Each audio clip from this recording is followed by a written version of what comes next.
All right, folks. Here we are. We're getting ready to roll here shortly. Thank you for tuning in to the Paddy's 8th Ball Midsummer Shootout.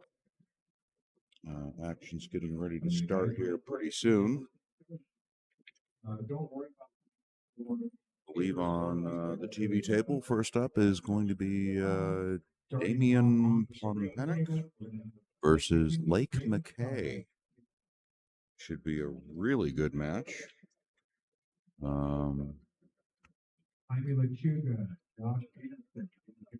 Get their information put in here. This is, I believe, winner's side, so it'll be a race to 5.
All right, looks like I got all the information put in here.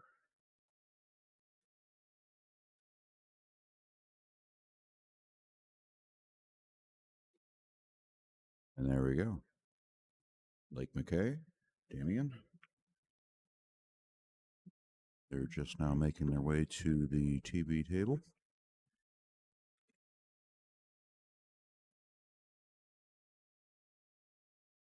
All right, so looking forward to a good day of pool here. See what happens.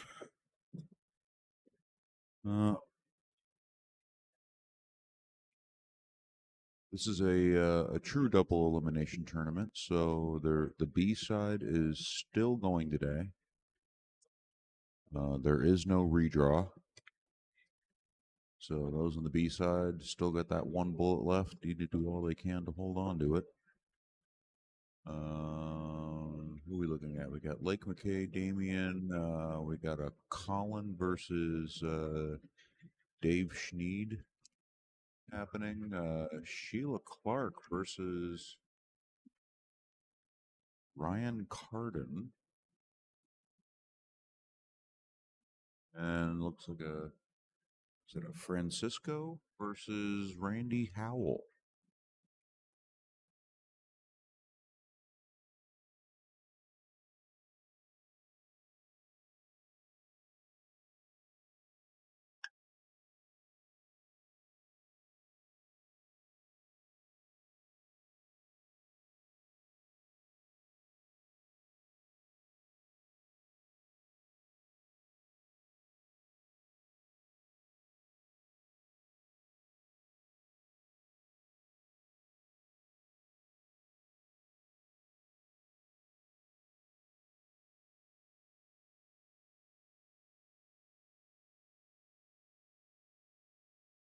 All right, so I just read off 8 names there. This is a final 16. We'll get the rest of the matchups as they come in.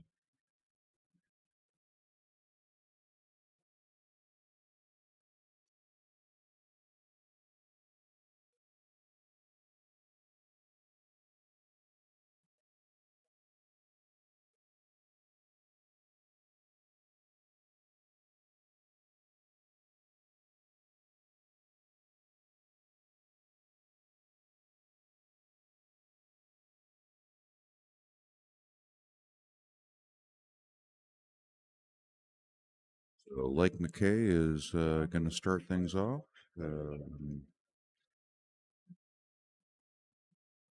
Wasn't paying attention here. I don't know if they flipped for the break or lagged. Was distracted looking at some other things here. But, let's see if Lake McKay is going to bring his A game today. Damien was on fire yesterday. Just on fire.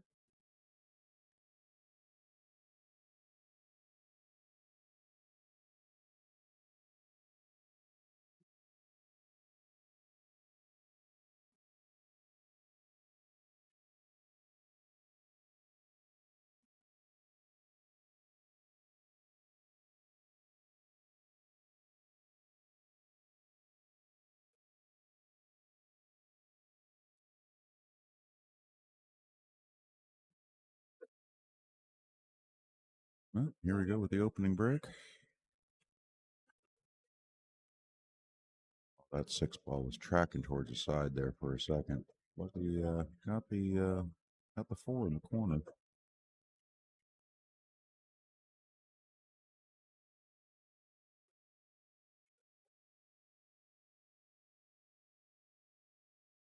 He's kind of tied up there, pretty snuggled up pretty close to that stripe there. I believe the 15. It's going to limit his options. I'm not sure if he can get that 13 in the side or not. If he can, he has options. Yep, looks like he's clear down there. I was going to say otherwise he's going to have a long purple back cut on that the 12 ball, or perhaps the 6. But that 13 goes. That's a good way to start. Still has to get good shape on that 14 or figure out a way to bump it free. Don't know if he's going to want to play short side shape on that 14. But he's studied the rack and he's looks like he's got a plan. Probably going to come a couple rails around here.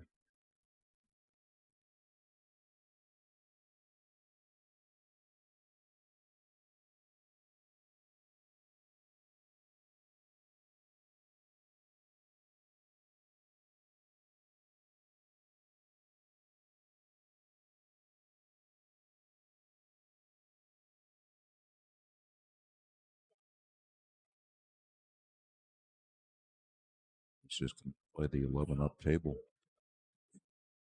Ah, no, look at that. Tried to get that 7 free out of the way, the 14, and yeah, just left himself a difficult 12 or a combination.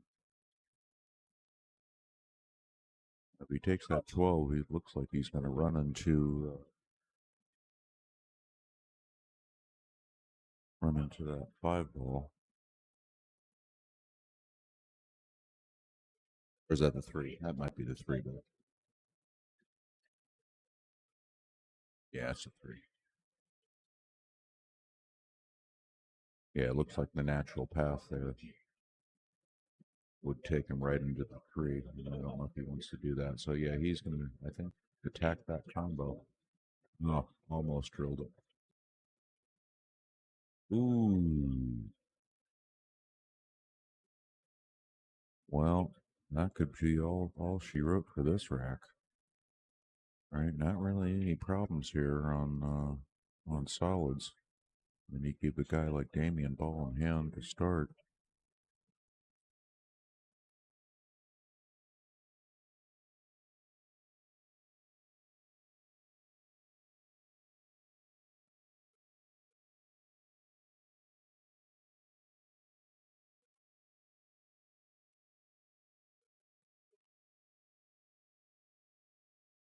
Yep. Good plan there. Get that 7 out of the way. Get good angle on the 1.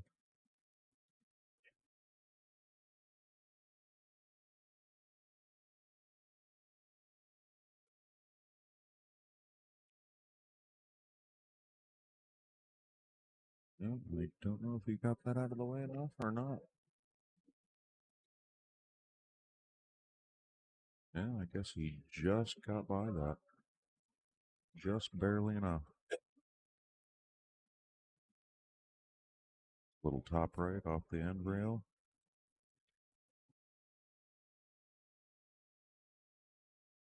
This should be good position. We just roll in the 6. I think he's going to play for the gap in between the 10 and 12. Right, bring that cue ball off that rail and just let it just naturally roll.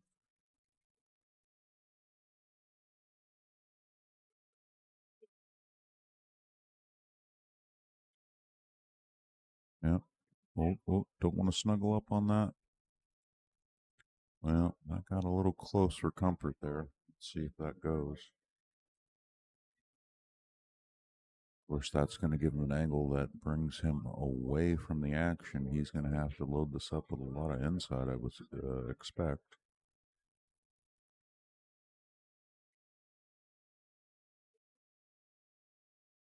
He might have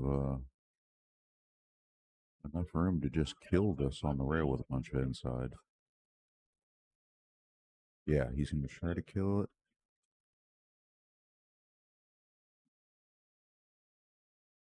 Yeah, that just came off the rail a little bit more than I thought it was going to. All right. He's going to have to come with a delicate shot here.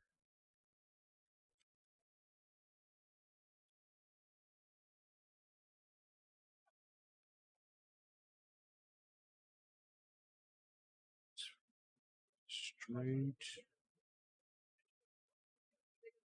Imagine he's going to have to jack up on this and bring this back.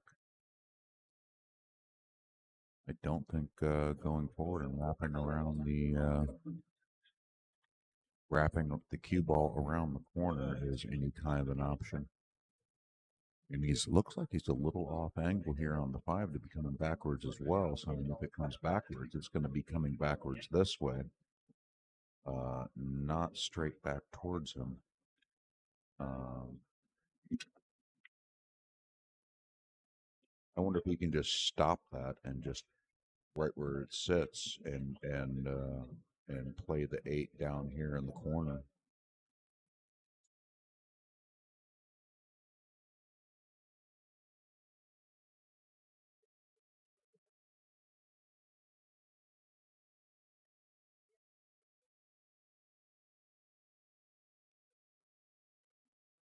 Might be his best way to do it.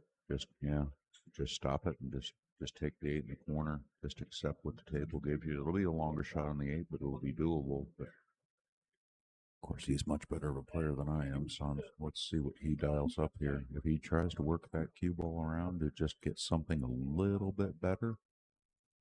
Um,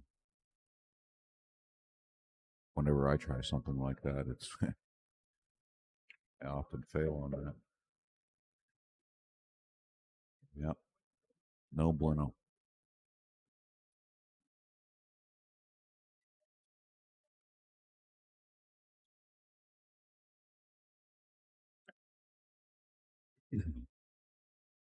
So he did a fairly good job though, going around those 2 rails and getting at least up in the action. He just didn't get the result he needed on that one.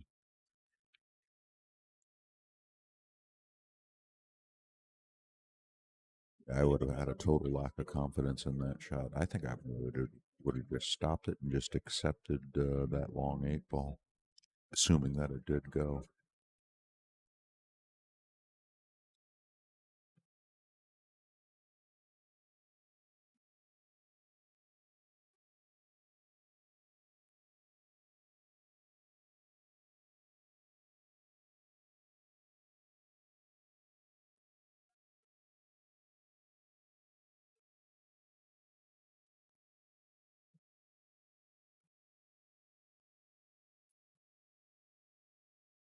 wrap the corner, and is he going to try to?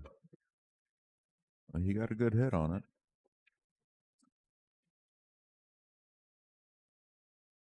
but unfortunately, he fouled with moving the 12 while balls were rolling.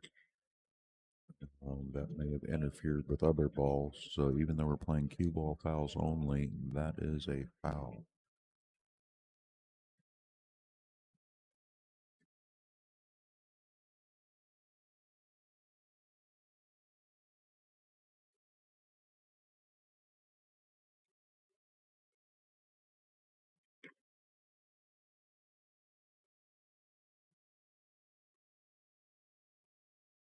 Well, Lake's a little fortunate to get back to the table here.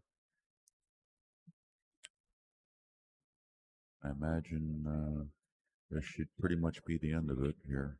You should make short work of the remaining balls on this table.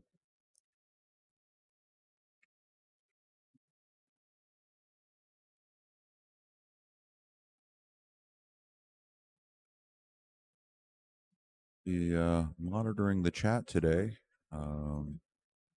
So if you guys have any questions or like to chime in, let me know where you're watching from. Go ahead and get in on the chat.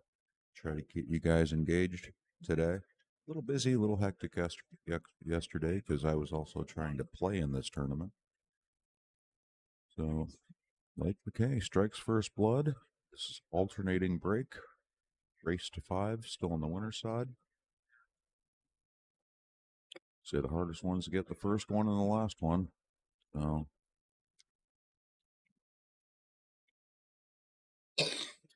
Damien is going to have to answer this in order to keep pace.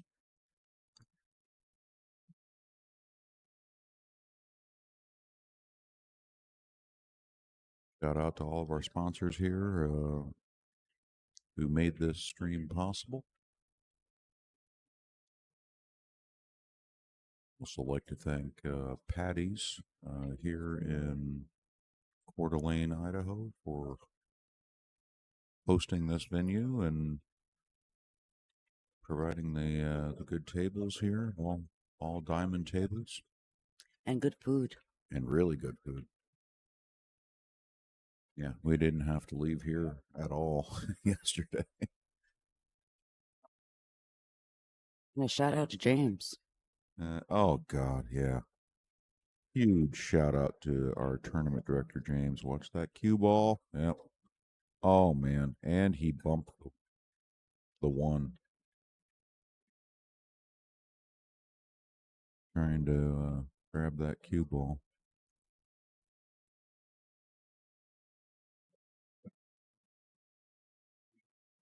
Sort of a double whammy foul. I'm not sure what the rule is on that. I think they're just going to have to keep that one where it is. Can't really do much about that at this point, I don't think.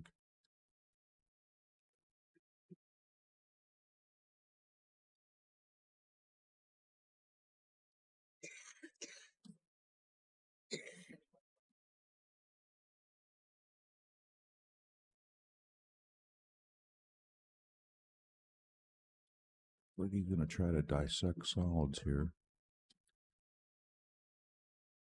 He would want this to go clean. Okay, it didn't quite go clean in the pocket, but yeah, unfortunately, it didn't move the 3 ball too much.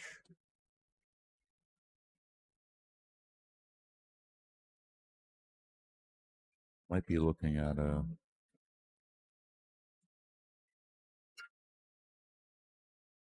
4 here. I don't know if that 7 can go as it sits. Of course, if it does, you might want to take that right now. But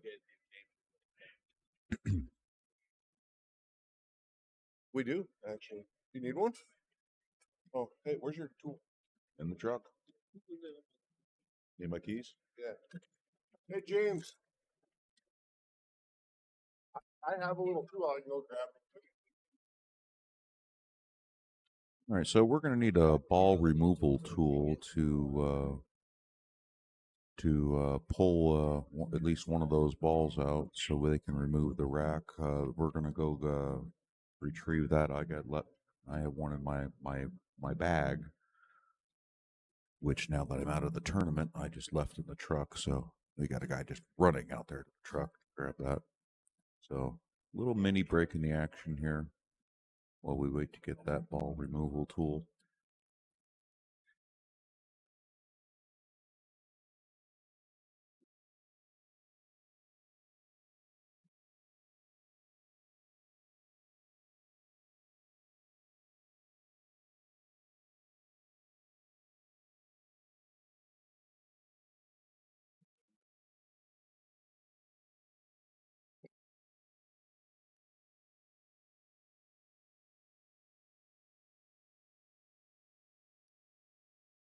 All right.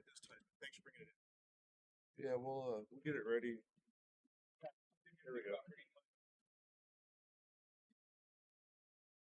All right, so they elected to take that shot without removing the ball.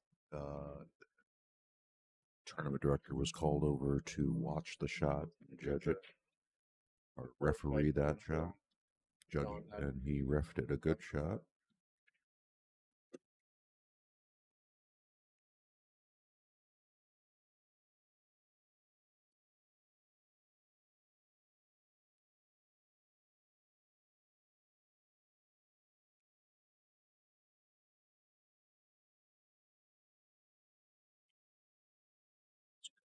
Kind of a no-no over there, leaving that rack hanging on the rail.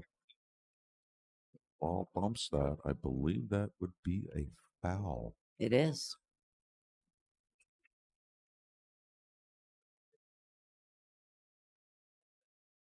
And he found. You run? Dog. Did you have an energy drink this morning? Not yet. I need one. All right. Dude, yeah, we all made it 3 o'clock for a long ass walk around. All right. That was It was actually really Good morning, Matt. Good morning, Jennifer. rise and shine, Buttercup. Oh yeah, morning came earlier than I was expecting.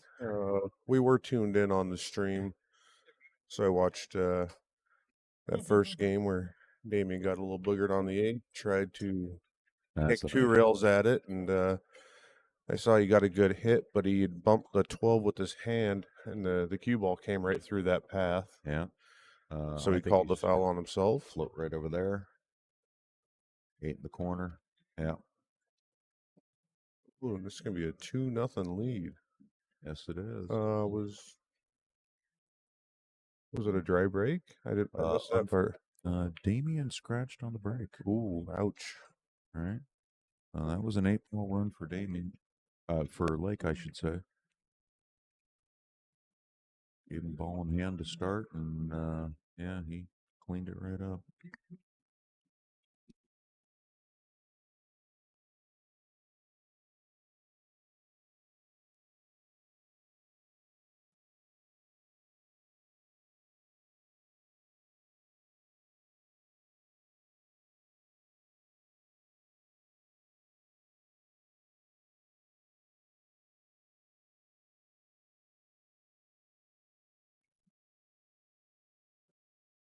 All right, so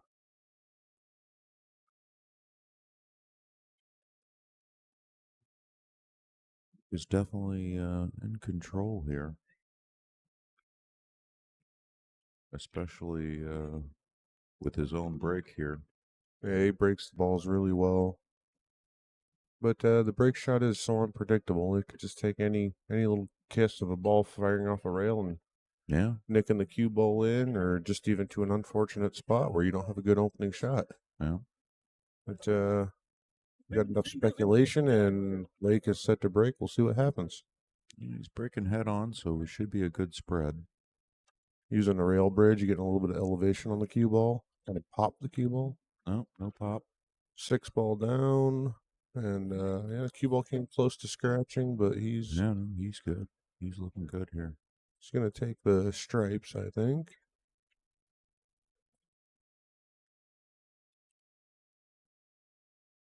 Take solids with that. That 1 ball It's kind of blocked. The 3-ball's hard to get to. Biggest problem for stripes, I think, would be the 8-ball. Not sure if it plays past that 3, but it would definitely come in the side pocket past the 4. Or the upper side too.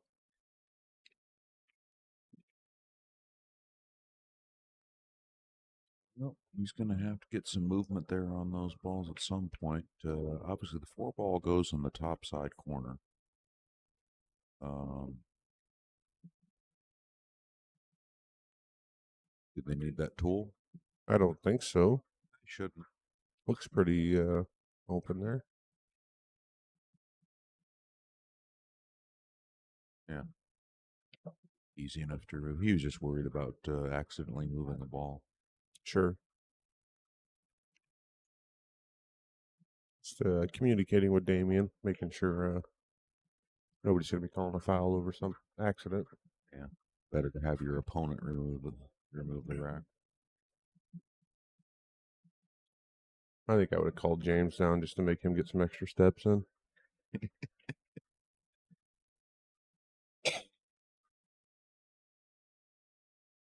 The back cut for that.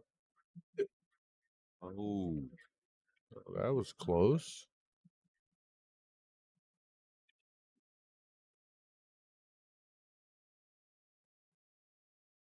Before you arrived, Matt, James started laughing, and I thought you were in the room. I looked around. I was like, Matt's not here. they have a similar laugh. Yeah, we have been accused of that before. I really started looking for you. We've had other instances, where people have heard the laugh on streams or in rooms, and It's one or the other. Okay. You get mistaken for James and vice versa, based on your laugh. very similar laugh. Over here on the table next to us, Chandler Dakota is lining up on the 8-ball versus Blake Baker.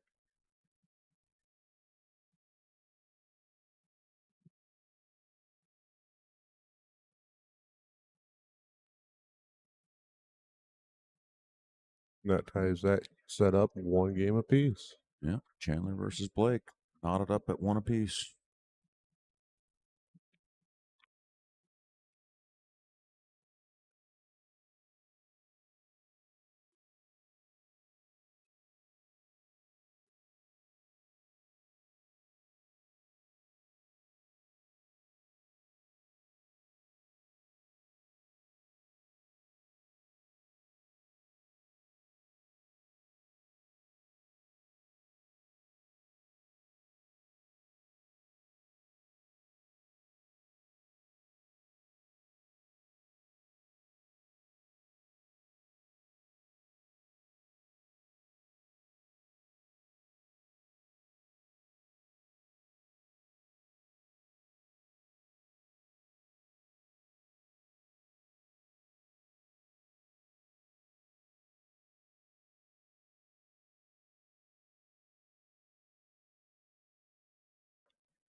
All right, so here we're back at action. Sorry, we had to mute the mic there for a quick second.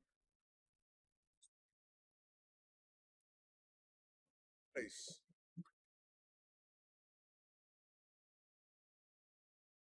Put that camera on Cowboy Bob for a second. The camera on Cowboy Bob. All right, let's see here. We want to come here. here.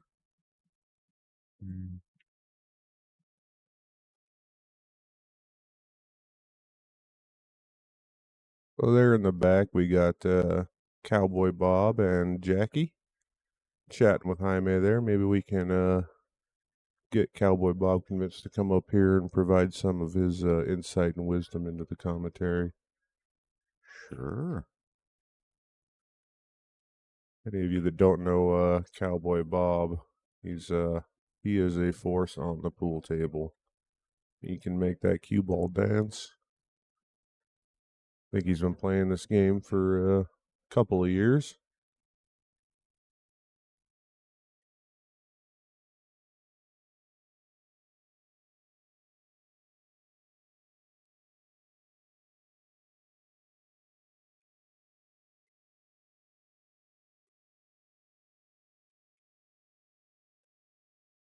So I missed the ball in hand there on that. Yeah, big Lake exchange. had Lake made his ball. The cue ball came around, and I think it kicked the ball and got scratched in the side. Okay. Playing around with the cameras here, missing the action.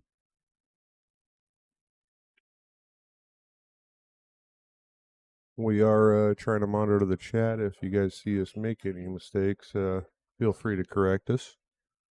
Miss a score or anything. Yeah, we love corrections. You make mistakes, please point them out.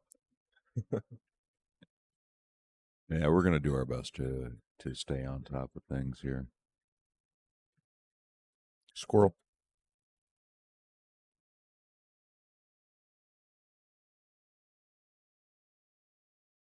And they'll probably just punch one rail out, come down here into. Yeah, I just met. Yeah, right center Just table. wants to be in this area here, so he can stun right over and get a nice straight in shot on the 8 ball. And he can even overroll that, right? Sure. Right. And he can go too far out here and still be fine because he can get the cue ball over here and play the 8 in the side. Sure.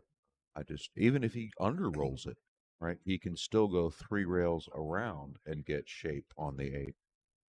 Yeah, So, he's definitely got some options here. yeah, lots of options. Lots of options. So just focus Definitely on. looking for the simplest path. Sure. Don't get behind the 10 ball.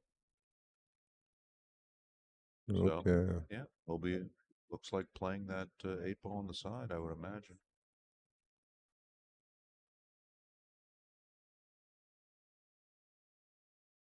Yeah, we'll see how he decides to shoot this. He might punch it all the way up and back out. Kind of like that. He might be able to just touch this, and these tables roll pretty well. Just slow roll it in and hold the cue ball. Well, he did punch it up, but he decided to throw a little right spin on it, spin around the 9. Yeah, try to get back to center table.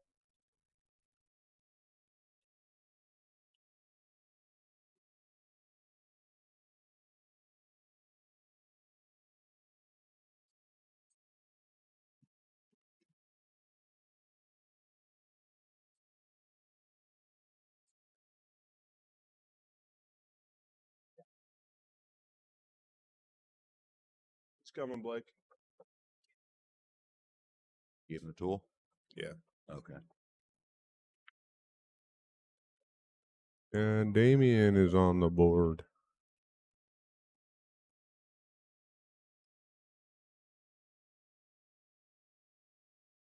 Hmm. Got a little referee action from our tournament director, James Mitchell, on the table next to us, getting rid of the template rack. Got a little stuck in there. That'll happen sometimes. One downside to a template rack is it's not always able to get out of the area to take it off immediately. But Mm-hmm.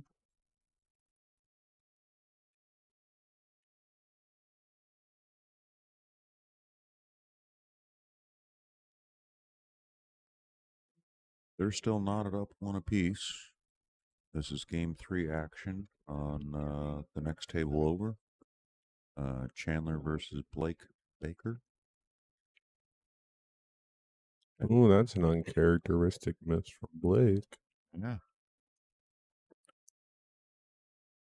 And yeah, this should be easy peasy lemon squeezy. Yeah, For just roll Chandler. right on up, and Chandler's going to take a 2-1 lead. Yeah. No doubt. Well, we're just taking a quick break on the main table here, so stay tuned in with Blake and Chandler for a moment. Little bathroom timeout or something. Yeah.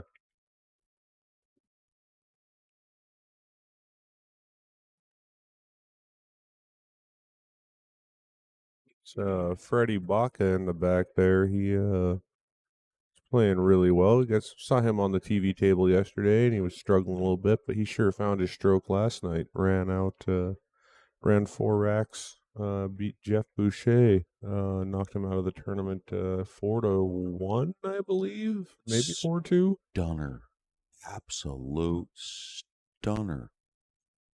Right? Yeah, He's a 550. Paddy is like 550-ish Fargo. Yeah. Jeff is 200 points higher than him. Yeah. So that is definitely a underdog upset story there. Right. I mean, the most I've ever done breaking runs is 4 in a row, and I mean, at any point, any of us 500 guys can catch fire, and he just picked the right time apparently. Right, got some lucky rolls perhaps. I did not see the match.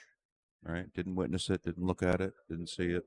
Heard about it afterwards, and I was shocked, just absolutely shocked.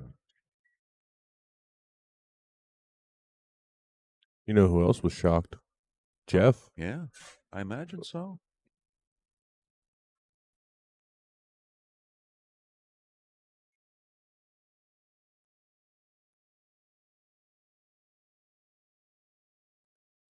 One more table to the left of Blake and Chandler. We got a couple of Montana boys playing in the one-loss side. Sam Hout and Ridge Whiting. Ridge is who knocked me out of the tournament late last night. Had some really good outs. Congratulations to him. Hoping he can keep it going. It's never fun when the guy that beats you out loses his next match, so. There's Sam breaking. And ball down. That's Ryan Carden over there on table 2. Final day here. We're pretty much left with nothing but super strong players.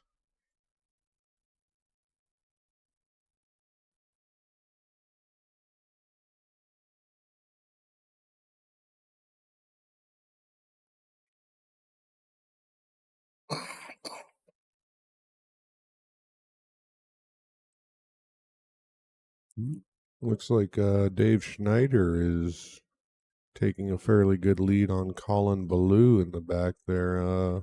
Can't quite see the beads, but looks like possibly 3-1.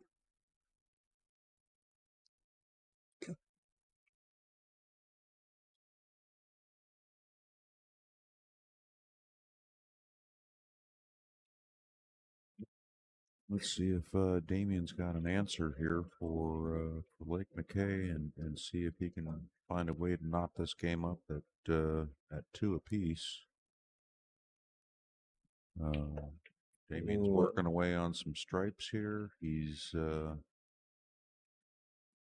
to have an opportunity to do a breakout with that 15. Right? I mean, he can come around a couple rails, perhaps, right? And play shape over here. And then if he gets good angle on that 15 in the corner, might be able to get the cue ball to bust in there and still have that 14 as an insurance policy. Yeah, or if he can just hit this low side of the 8, the cue ball would come over here and give him a shot on that 12. Just barely push that 10 forward. I mean, that's how I would attack that. Try to get good shape on that 15. Oh, he's going all the way to the 12 now. That works pretty good too. This is going to move the 7-4 though. Well, unless he's just going to go around and try to get something else on that 10. If you look at that's going to take that 10 ball, and that's going to push the 10 ball towards the rail. Right. Let's see what speed he chooses to hit it with. Oh, he did not get the action. Oh, and that is an unfortunate roll. He's got nothing here. Yeah, I didn't like that. I like the 15 better on that one because, like I said, at least you would have had the 14 after. Right. At the very least. On our left side, Blake Baker made quick work of a rack and tied it up 2-2. Blake is a player that doesn't usually take too long to run out. No, he gets in his zone and he's go. That could be why he's only 110 pounds soaking wet. Practically runs around the table with his cleats and yoga pants. Yeah, the hot yoga. Hot yoga. You took a picture last night of hot yoga. Where was that at? We drove down to we went to pick up some Jack in the Box. It was the only thing that was open. And yeah, right in the shopping center from the Jack in the Box had the big neon sign, Hot yoga. hot yoga. And yeah, I had to take a picture and show Jennifer that I was not just making that up. We need to send you into one of these places, Matt, so you could tell us what exactly goes on there. Matt? We're sending Matt? Yeah, we're into hot sending yoga? Matt into hot yoga. Yoga goes on there, Jen. Yoga. Well, we need a recon. It just happens to be hot, you know?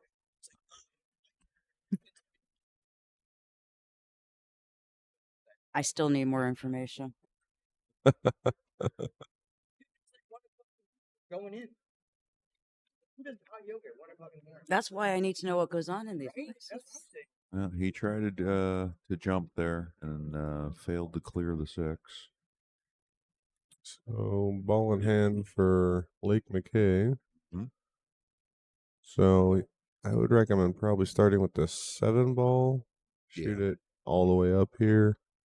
We looks like a little bit of congestion here, but that really ain't too bad. The 3 goes, and then both the 2 and the 4 will play in the top right corner up here.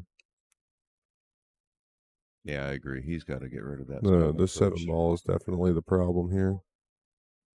Looks like he he seems to agrees, too. concur, yeah. Yeah, figuring out a way to open up that little trio down there shouldn't be a problem. If he gets the right angle on it, he can probably do it right now.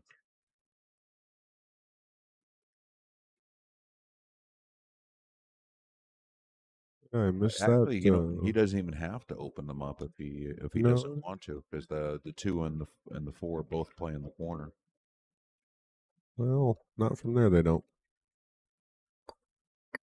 Yeah, from there. Now he's got an awkward cue. He's gonna have to Probably gonna shoot that 6.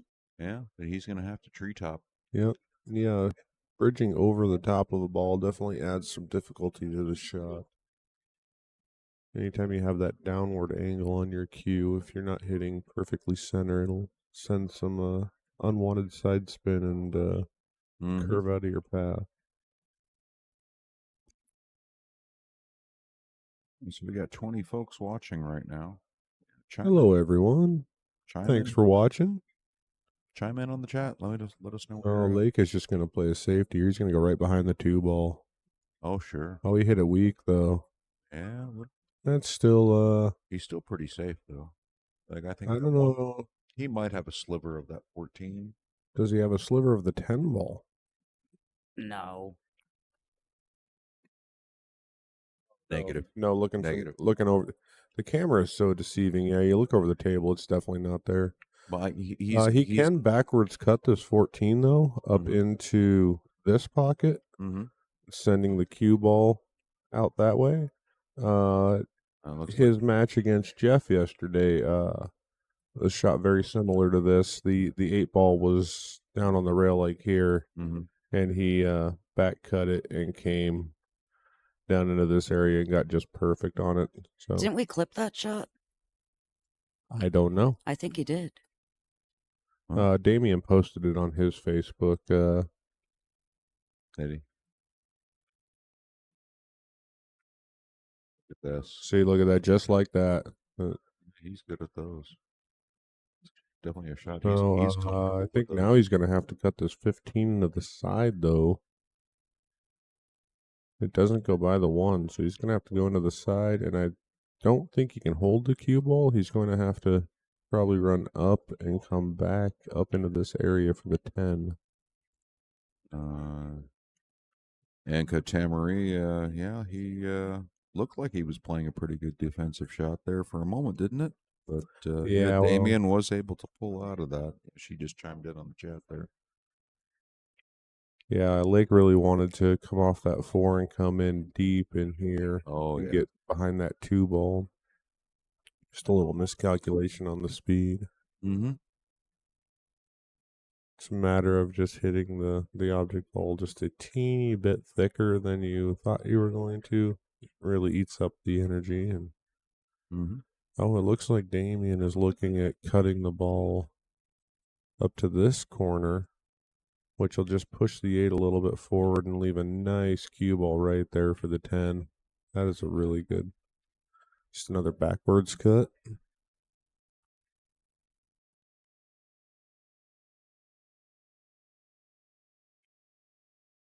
I was worried about that. Yep. I didn't think he was going to hit it at that speed. I thought it was going to be more of a rolling ball. So that's a 3-1 lead for Lake McKay with Lake breaking. The technical term for that was a oopsie daisy. Oopsie daisy. Yeah. Yeah, that's in the pool handbook under vocabulary verbiages. Yeah. It was a beautiful. Like page 114. The glossary. Yeah. Yeah. Yeah, we're not making that up, folks. It's really that oopsie daisy. Google. Blake just shot a really nice shot. Yeah, he's down on the 8 ball. I think he needs this one to tie it up 3-3.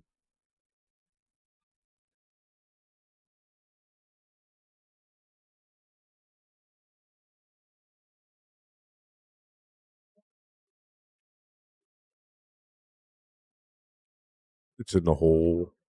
3-3. And Chandler breaking. Do we know what the score is for the Montana boys over there? A couple tables over. 3-4. I think Ridge might be up 4-3. Still on the winner side. No, I believe they might have switched back to race 5 for the final day.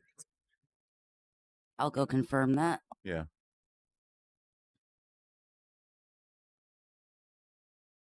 Yeah, well, It still says race to 4 on the bracket, so maybe not.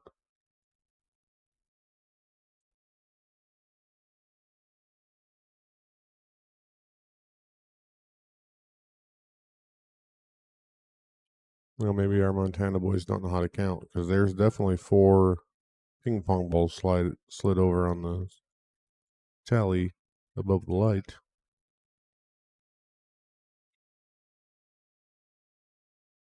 not seeing Sam up there on the bracket, looking up at the bracket there. Do you see?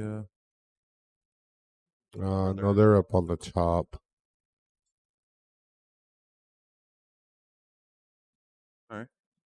Well, back to action here on our live stream table. Lake McKay's at the table, looking to make some short work of this rack, running out some solids. B side is race to 5. B side is back to race to 5. Yep. Okay. Okay. There you have it. That answers that question.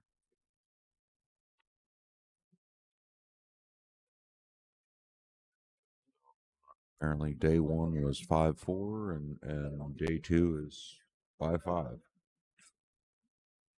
There you go.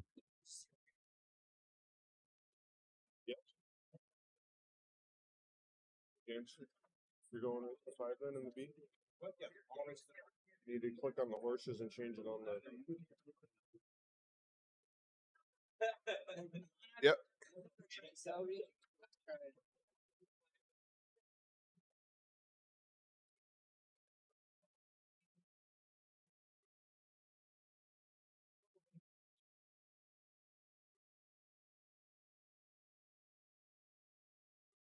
There we go.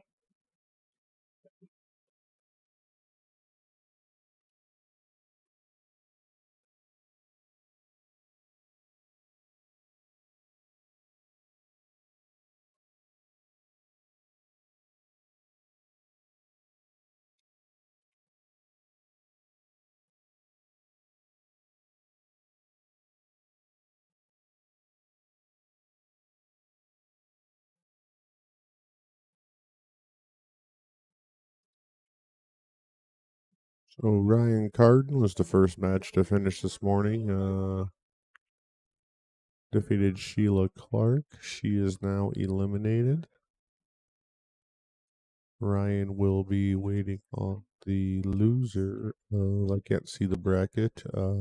Sheila was last woman standing. Last one standing, yeah. Good job, Sheila. Yeah, I think there was a couple $100 prize for that. $240. I'd take it. I didn't get a darn I could thing. use a couple $100 prize, yeah. Where's our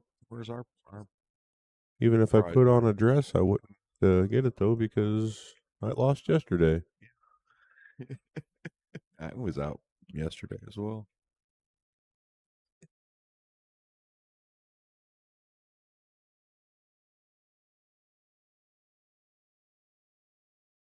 So Lake McKay is just 3 balls away from taking a 3-rack lead and being on the hill. Chandler and Blake are knotted up 3 apiece. Chandler's at the table now, trying to work it. See if he can get on the hill first.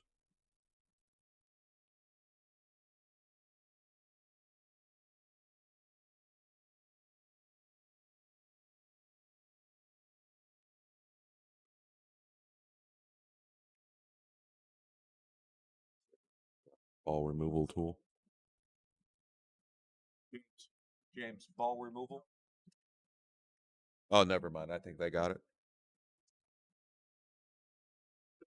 Taking James's fun away.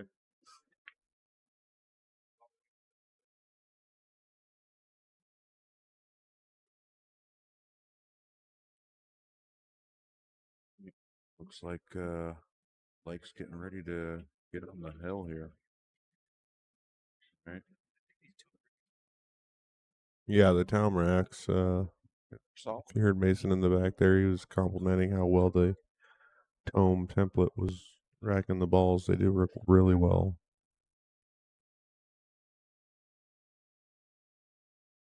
And the 8-ball falls. Lake McKay up 4-1 over Damian Pompenek.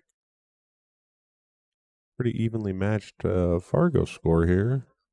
Damian barely edging out that battle by 1 point, but it is not reflecting in the final score of this match. Yeah. According to Fargo, this should be all knotted up, right? Well, maybe it still will be. You never know. Can turn around real quick here. Break and run from Damian and a dry break or scratch on the break from Lake, and Will be 1 down, made 1 down. I think he would just be 1 down at that point. Yeah.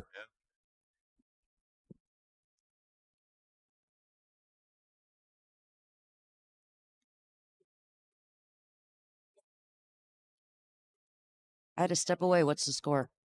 It is 4-1 Lake McKay. Yeah, Lake is on the hill with Damian breaking.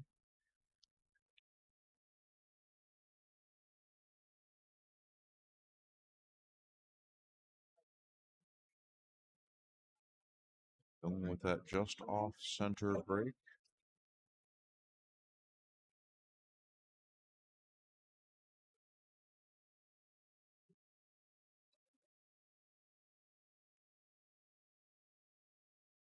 Ooh, I thought that 5 was going to click the cue ball into the side there.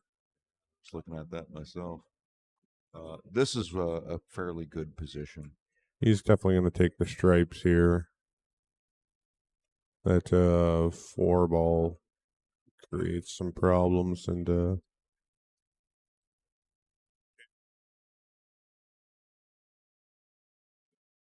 right.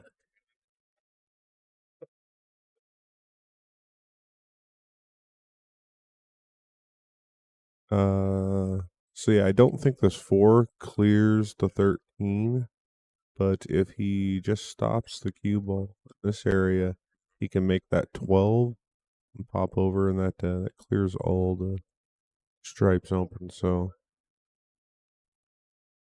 like he's starting with the 15, or he's changing his mind and going to go to the 11 now. I like the 11 as a starting shot myself.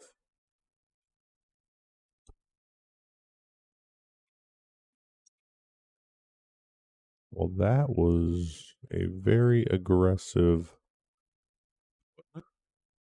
play. I don't think that was needed. We know how it can go when you're 9 goes. Then oh, that is on. beautiful. Yeah, Nice shot, Damian. Yeah, that aggressive shot paid off there. Got a little Yeah, lucky. well, He was fortunate. He was fortunate not to get boogered there. oh, and sometimes just your mental state when you're down 3 racks, it's you got to make something happen. 2 rails, center cue ball, center table. 1, 2. Try to get back to the center. A little strong. I think he'll just pull this with a little stun left. It's going to come up there. It might float around the 8 this way if he puts enough spin on it, but right in the side pocket here with the 15, and he should be fine. Be 4-2. Oh, came on that side of the 4. Oh, And he's jumping. what an unfortunate bump there. This is going to be a little bit of a stretch for him with the cue ball out near center table. Yeah, he's definitely going to have to stretch on this one. I almost wonder if he'd be better off playing rail first at it. He seems to be reaching it okay. Yeah. Only on 7-footers. Oh, heartbreaker. To get that close when you need to score the most. So now the only thing is Lake's going to have to go up and take care of that 4 ball up there by its lonesome. Everything else down here on the right side of the table is practically sitting in the pocket. He's going to run up to the 4 ball now. Dispatch that so he's not going back and forth. Ridge and Sam are knotted up 4-piece hill match. A couple tables to our left here. Blake and Chandler are still tied at 3. This game is turning into a safety battle. Yeah. And Blake just played a little defense there. And Lake is 3 balls away from advancing into the final 6 of this tournament. And I don't see a problem here. This should be out city here. Yeah. I mean, you never know. His foot might fall out from under him and roll an ankle. Knock his face on the side of the table and get knocked out. Some things happen. An earthquake. It ain't over till it's over, you know? Yeah, I think. Now it's over. Okay. Great shooting, Lake McKay. The dominating 5-1 victory over Damian Pompanette. Excuse me. And we will have another matchup here shortly.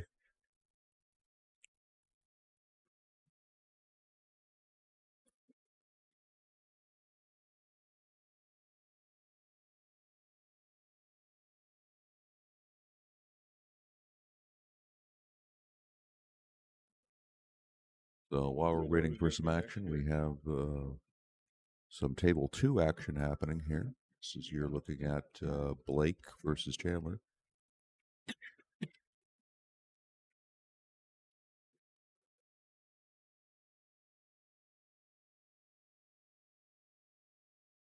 Did we know who managed to pull out the victory there?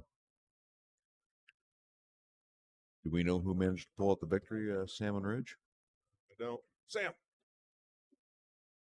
Ridge. Ridge got that. Ridge over Sam. Okay. So Sam Hout is out. Is that correct? The Hout is out. The Hout is out.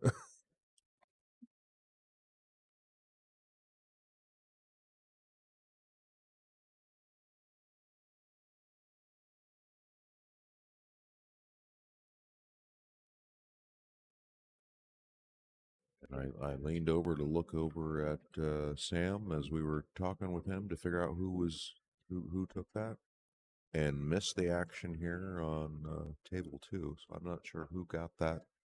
I can see it's 4-3. This current score. On for Blake here. Yeah. Blake is down. So there was a Chandler stole that. There was a long safety battle. Blake scratched. Okay. Gave Chandler ball in hand, and so Chandler is up 4-3. Blake needs this one to stay alive. Helps that it's his break. Cue ball almost rocketed right into the side pocket there. It's not the prettiest table. He's got a monster break for I think he can throw that 3 ball into the corner pocket, but this 6 ball over here is tied up on the 10 pretty good. He's got a monster break for a guy his size. He's not a big dude, right? No, he's a little feller. I don't know, 130, 140 pounds maybe, realistically. I'd go a little bit more than that. 150, 160. Yeah. Yeah. Be my best guess. About the size I was in 4th grade. Oh, God. Oh, that was a really good shot. Dispatching the 6 ball out of there. Take that 6 now.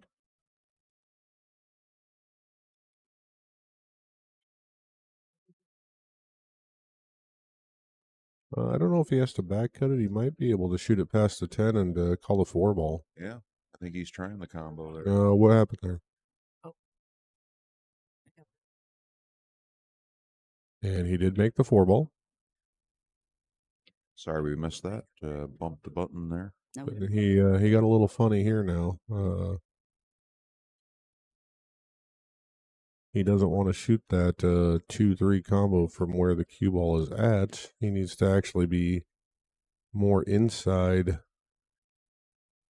on this side of it so he can throw the 3 to the right.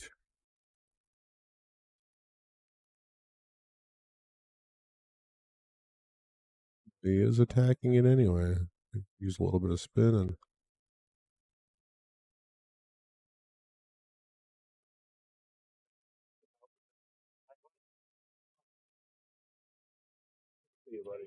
take care, man. Yeah. Sam Howard is checking out. Yep. So he's he got a few hour drive back home. He's not gonna stick around. He wants to go sit in his car and cry. Oh, Came really close to sending that cue ball in that corner pocket. he's not doing himself any favors here. I think he really wanted to pull that into the side rail so that he could hit the end rail a little bit past the point of that. I think he just caught the point and that just held it there behind the 13. I think we are needing air clearance for takeoff here. Breaking out the shorty.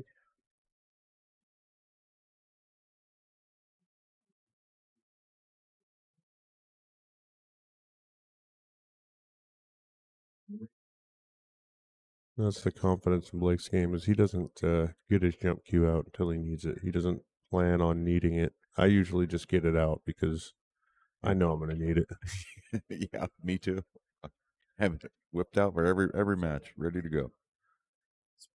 Pretty confident at some point I'll probably be jumping.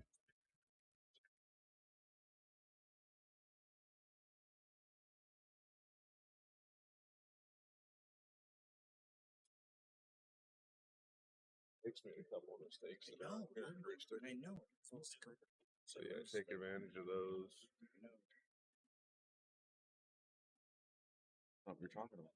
No, he's gonna be playing the 6 ball in the corner pocket here. We don't know where that 1 ball's gonna go.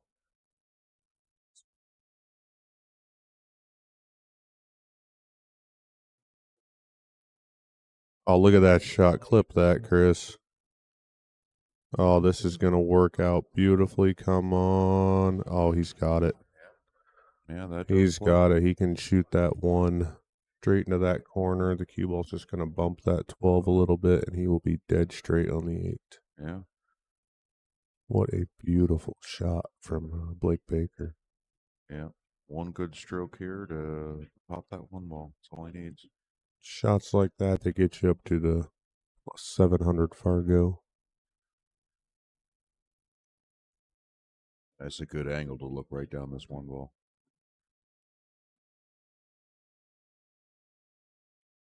He missed it. No, he missed it. Little body English there.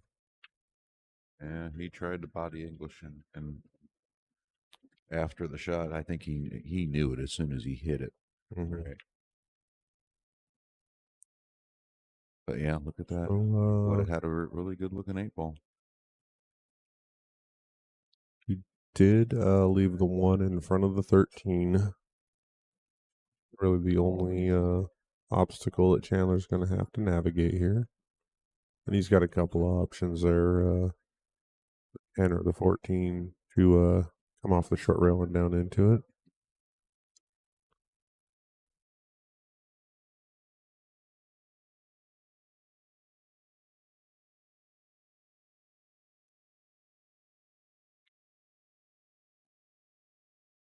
One's not a problem anymore. Nope. Yeah, now I think we'll play the 13 straight down, the 14.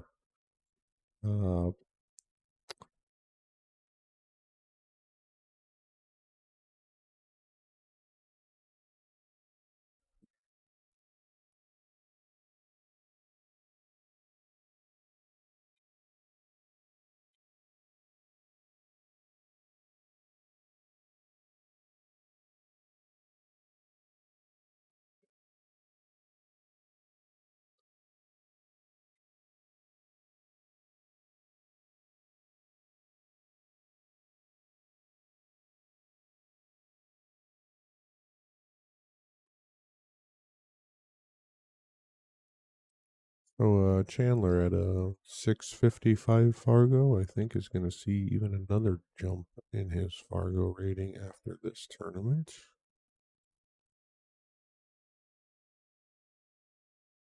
Yeah, he's playing well this tournament. Doing really well. Controlling that cue ball nicely. That's definitely more than half the battle is getting Whitey to go where you want to go. Sure.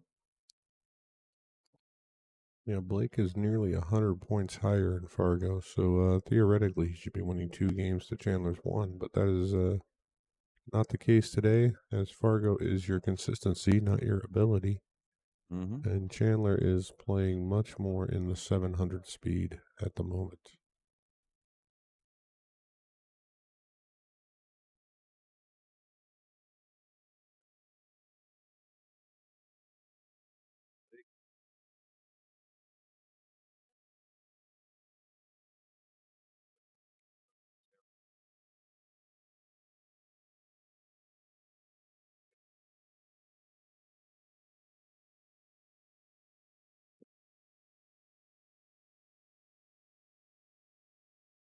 So yeah, this is it. This is the match shot right here. The money ball, they call this one.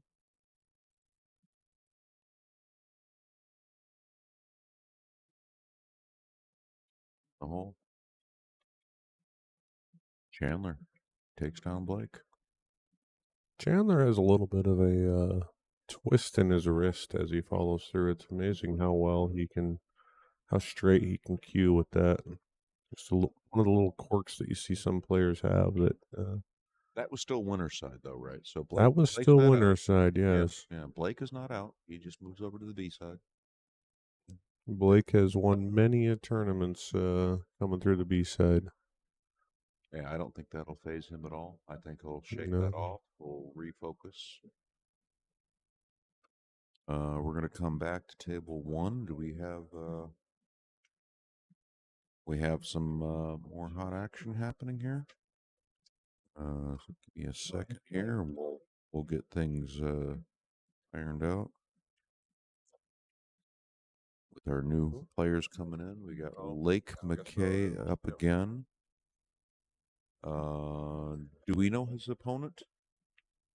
Lake.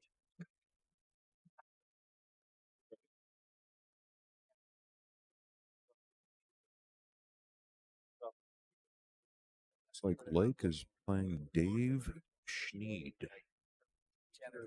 Get the information typed in here. See if I can find his Fargo here. List printed out here with all the players' names and Fargos. 64 players on this list. I'm just going to scan through here and see if I can find them.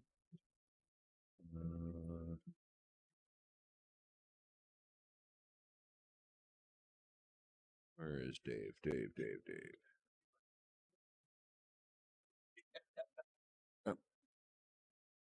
Was it Schneid or Schneider? Oh, okay. So we got one thing on the bracket, but on this list I have Schneider, not Schneid. He's a 655. And then make sure I spell his name right as long as I'm here.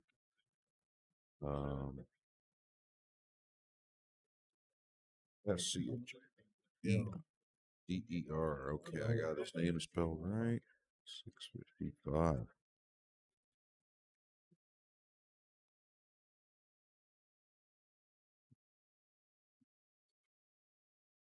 All right. So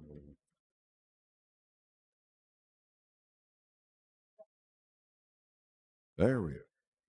Lake McKay, Dave Schneider, race to 5.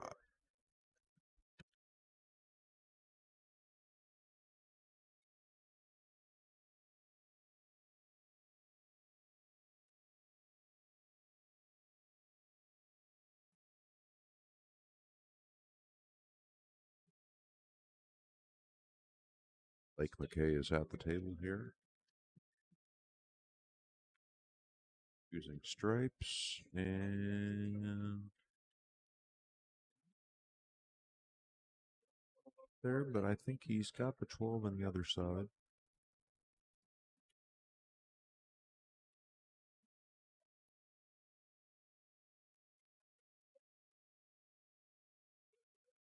At some point, he's going to be looking at the 13-11 combo. Probably take the 12 first, but he just has to figure out how he wants to play this.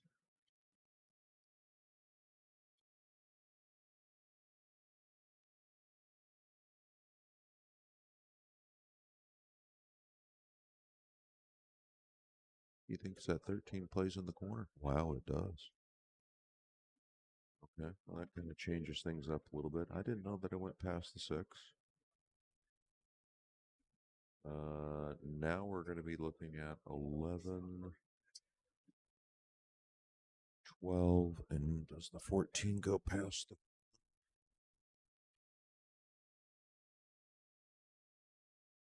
If it does, it's tight. Trying to look past the monitor at the table itself and see if I can get a better angle on that. Okay, he was able to bring it over, so I guess it didn't play past the one in the corner. He selected to play that in the side pocket.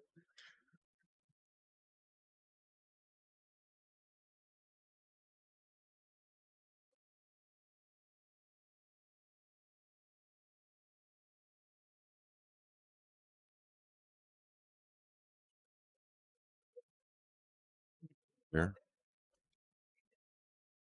What do you think? Think he's going to just sort of stun through the gap, bring the cue ball in between the 6 and the 5? Just play the cue ball here and then back out maybe a little bit? Or is he going to slow roll this forward? He tried to just do a drag shot. And he's got a treetop over the 6. Yeah, just try to do a little drag there.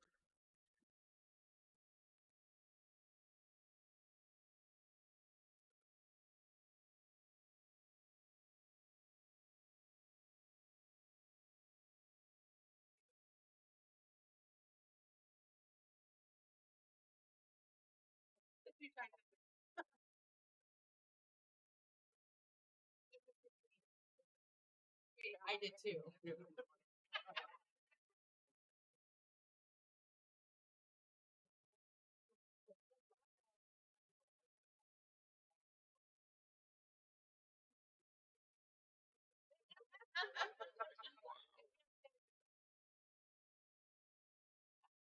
That was a mighty good shot there.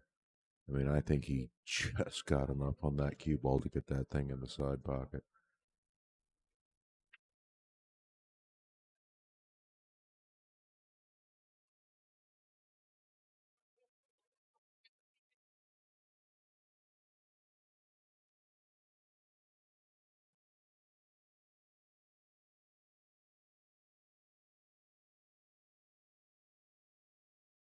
As like McKay is gonna strike first blood there.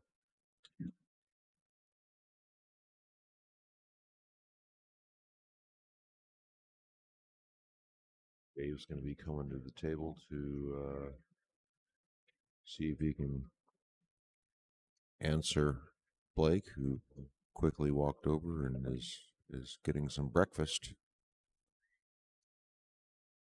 Looks like some eggs and bacon, hash browns. Bow down and eat it while he can there.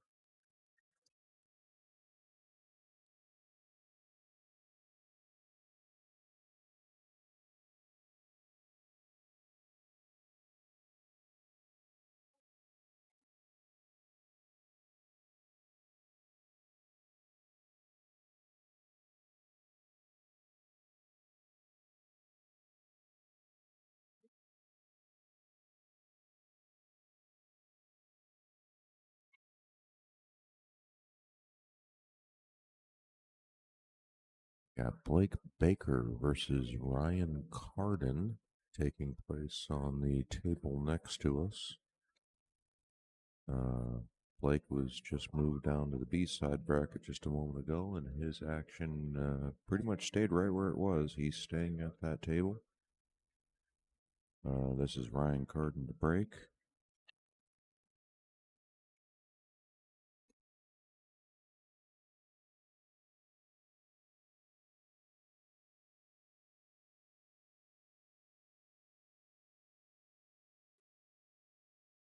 And here's a good look at Ryan at the moment. We're going to bring you back to our main table. Take a look at Dave here, see if they can dissect this rack. A little bit of a miscue there. He's, just looking at his tip going, my God, what just happened there?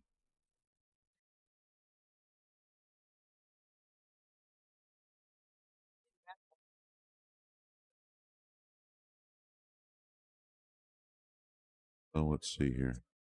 Yeah, there was no rail. No rail on that. That was a foul.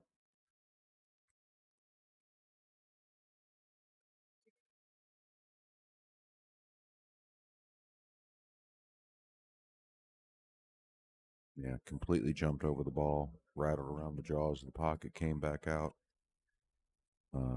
hit that 3 ball, and yeah, nothing hit a rail after contact. So, yeah, moves the ball in hand there for Lake, and now he gets to decide how he needs to dissect this rack. A couple problems here and right here. Looking to get that 2 ball out of the way. Just leave those 2 stripes probably tied together. Doesn't want to move them.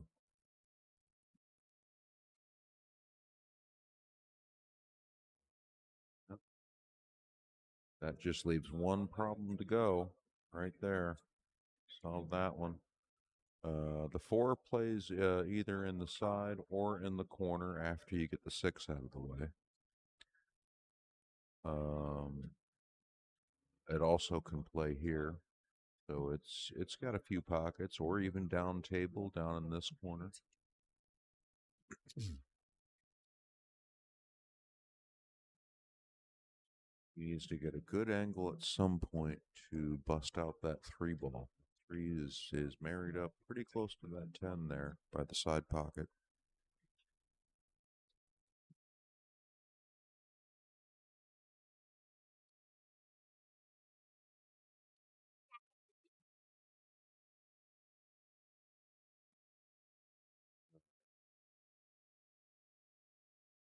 You're just doing a little defense there. So he didn't like the run out options that he had on the table. Just elected to stick his opponent in the worst possible position he can, which he still has, balls that he can hit.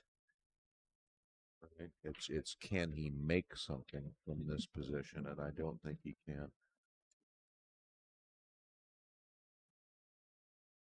So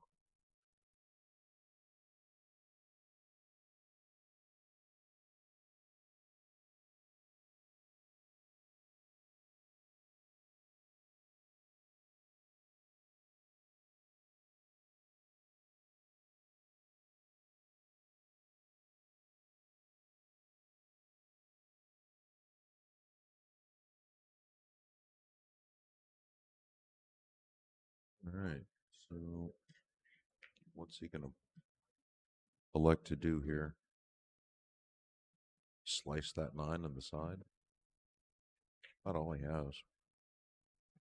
Unless he can figure out some sort of return safe. It's going to run out of options here, you would think, at some point.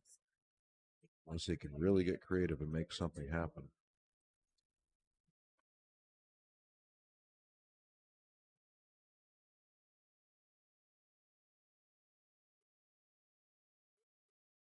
Okay. So yeah, can he get the 12 in there while using the 11 to bust the 10 free?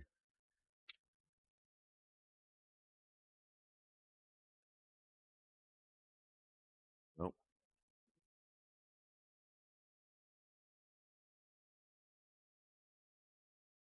Nope. And this is where his run is definitely gonna slow down. So yeah, he tried to nudge that 10 ball free and just missed it. Yeah, he tried to create an angle that wasn't there.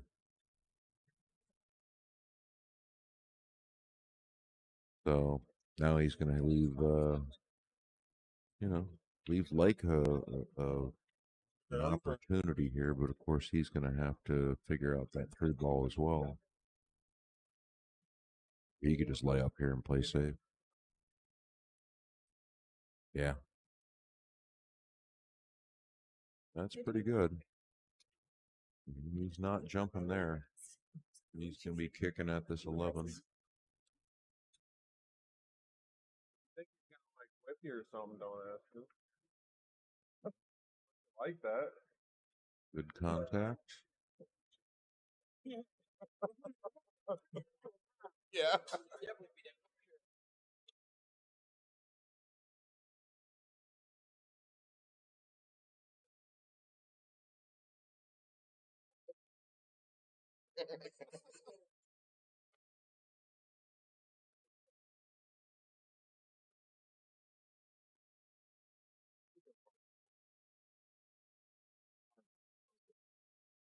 Understandable. You know. Right. And that What you gonna do, Mr. Lake? Mr. McKay? so I mean How you gonna answer that? I wasn't thinking about it Mhm. until we got denied that wonderful looking food. So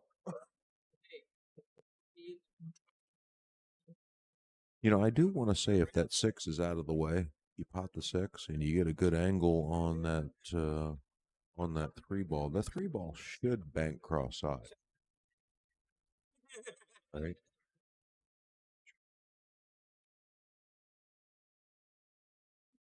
I mean, if he wants to get aggressive at some point, you're either bumping that 3 ball free or you're banking it cross-side.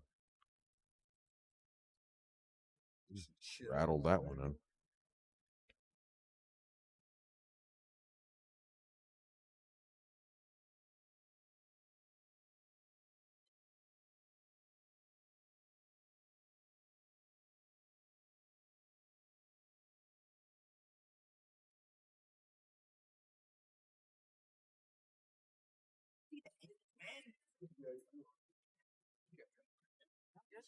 I know you are. I did that.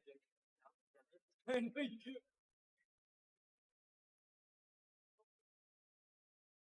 do. Oh, he tried. He tried getting at it. Just caught that point.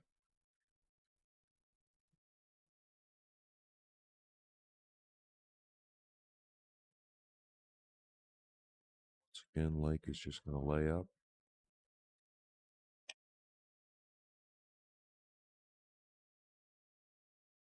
Can't imagine Dave's going to take a stab at that 10 ball at any point.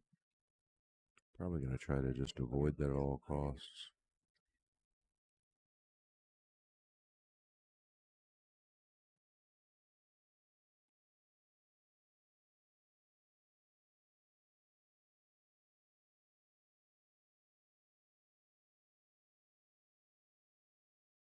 He didn't call that. So Lake's back to the table, and now he could probably definitely do a safety and force his opponent to either make contact or get ball in hand. So if you can snuggle that cue ball right on that 10 ball just a little bit and not change it too much.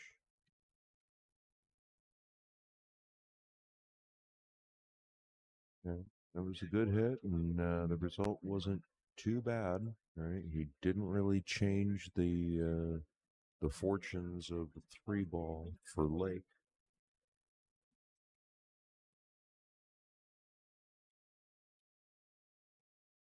That 3 is still a problem.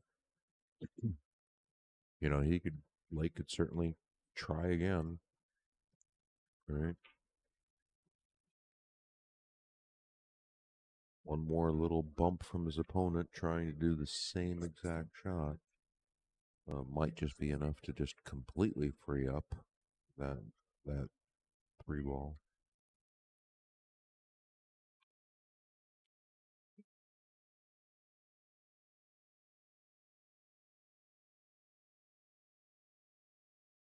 So, are we going to see another safe here?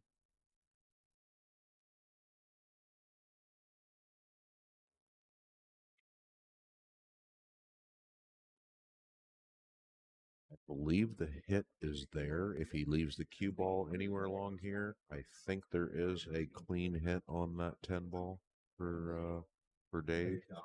So if he's looking to safe, he's going to have to bring that cue ball back over here. Or is this just go time? Yep, there we go. Yep, bring the cue ball back over here. Use the 8 as a blocker.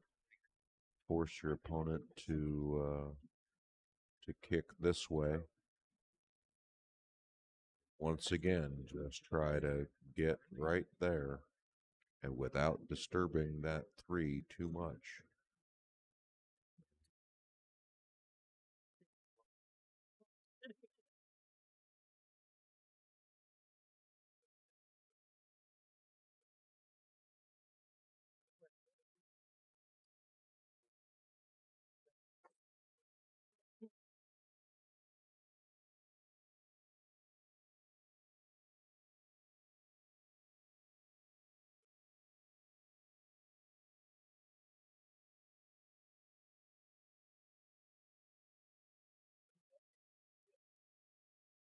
There is no 3 foul rule here, so he could elect to just give his opponent ball in hand and not risk disturbing those balls at all, or perhaps just move the 8 ball into the pile somehow, like that, just to make things even more difficult. Not a bad strategy.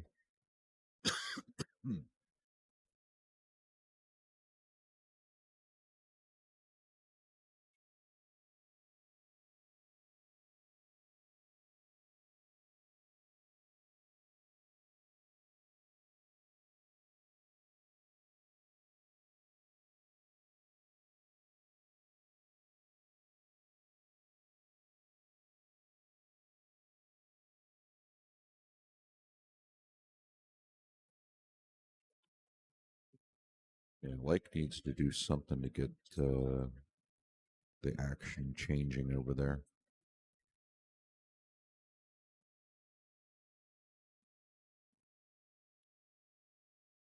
Did sort of change things.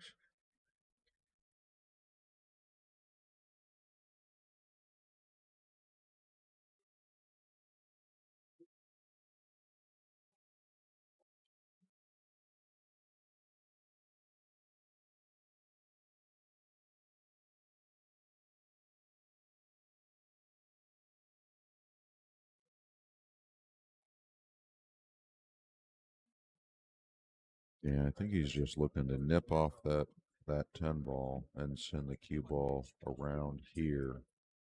Maybe center table. Okay, he didn't quite have the angle for that. Didn't quite have the angle for that. Do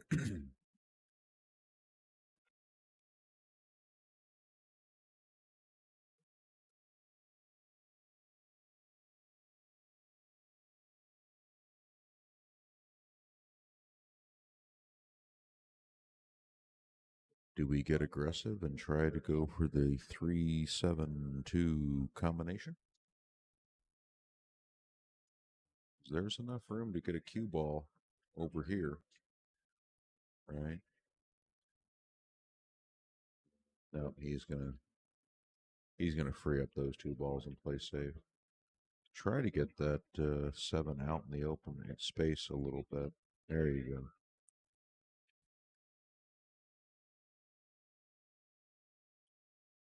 Yeah, this strategy game here is definitely working out in Lake's favor. Dave's doing a really good job of trying to keep pace here, but Lake just has a few more pawns on the chessboard to work with.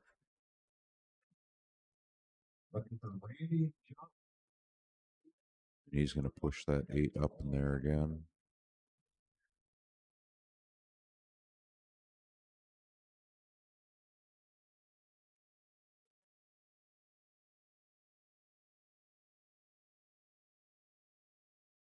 And ball in hand for Lake.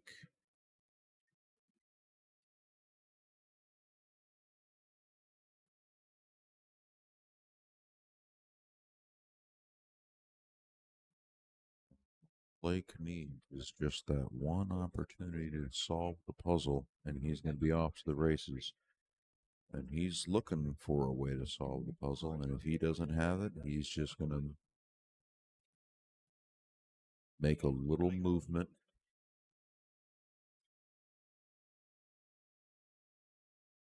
I'd say he's got to get that 3 change direction somehow or other. Seems to be that 3 ball that's just sort of stopping everything from happening here. I think he's looking to just get aggressive and go for it at this point. Right?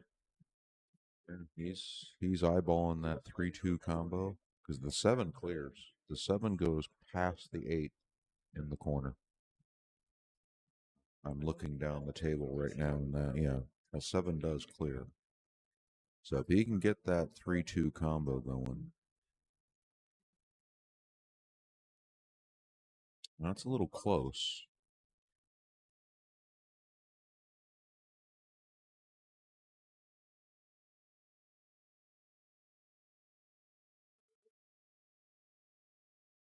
I'd probably give myself a little bit of angle on that shot and get that combo going and play the cue ball this way. Yeah, he's not liking it, so he's gonna duck here somehow. Gonna roll forward. Yeah. Yeah, it's a pretty good shot. So yeah, that was the other option is he needs to get that 3 out of there.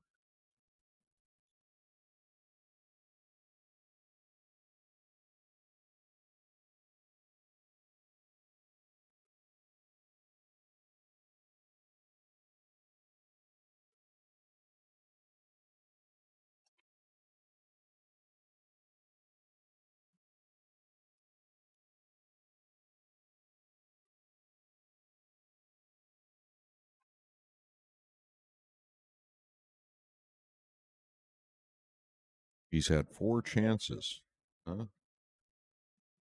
There's Pool Life 39 there in the chat box. To get aggressive, I mean, there are opportunities sometimes to get aggressive, and sometimes it's just safer to just make your opponent make the mistake. Right? I'm an aggressive player myself.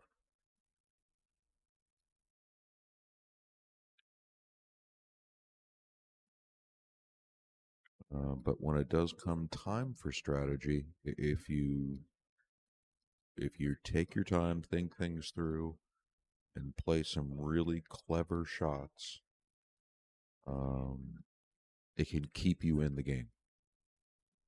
Sometimes win you the game. When the game changes from checkers to chess, you got to be able to bring those intelligent shots to the table.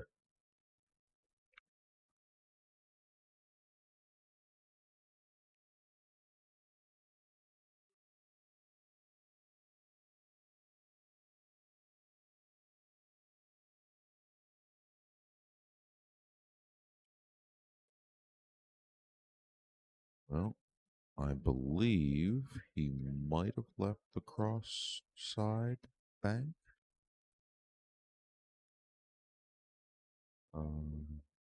Defense, I think he could just nip off and send the cue ball over here.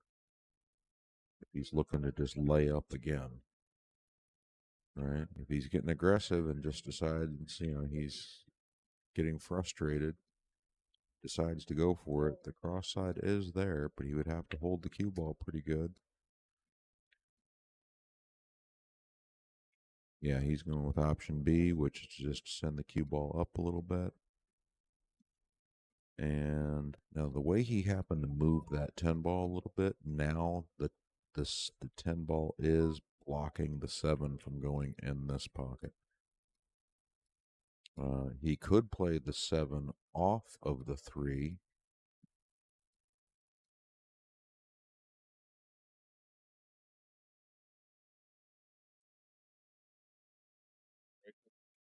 Just play more defense.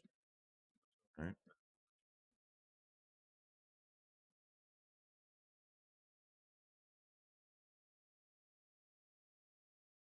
So, yeah, this is a chess battle. Right? And who's going to make that critical mistake first? Neither player wants to do it. Neither player wants to make that critical mistake, which is why they're both still in the game. Right?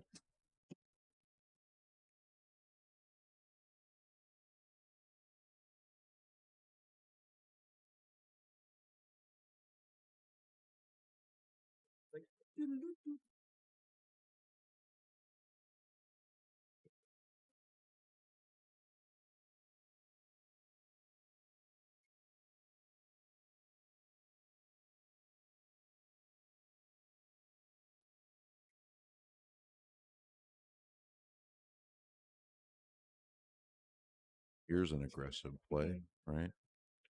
Get behind the 10 and kick the 10 into the side pocket. All right, I do believe that 10 is just off the rail far enough that that might play.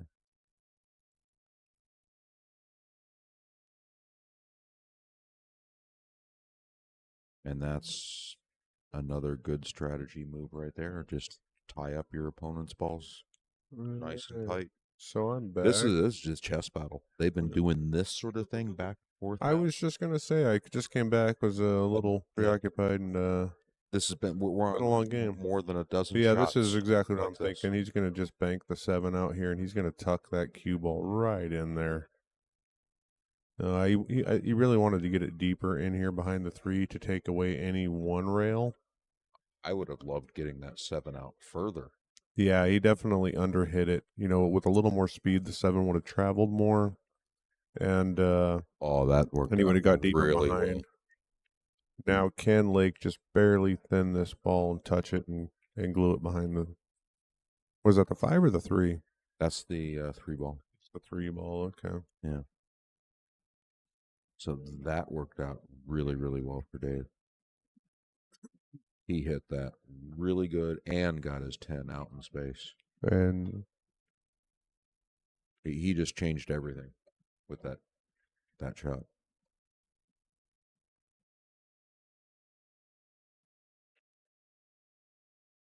That was a hell of an attempt there. He did give Dave a clean look at this, though. Yeah. And the 8 does play in the side pocket, I believe. Yeah. So, I mean, is it go time? I mean, I'm not feeling overly great about it, but Uh, it might be. Or does he just push this 10 towards that corner and bring the three around, the cue ball around a couple of rails? Yeah. So once again, no player is eager to make that first mistake and get aggressive. So, refund? is unable to fulfill your order. Well, that's what.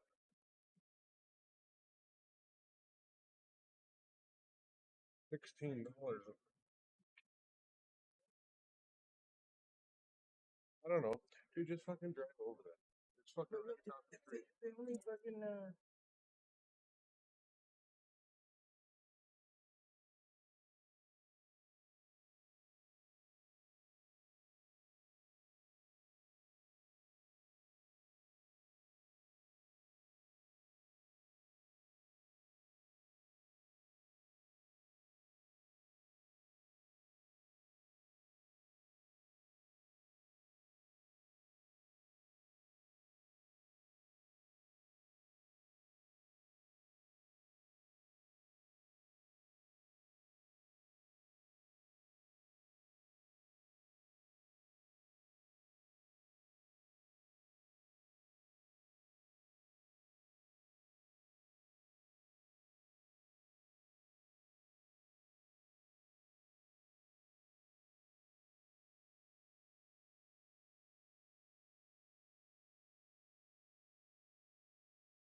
Right. Sorry for the silence there. I had to step away from the action here, and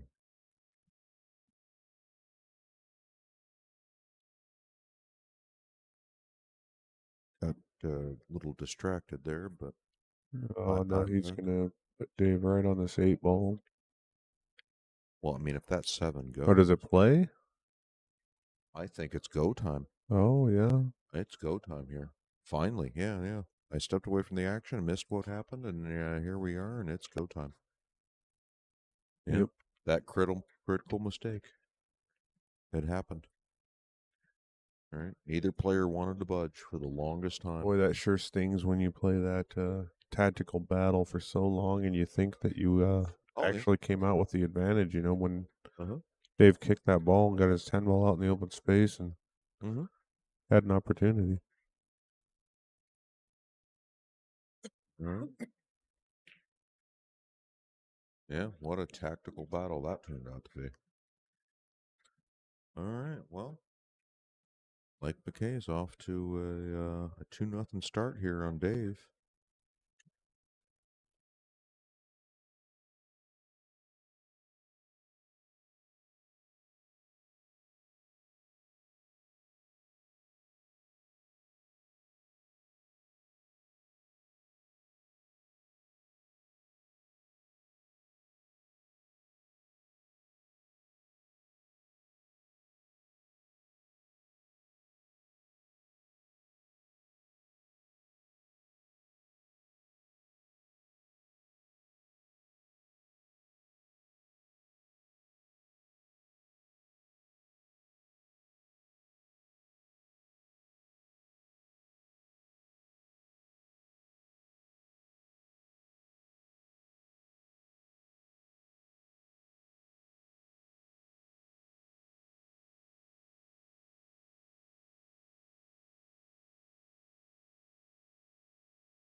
Okay, there we had a scratch on the break from Lake.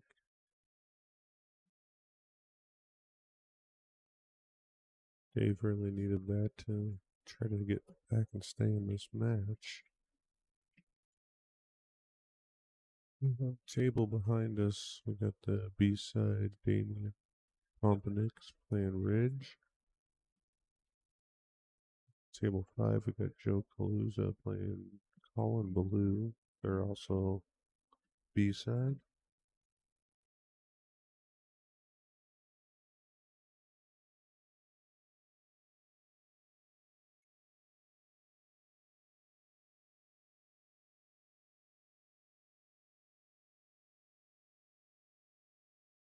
He was chosen stripes here.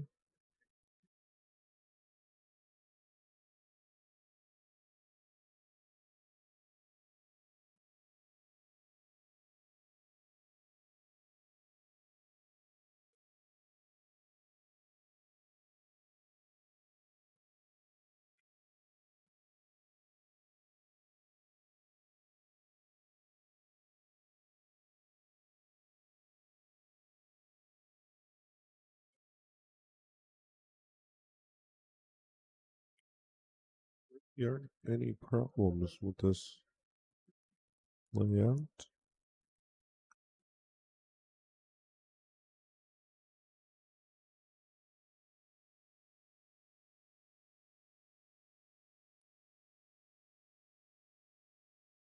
So take this 11 and just come right out for the 13.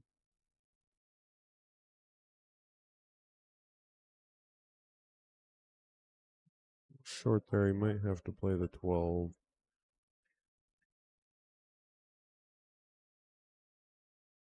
All the way up in the corner.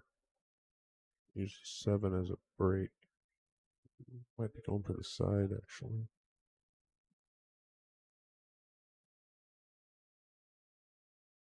Oh, but he just pushed that 6 ball in front of where the 8 needed to go.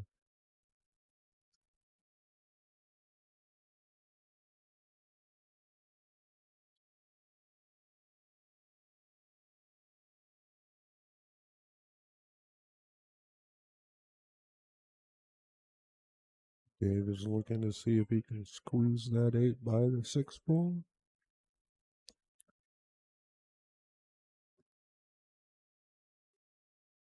And he doesn't have enough to pull up and draw this way and take a harder cut on the 8 down to this corner pocket.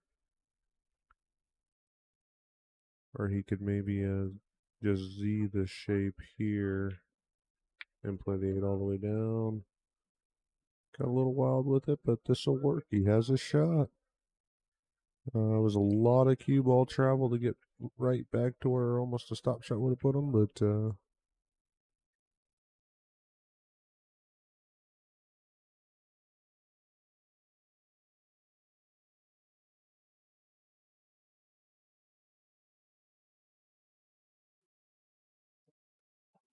just overcut the ball.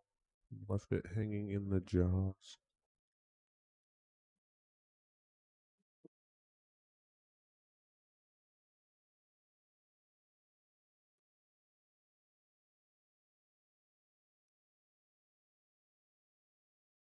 Always a heartbreaker when you work so hard at a rack and come up just millimeters short.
That is a huge swing in this match. Could have been just a 1-game deficit. Instead, that's going to turn into a 3-game deficit for Dave. Not insurmountable.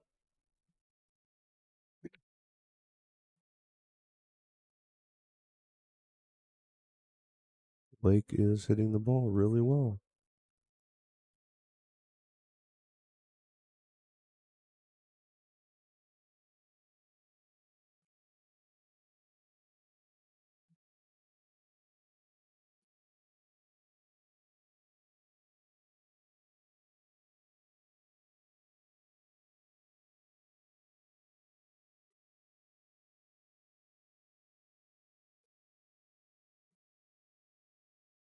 Take a quick peek back here. It's Colin Ballou playing Joe Kaluza.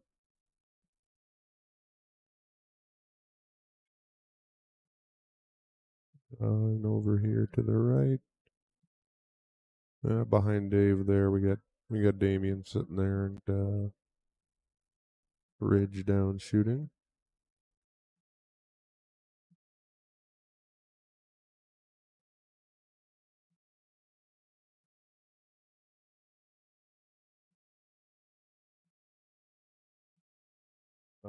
Mr. Lyle Meschel in the house.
Dave here is carefully weighing his options.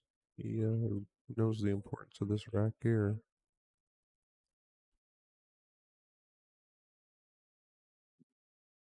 All racks are important. When facing a potential 4-0 deficit, you definitely want to take advantage of the opportunity you have at the table.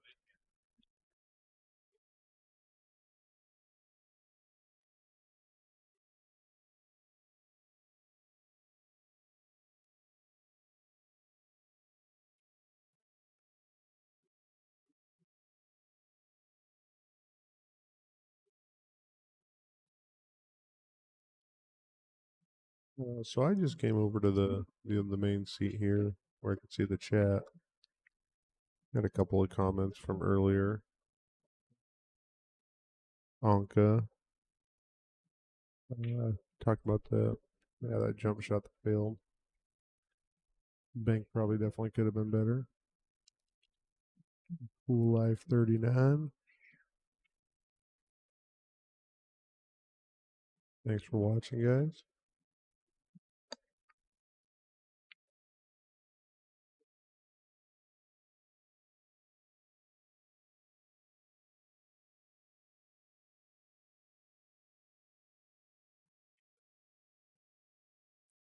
Ooh, that was a good bump.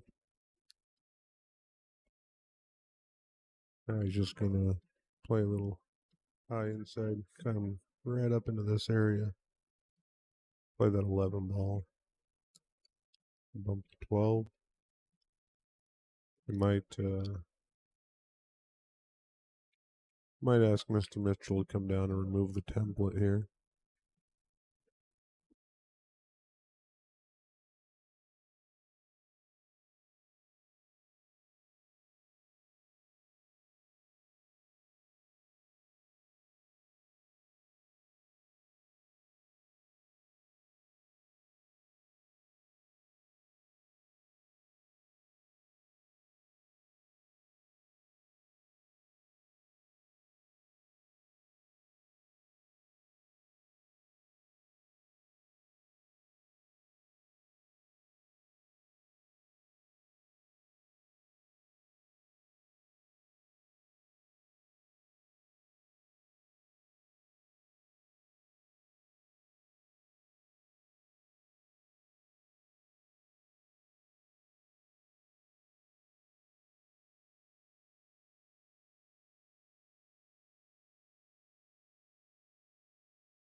And Dave's just asking have the template removed.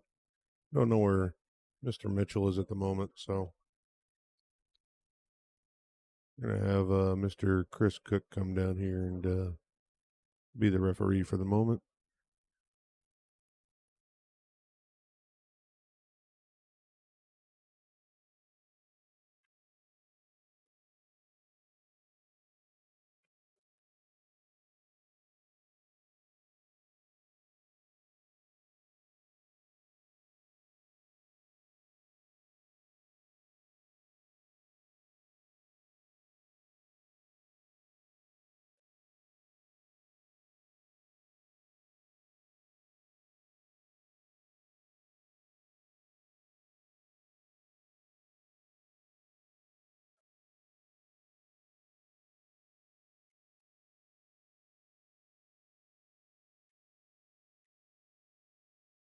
Beautiful shot. I believe he's got the angle on the 9. He's gonna draw it right over into here. And he'll be playing the 8 ball in this side pocket.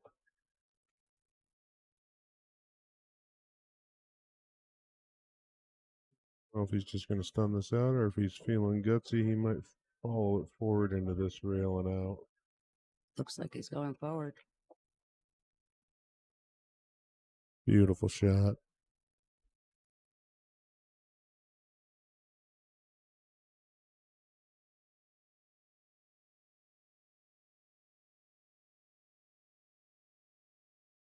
And that is exactly what Mr. Schneider needed to stay in this match. Yeah. Break and run. It's not working. You know, I noticed that. Makes no sense. Wondering if somebody else is. So, maybe if Jerry Churchill is out there somewhere listening, Jerry Churchill from Helena, Montana. Right now, he was always a positive guy.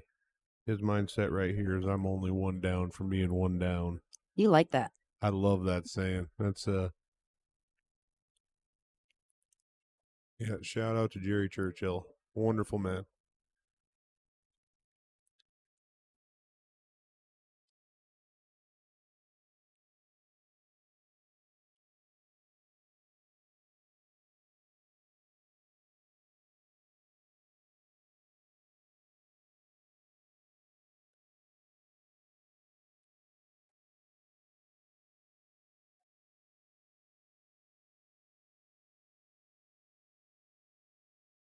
Blake definitely wants to answer that back with a break and run of his own. Keep the pressure on Dave.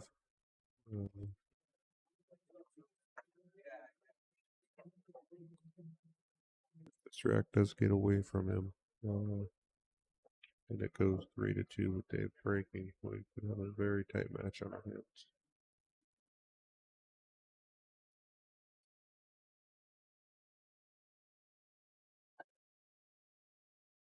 Cue ball, I think, was heading right at the corner pocket until 3 ball kicked it. But Dry that is break. a dry break, yeah.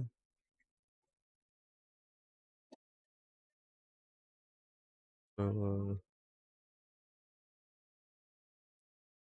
not the scratch that was oh so close, but that is a pretty open navigable table. I do believe he can see the 11 ball.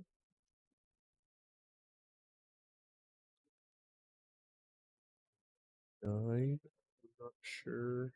Looks like it'll pass the 4 ball.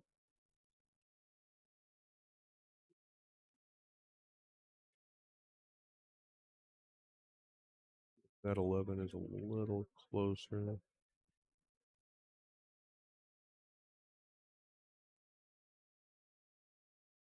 Seven ball might be peeking out just a little bit too much.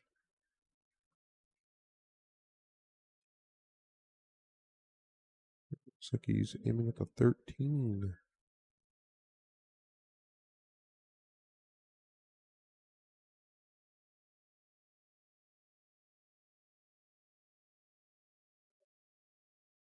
What a beautiful shot. Yeah, that was really nice.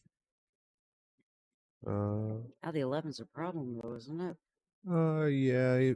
I mean, it's still pretty makeable. You know, if you get anywhere in this area here, center table, you can cut it up and just bring. That might be his last ball. Cut it up and come out and play the Lead 8 for the instead 8. there. You know.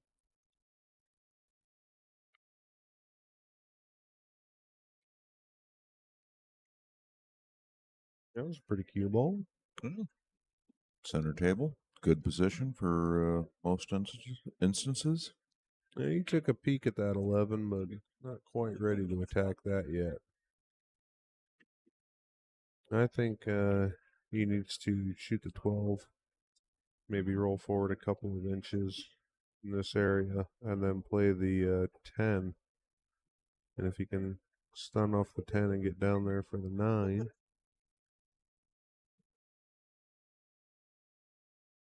Let's see what Mr. Schneider has planned.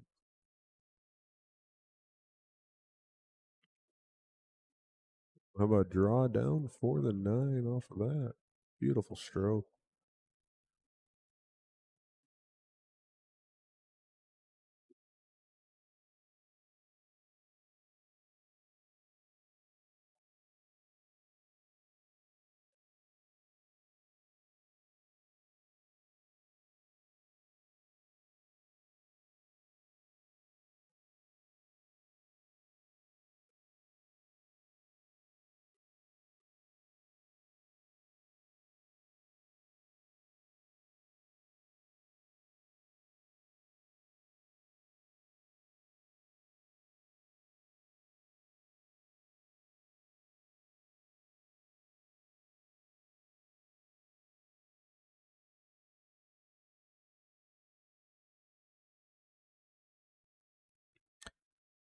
We got 28 of you guys that are die-hard pool enthusiasts out here watching. Oh no. Well, that is definitely going to change. Oopsie daisy. Add a few minutes to the rack. Whoopsie daisy. Yeah.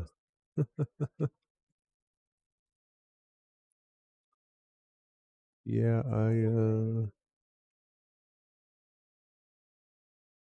I think he's just going to probably have to one rail kick at the 10, get a rail, and play the percentages of seeing if Lake can get that 7 out of there. He's going to one rail kick at the 11, maybe. Maybe bounce the 11 out. And Does he want to open that 7, though? Not really. No, he does not want to. Well, the 7 doesn't go by the 8, so if he can hit it full and just hold the cue ball right in there, That worked out pretty see, good right that's there. pretty good. But I mean, when you got the firepower of a guy like Lake in the cue ball control,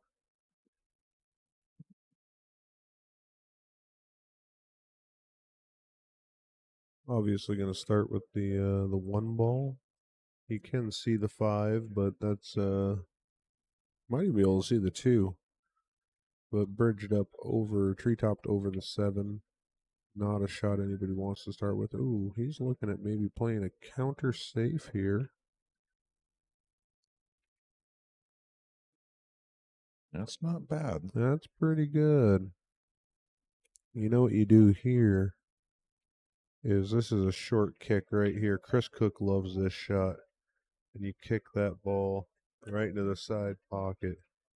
This is not an angle that I would love. You're going to have to get the cue ball to drift up pretty high, flirting with the corner pocket to be able to see the 10. I think he's just trying to do a little return safe and just put him in an awkward spot. He's not going to. He's certainly not going to put this in a position where Lake is not going to have an opportunity for at least a hit. Yeah, that's where when you get into a situation like this, you almost have to go a little more offensive because, I mean, if you can't hide him to get ball in hand, Lake's just going to play another return safety on you. He has a game of chess here, and Lake has all of his pawns on the board, and we're running around with our king and our rook here. It's like, Yeah, Lake's got the advantage with certainly all the chess pieces on the board here. He is yet to pot a ball. All right, so he's got all of his pieces. well, and he still really doesn't have to go offensive here either.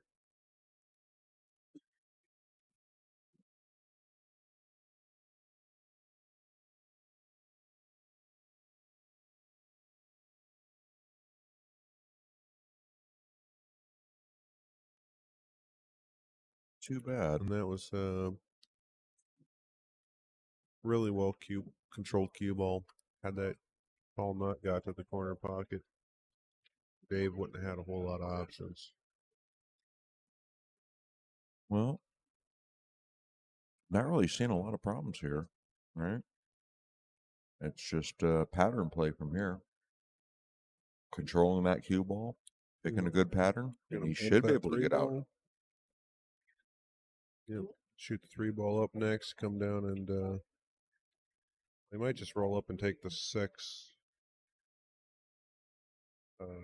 down in this corner here right after the 3 because it doesn't pass the 10. Mm-hmm.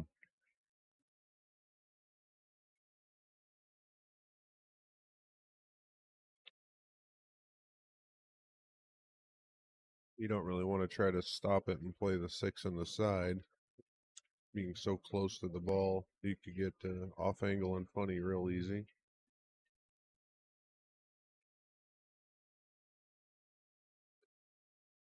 Give a good look at Lake's back arm there.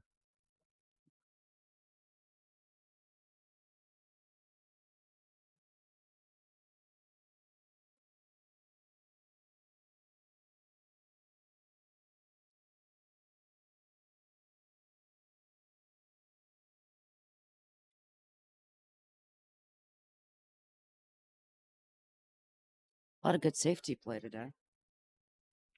Yeah, yeah. Yes. Good That- cue ball control contributes to good safeties. These two definitely know their strategies really well.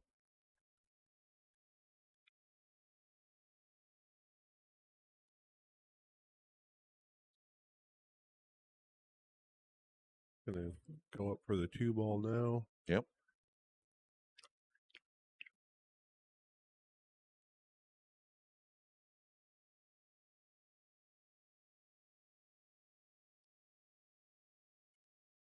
So we got some noise canceling software running in the background. Should eliminate all the unwanted noise. So you guys should have a nice, clear audio experience. We hope you're enjoying the nice, clear microphones we brought in for this stream.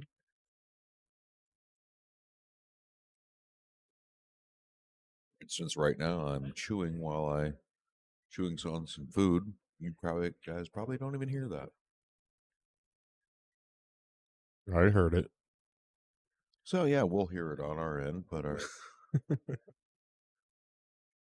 our viewers will not. It's a pretty good position right there. Just one, perhaps 2 rails over for the 8.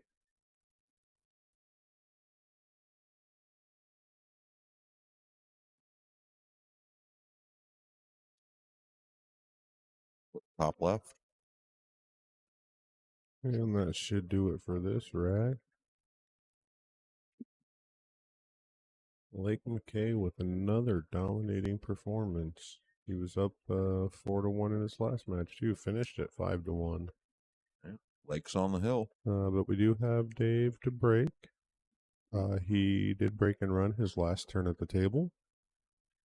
So get a repeat of that and stay alive and keep this action going.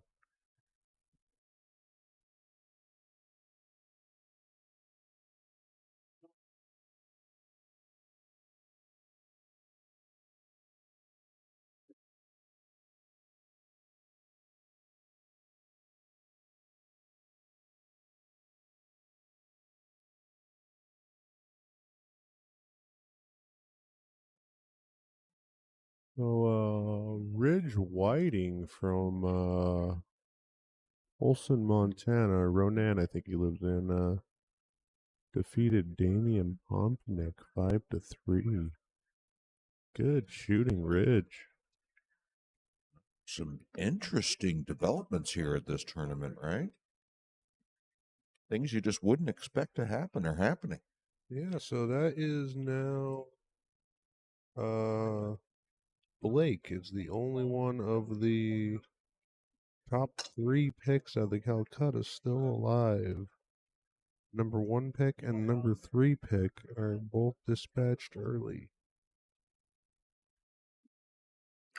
Did Lake McKay go number 2? No, it was Jeff Boucher was number 1, then Blake Baker, and then Damian Pompanick. Okay.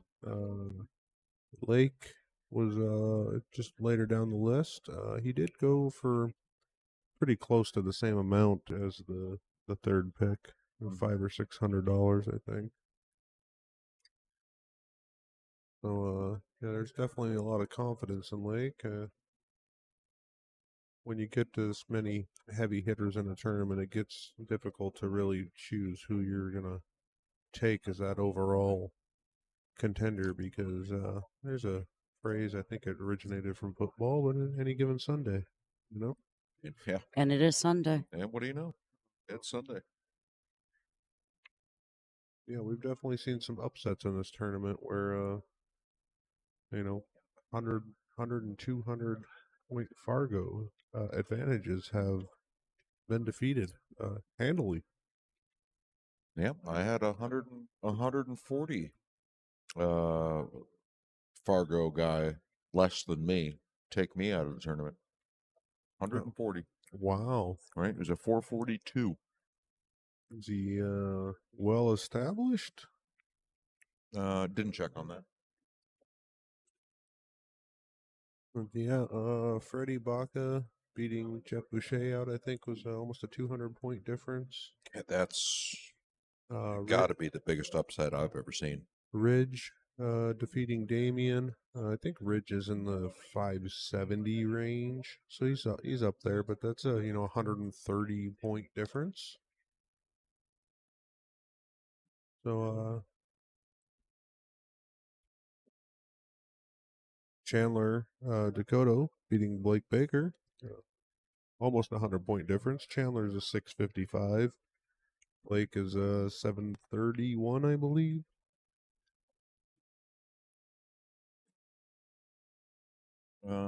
That's a bit 80-point difference anyway. A bit surprising, but not overwhelmingly, right? Right. But I would expect to see Chandler take a little bump up in his Fargo from this performance. Yeah, depending upon his robustness. He had a wired combo there. He handled that pretty good.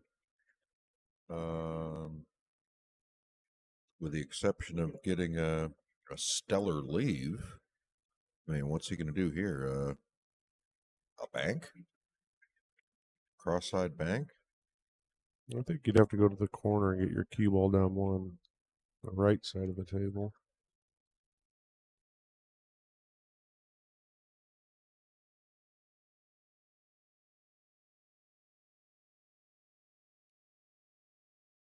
Call the safety.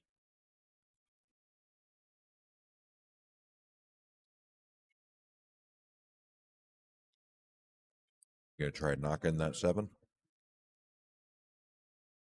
He's just gonna roll the cue ball up on the. Oh, he did carry him off and try to get that 7. Yeah. Okay. Would have been the right general idea. It's pretty good. I mean, he is still not a place I would put the rack, but look at this return safety. Yeah. I mean, I'm sure he wanted him glued on that 8 ball, but Oh, even sure. still, there's. Yeah, you can't do anything with the 14. He could bank the 12 back where he's standing. Mm-hmm. You try to follow the 12 actually. the cue ball and come up. I keep drawing crooked lines. Oh, that was a pretty good shot too. Pretty clever, but Yeah, 6-4 combo. it opens up as 14. He cannot see the 7. I'm looking right down the table. You know what he could see though is the 3 ball will clear right up in here. Maybe you got to go a little rail first with it, but Or the 6-4 on the side. the 6-4 on the side.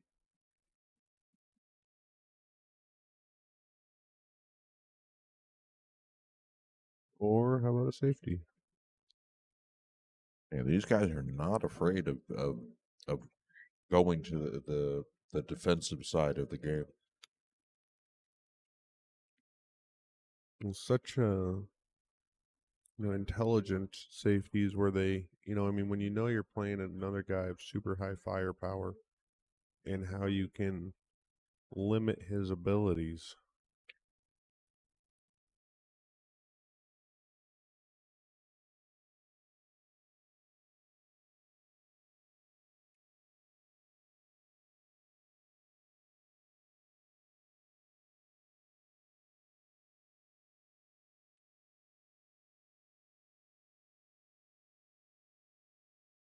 Well, what do you do here, Matt? I was kind of looking if he could shoot that 11 rail first past the 9 and play it off the backside of the 2. Yeah, That that's not a bad result, right? You're taking away that 2 from your opponent right there. yeah, You know you're getting back to the table from this Sure. position.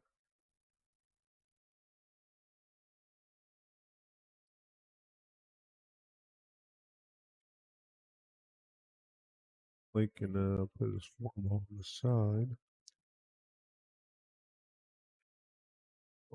Shows the combination all the way up table. That didn't really do a whole lot for him. Not sure if he can cut the 6 by that 12 on the side. That would definitely send the cue ball down in to disrupt that 2 ball. Yeah, he's going to have to look to duck here somehow, or change the layout. I think he might be able to come off the high side of that 2 ball and just pocket the 9. And still land behind the 2. Keep the cue ball right in there behind the 2, yeah.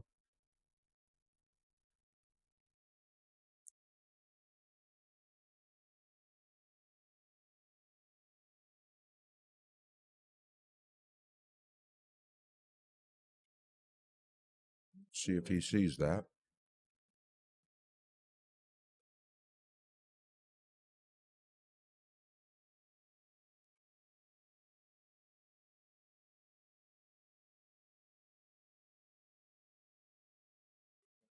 I don't think he can play the 14. If he just gets that cue ball to make the 9 and follow forward a little bit, I'll block 15.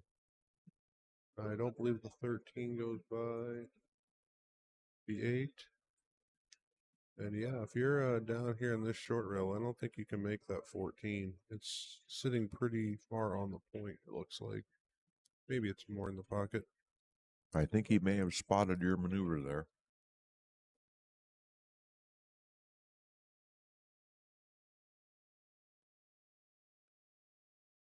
Well, Yeah, that's not as great as he'd hoped for, but it's not an easy shot here. yeah, he's calling the 15. Probably going to go off the 14. I get down, hit it in the low side here. Mm-hmm. Okay. Good shot. Yeah, like definitely wanted to not give him a look at that 15.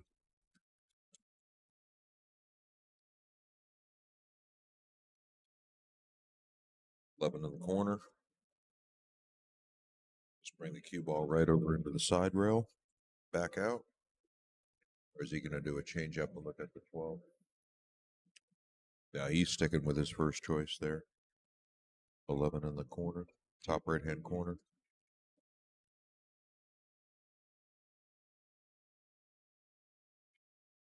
Oh, what a beautiful stroke that was. Yep. Really good job.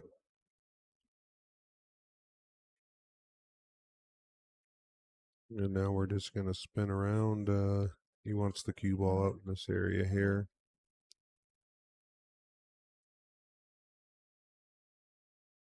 No, he might just actually come straight off into this area, play the 12 straight up into the corner. Yeah, he's adding left. I can see his cueing.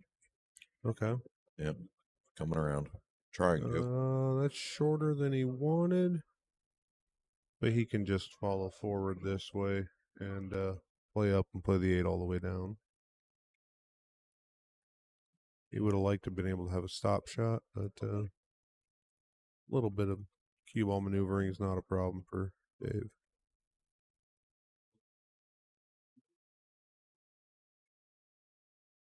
He's going to stun this end of the end rail. Come back out. Low inside. Oh, holy smokes. Wow. I don't think he meant to hit it like that.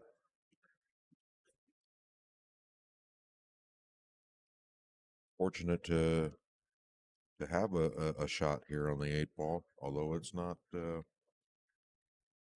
shot he wanted. No, but any shot is better than no shot. Stay confident, stay and smooth shot all the way down. Put it in the hole. Nope. It's not going to do it. And yeah, we're likely going to see another 5-1 route by Lake McKay.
He got a little out of position there towards the end, but he was able to go to with a plan B and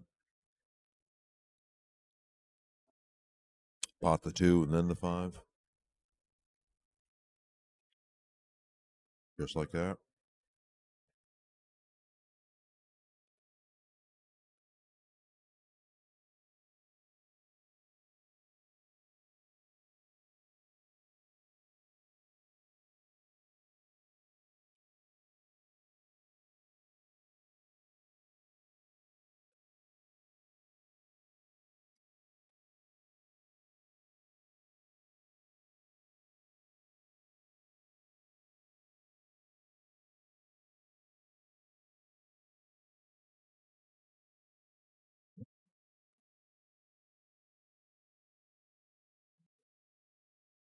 Next up, we are going to have Chandler Dakota versus Jaime Lechuga.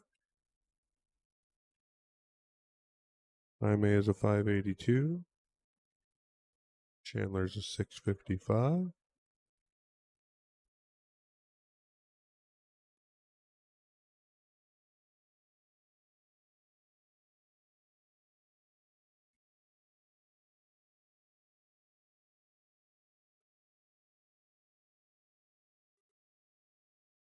And there's. I'm gonna go.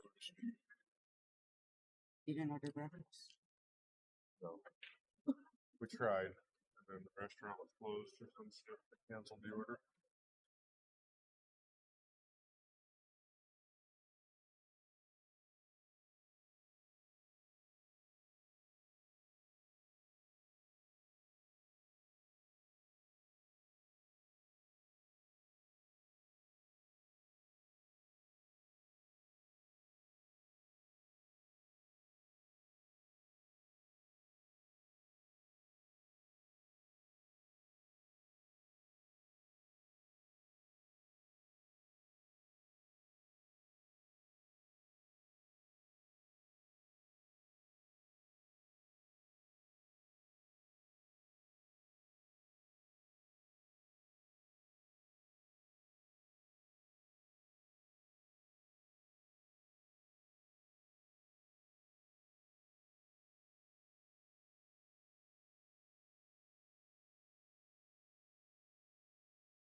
Looks like Jaime is won the break here to get things started.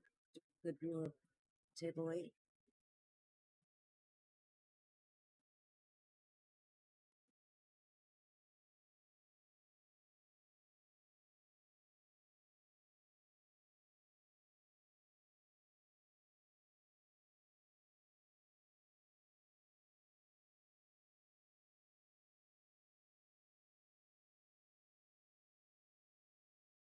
Zoom out a little. Oh no. I got it.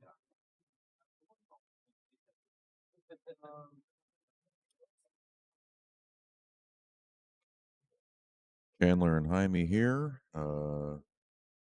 Next to us on another table, we have Ridge versus Colin. They're also starting at the same time. Colin to break on the other table. We got Jaime breaking here on this table. Breaking dry. Chandler's had a good day so far. Yeah. Yeah, absolutely. Still has Ridge. Representing Montana very well. Ridge Whiting.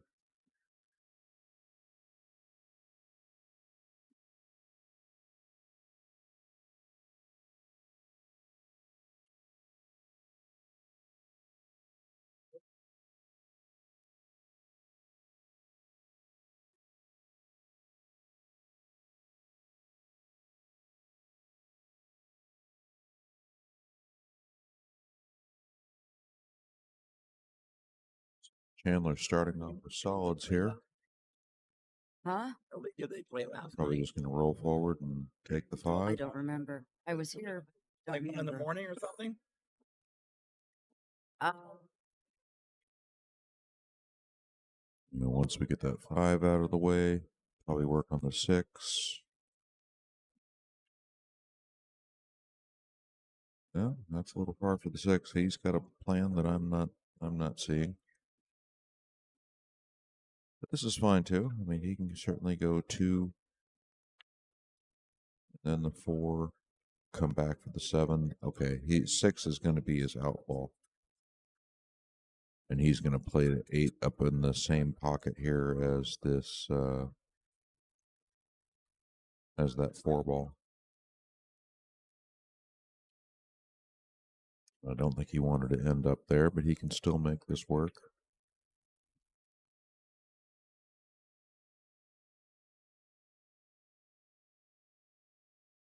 We have to slow roll this in.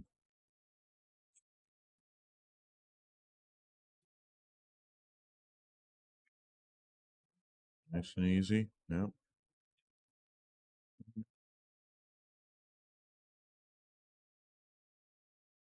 Just roll this one in as well with a little bit of left hand spin. Oh, he tried to come around to get the 8 in the corner. Did he get there? I don't think he did. Interesting. I'm pretty sure that 8 played up at the corner. He could have just kept it simple. So he's going to swerve this around. He got a good hit, got a rail, but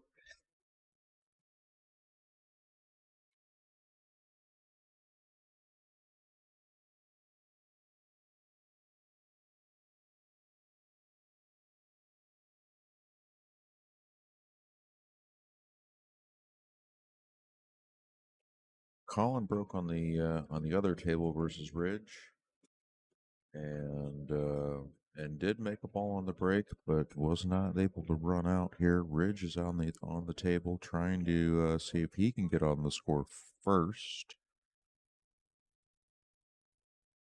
So we'll try to keep you apprised of the action on that table.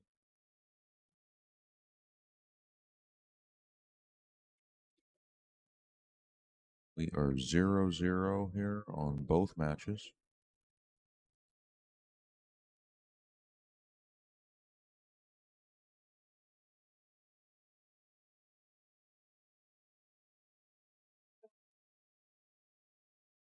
Jaime just did a clever little safety there.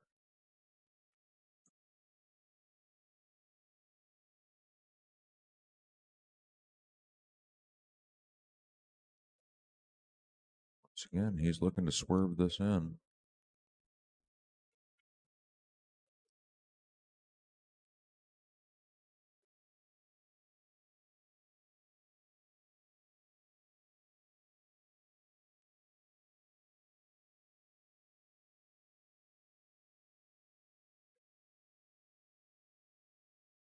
No bueno. And now there are no problems here on the rack for Jaime.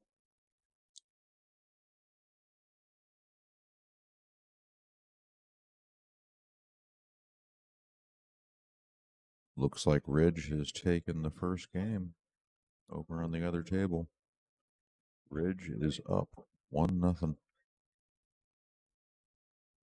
Here we're looking at Jaime on the main TV table here. Seeing if he could close out this rack and get on the board first.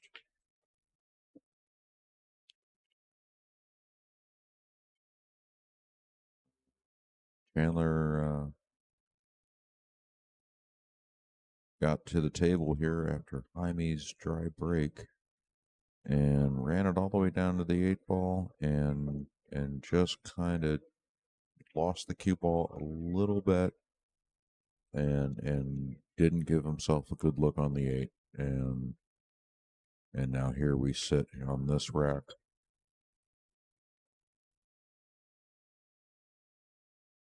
He was fortunate enough to get to the table again with Jaime doing a clever little safety, but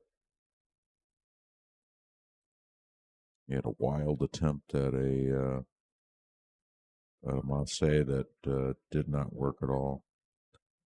Ridge just broke on the other table, alternating break format, and made a ball on the break.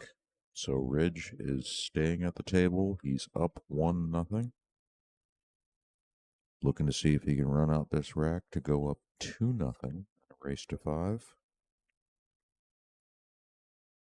Jaime should be able to close out this rack just about anywhere on the table.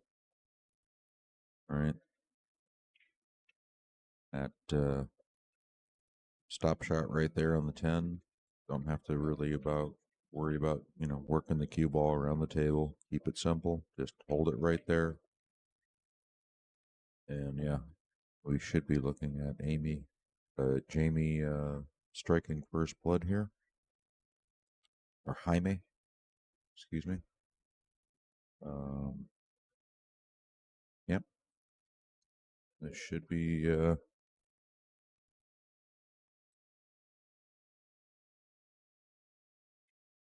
yep. Should be, would be, could be, and is Jaime first. Meanwhile, we'll tune into action over on the other table here. This is Ridge's break. And he is still at the table from his break, running down on stripes. Got 3 left to go, and they are all in the open. Right? They're there. They just got to be connected somehow.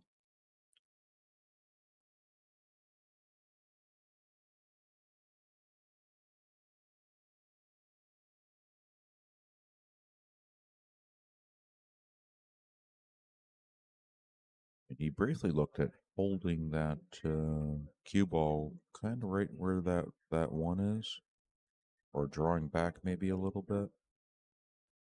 So let's see if he tries to pull that out. Looks like he struck that fairly well.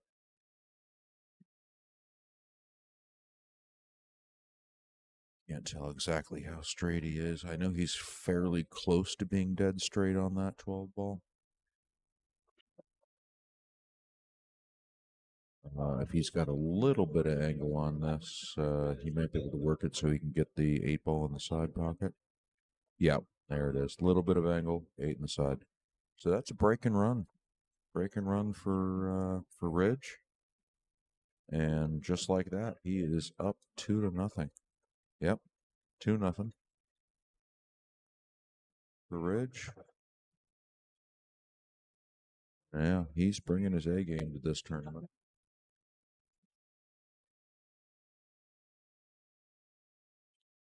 So, any folks are watching at home rooting for Ridge, Montana locals there perhaps? And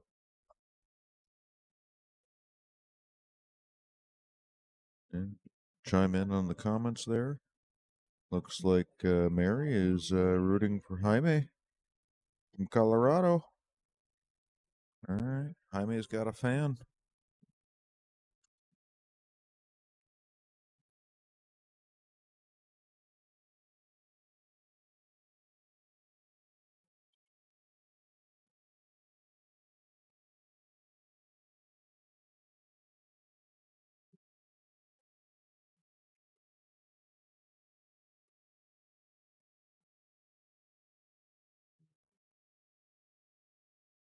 Bit of a brutal leave there.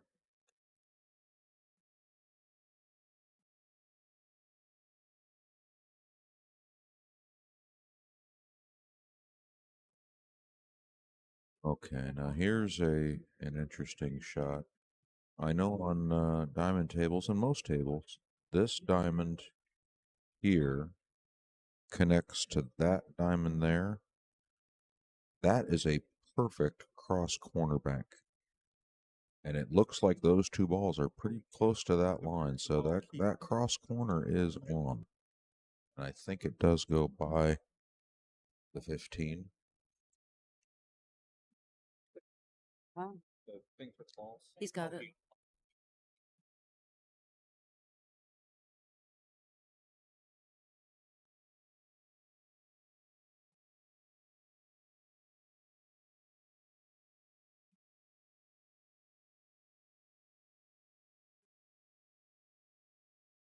I'll be right back.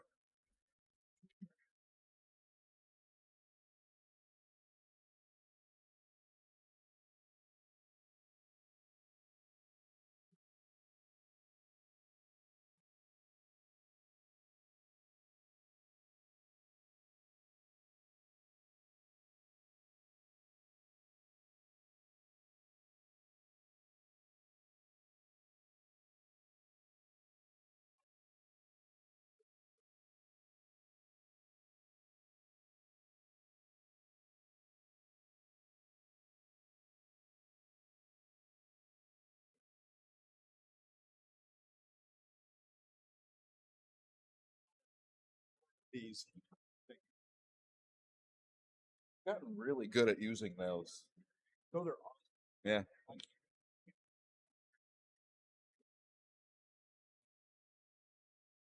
I like the heavy one. It sits there pretty solid.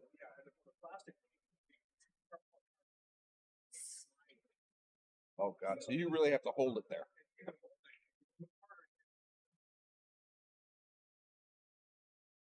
Yeah. So yeah. Yeah. Have Matt make you one. Yeah.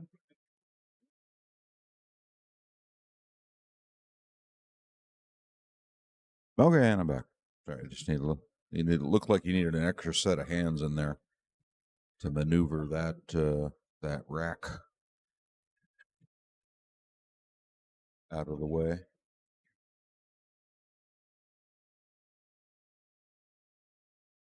All right, so we got Chandler going here on this table. We got Colin on the other table. Just tried to do a little kick safe there, and didn't end up too bad. But I'm pretty sure he did kind of leave Ridge a shot. So Ridge has got that thin slice on the 9 on the side. If he's looking to get out here, that 9 does clear the side.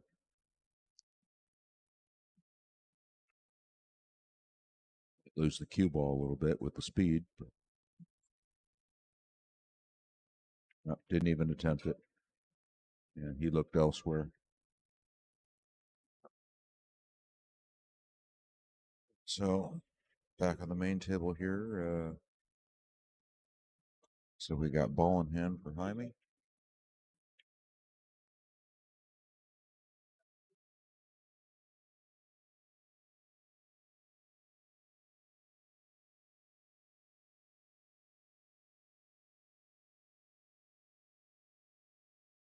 So we got some Montana folks watching. Loyalty there. Thanks for chiming in the stream. Rooting for Ridge.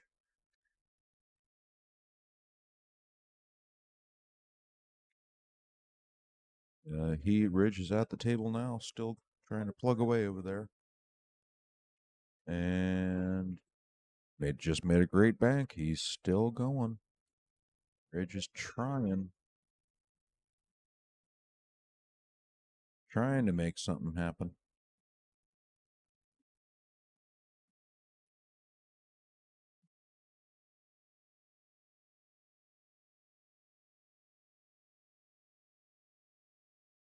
While we're looking at Jaime here, for you Colorado fans, trying to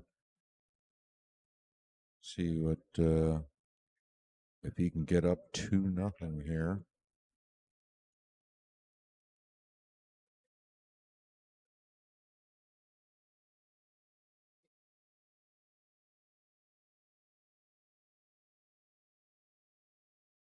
And it looks like Ridge is gonna be able to close out this game here if he gets a good cue ball. He's got great shape on the 9 and the side. And that 8 ball is just setting up pretty to go down in that corner. The only problem is he's got the cue ball pretty close to the rail. All right, so he might have to elevate on this or do something to make sure he doesn't lose the cue ball forward and get snookered. All right. If that cue ball rolls forward and gets behind the 6, he could find himself in a little bit of trouble there.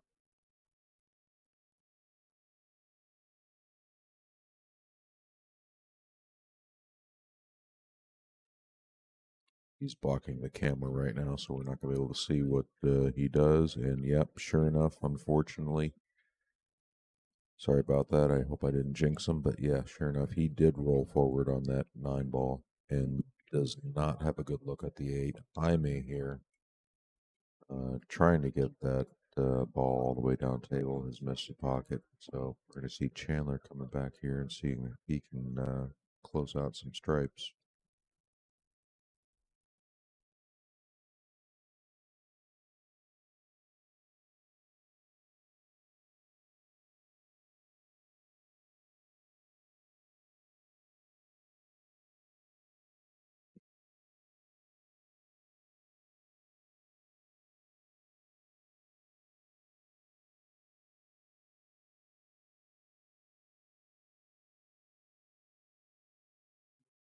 You got both players just studying the table here, Chandler and Ridge. See who takes a shot first. Looks like Chandler's getting down first, but at the same time, yeah.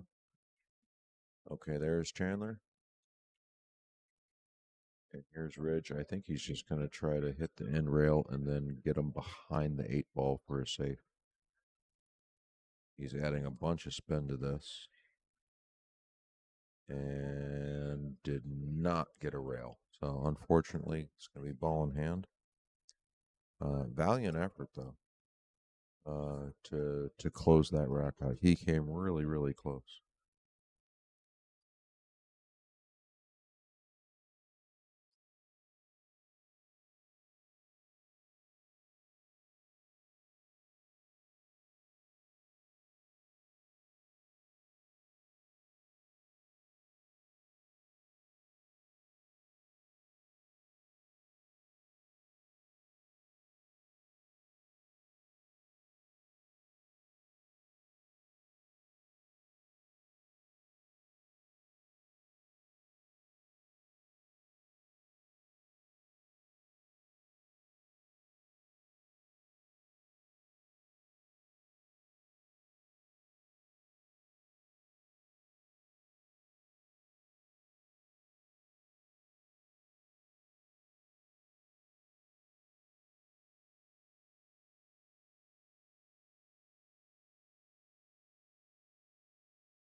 That's going to come up a little short of where he wanted to be.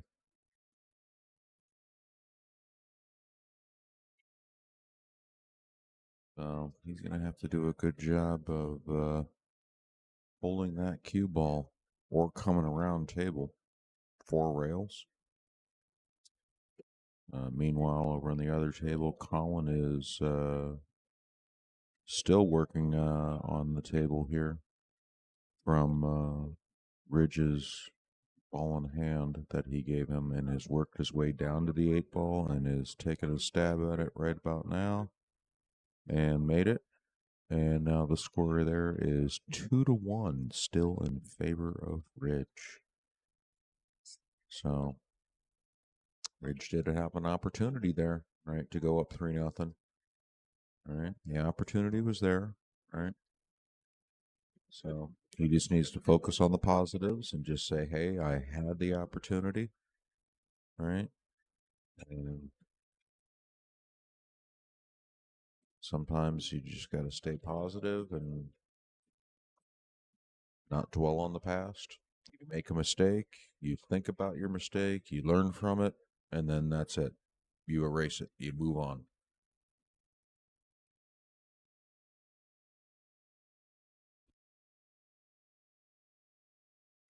Chandler was able to close that out, even things up.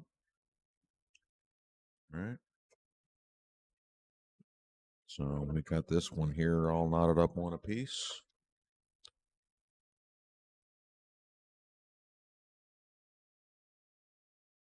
You got Ridge breaking.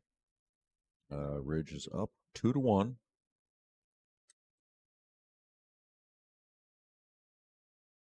On the main table here, Jaime is racking, so he'll be up to break in a second. Ridge got a ball on the break. Decent spread. No problem balls for Ridge here. Right? Everything's looking pretty spread out. So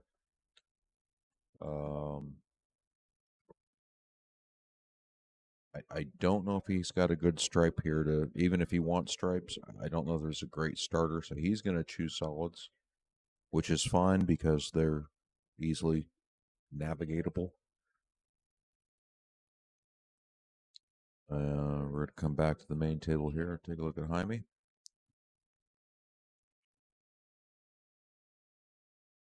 And yep, he was able to get a ball there on the break.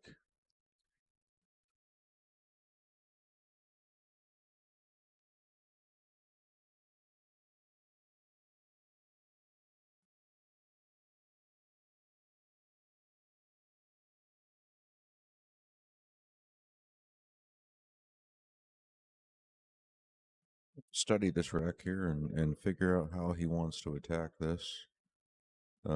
Great spread here. See if there's any problems here. I think that 10 is fine.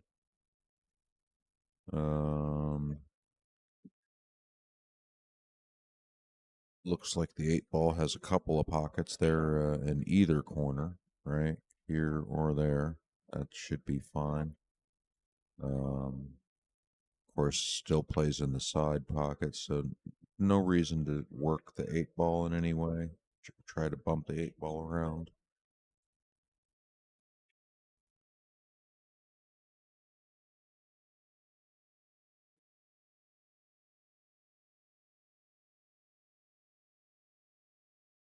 Ridge is still at the table from his break, trying to run things down. And just rattled a practically straight in shot. He did have to elevate a little bit there. He was jacked up over his opponent's ball. He had a bridge over it. Probably disturbed his form just a little bit. So Ridge is up 2-1 and just gave Colin a chance at the table to see if he can even it up 2-2.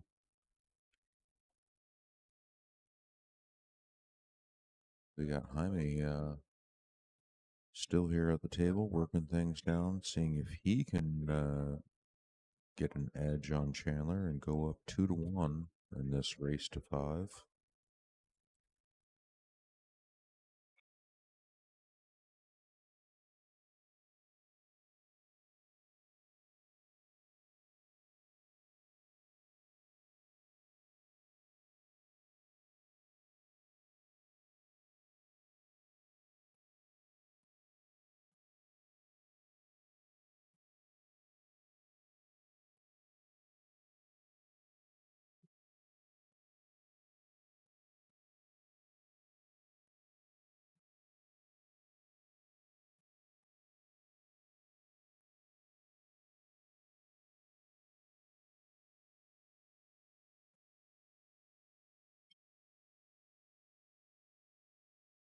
Well, if he's not too straight in here, he should be able to pull back on that 14 and get the 12 in the same corner there, and then 12 to 8 in the bottom left-hand corner, and he should be able to close this out for that 2-1 lead. Okay, there's that pullback. I would expect him to just roll this in nice and simple, keep it easy. Right.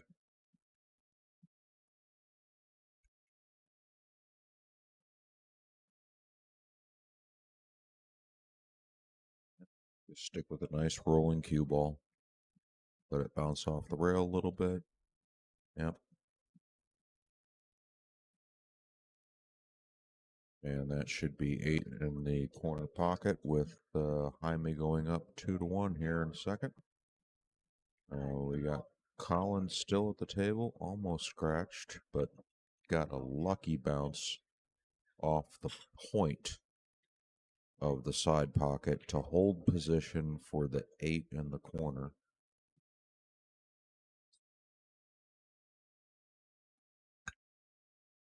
Which he nailed. And there we are. We're knotted up 2 apiece on the other table there. So Colin Ridge 2-2. And Jaime 2-1 over Chandler, who's been having a phenomenal tournament up to this point. Playing some of the best pool I've ever seen him play. Not that I've seen him play very much, but I have seen him play a little bit, and he's definitely been on fire this tournament up until this point. But, you know, a little funny roll here, a little funny roll there can really change your fortunes. Certainly, if they're rolling for your opponent, that can also change your fortunes.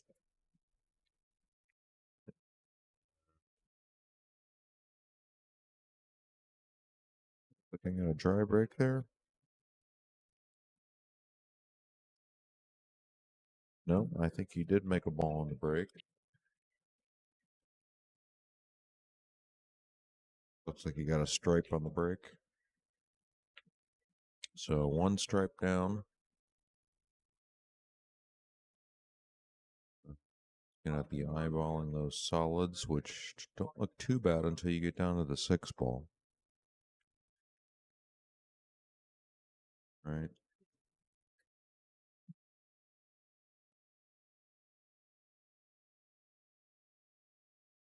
He might be able to play the 6 off the 15. I think he just got down to take a look at that to see if that's on.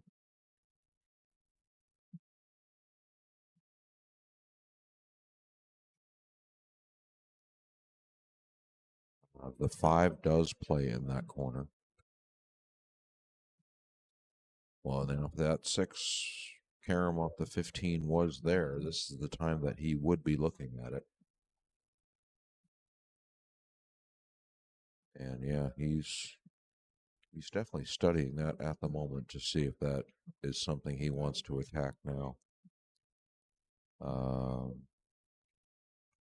If he doesn't like it, then he's going to have to figure out a different pocket for that 6. But yeah, I think that's what we're doing right now. We're taking that 6 off the 15 in the corner pocket. Sure enough, cleared the pocket out. There's your 5 ball. Didn't ruin any of his other shots. So yeah, that worked out really, really well. He's got an angle on the 5.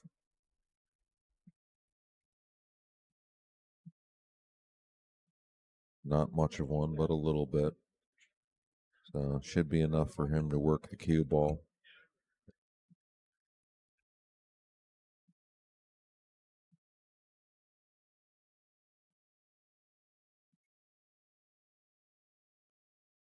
Nip off that 11, change the direction of it just a little bit.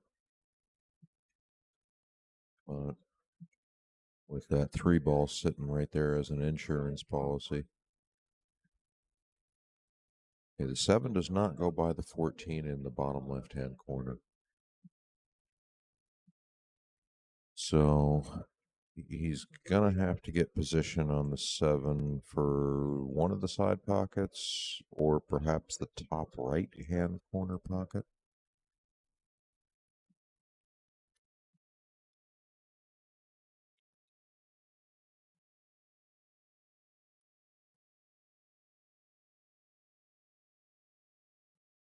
Yeah, he tried to come around and up table to get the 7 on the side. I can't imagine he was trying to play super tight, short side shape on the 1 ball to get the 1 in this corner. The landing zone for that was so small.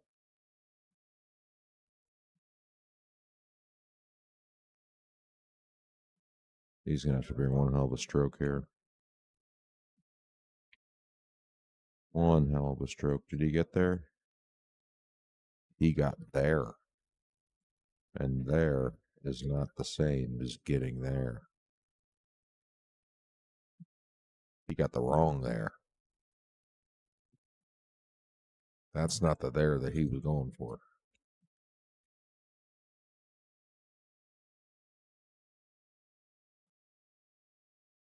Meanwhile, we're going to take a look at the other action here. Ridge is getting over to the table here, attacking solids.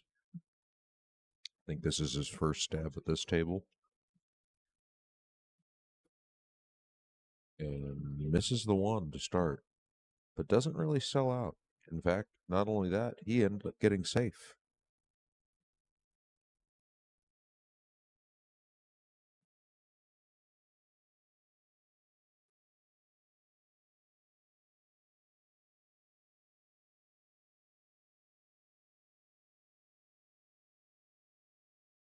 Let's see if we can take a look at Colin here and see if he can escape out of this safe.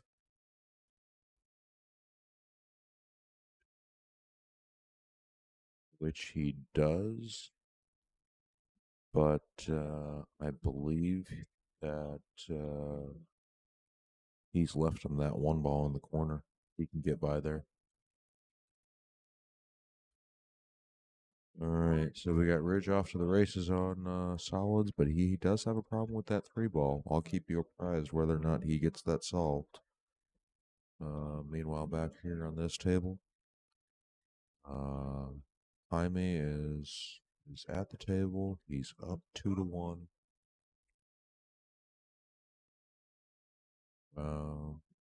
Ridge elected to just play safe again. Didn't really block his opponent from a clean look at one of his balls. So he can see them, but in fact, he even has, I believe, a shot at the 11. It's going to be a thin one, really hard, thin, long slice. And he didn't even attempt it. Colin just sort of nudged into it there. Meanwhile, Chandler here is fortunate to get back to the table.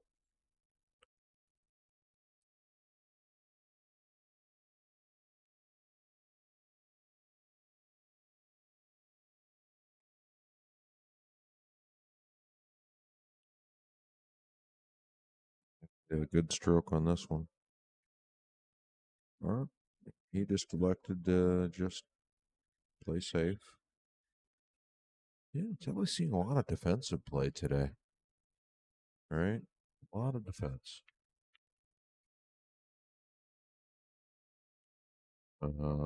Ridge has just opened up the 3 ball.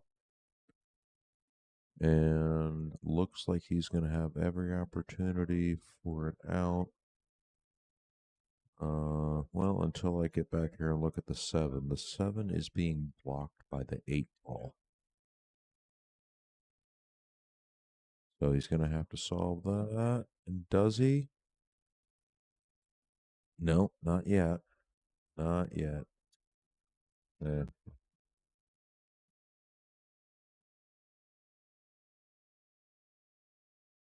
If Chandler can knock in the 7 and get good shape on the 8 in the top left-hand corner. 8 has got that way too thin. Way too thin. Not a good look here for Jaime, though. I mean, if you're Jaime, you got to be glad you're getting back to the table. Uh, not a great position to be in.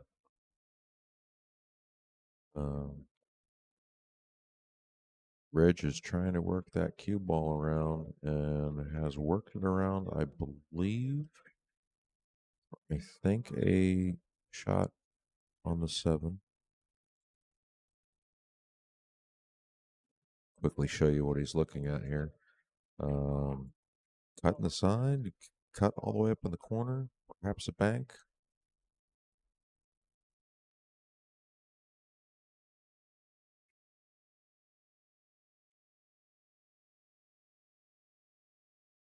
Meanwhile, I'm sorry we missed it, but Jaime just played a very clever shot and just took his 10 ball and just put it right up the rail intentionally to block the 7. I think the cue ball went off the rail up here so he could avoid the scratch and just came out.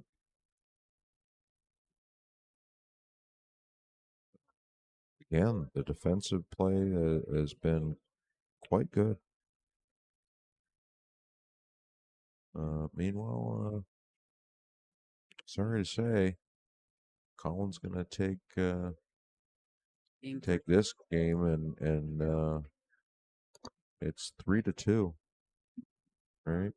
He takes game 5. So they're going to be racking up game 6 here.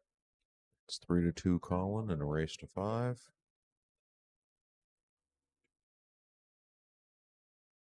Jaime is just looking to see if he can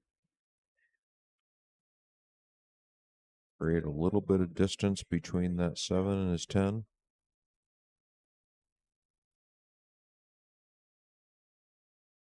And hopes that he gets back to the table and with any kind of shot on the 10 ball.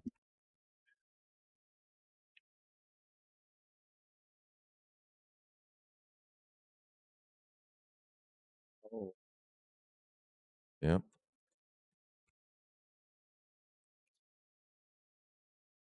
We could see Jaime going up 3-1 on Chandler.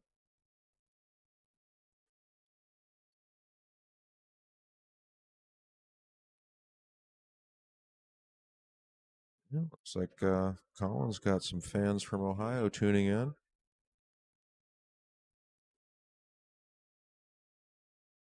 Thanks for watching there, guys.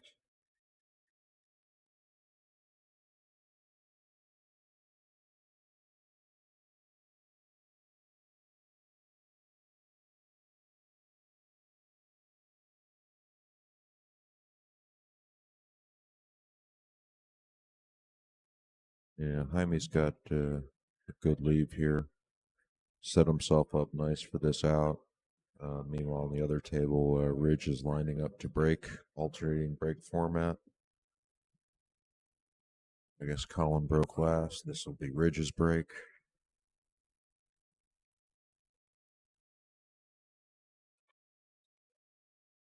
And it's like Ridge lost the cue ball and scratched on the break.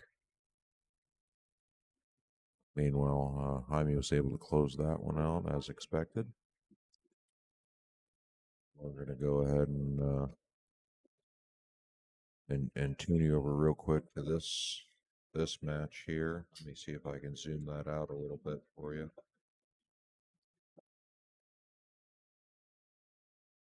Yeah.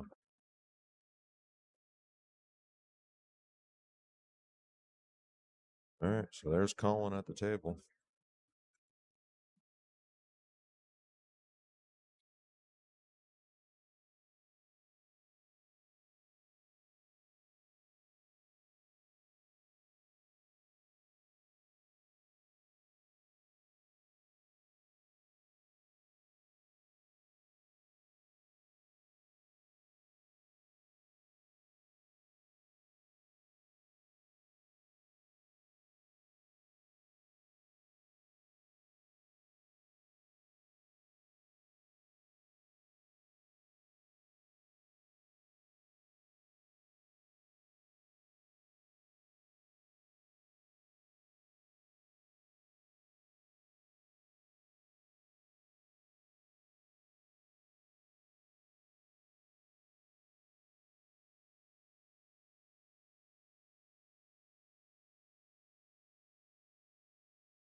About that, I had to step away from the mic for a brief second there.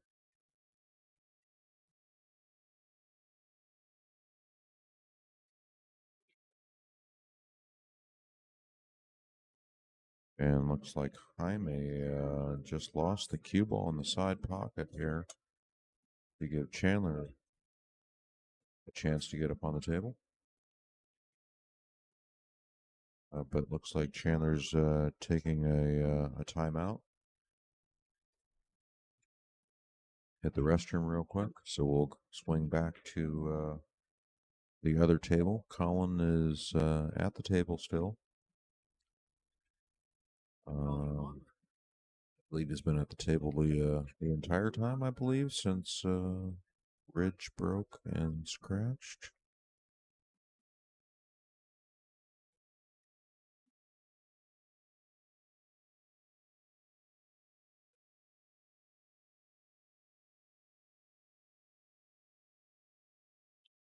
I'll be here in a minute.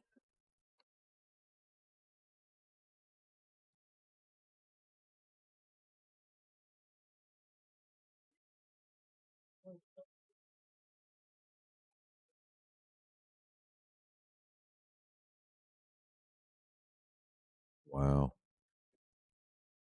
Excellent, excellent shot there from Colin.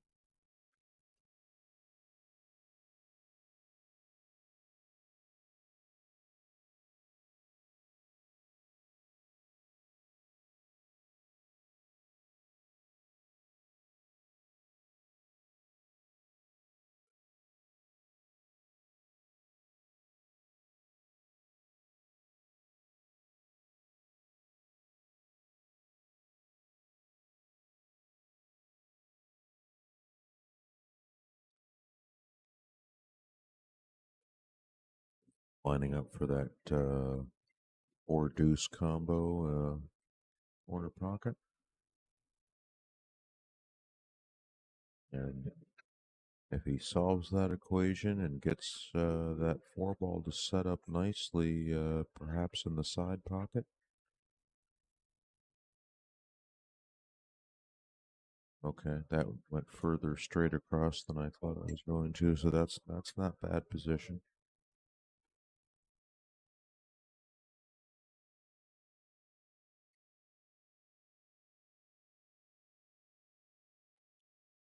Meanwhile, Chandler has worked his way back from his break.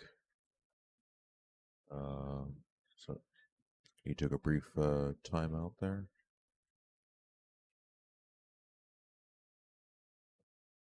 There's a good look at Chandler back at the table.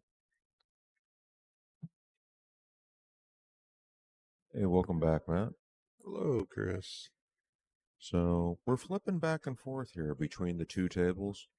Okay. We have some fans following us who are trying to follow both players. We got fans rooting for Colin. We got fans rooting for Ridge. We got people looking at Jaime. So we're trying to give them action on both tables as best as we can, switching back and forth depending on who's on what shot and what action is happening there. TR is asking where we're at in the tournament. TR, you can go to budtour.com/let's roll and check out the bracket. Search Paddy's.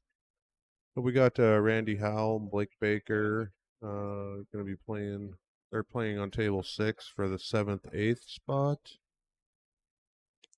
Meanwhile, Colin was able to close out that last game to go up 4-2 and get on the hill. Okay, and that is one loss side. I guess they'd probably still be 7th, 8th spot too. I can't see the whole bracket.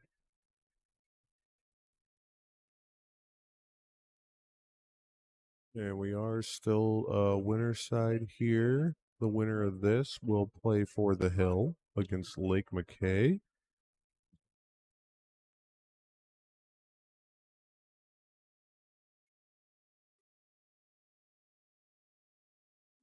Chandler's got a pretty easy route here to close out this rack. He's just going to spin 2 rails and bring the cue ball right into this area here.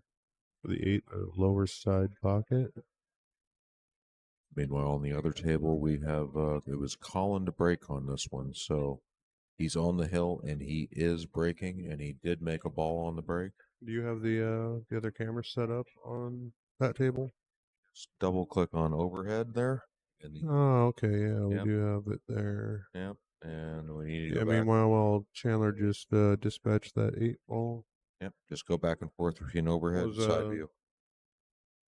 Chandler's clear 1. We've got to add to his score there. Oh, yeah. Yeah, so we'll stay here on this screen so our sponsors can get some love here for a moment. Sure. Yeah, Nate's Northwest Q's. J&A Roofing, actually, I believe that is Jaime's company that's playing on this table. That is Jaime, yes, it indeed is. So, big shout out to Jaime for helping us with this this live stream. Yeah, if you're anywhere in the Coeur d'Alene, Spokane region, need any roof work done, reach out to J&A Roofing, Jaime Lechuga. Matt, And there you go. We got James Mitchell. You can come through and paint your house afterwards. Yeah. Matt, are you okay for a second if I take a break here? Yeah. All right, folks, I'll be back shortly. So Tyler Van Biesen, if I pronounce that correctly, rooting on Colin from is that Ontario, Canada? Yeah. OH in the States is a abbreviation for Ohio. Tim Powell in the back corner, he had his boy Quinn playing. He's originally from Ohio, not Ontario. How you doing, TR? Good to see you tuning in.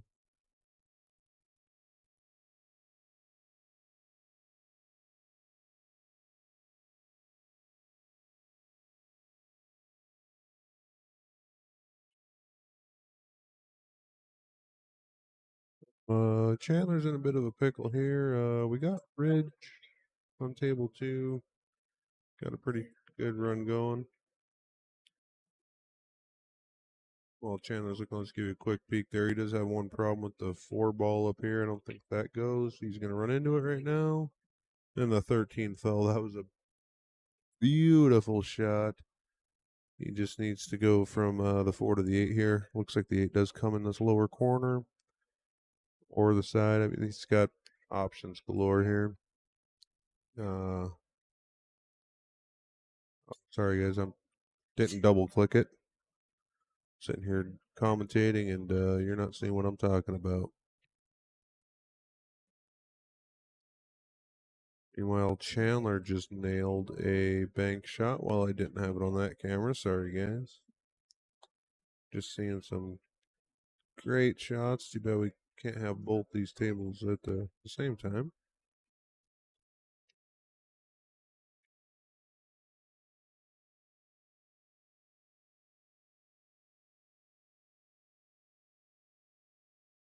And Ridge Whiting secures the victory there to close the gap at 4 games to 3. It is his break next. So he's looking for a break and run to tie it up and go hill with Colin Ballou from Canada. Chandler leaves the 7 ball hanging. He didn't shoot that with a whole lot of authority and confidence like he has been throughout this tournament. Could be a little bit of fatigue coming on. We're in the second day of this. We spent about 14, 15 hours here yesterday. And we were all back in here at 9 a.m., started at 10.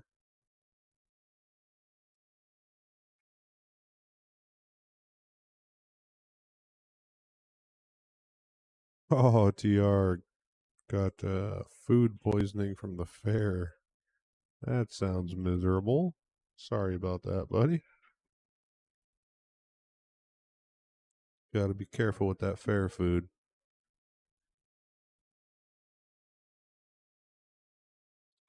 Need to should have just got on the zipper and that would have let you get it all out.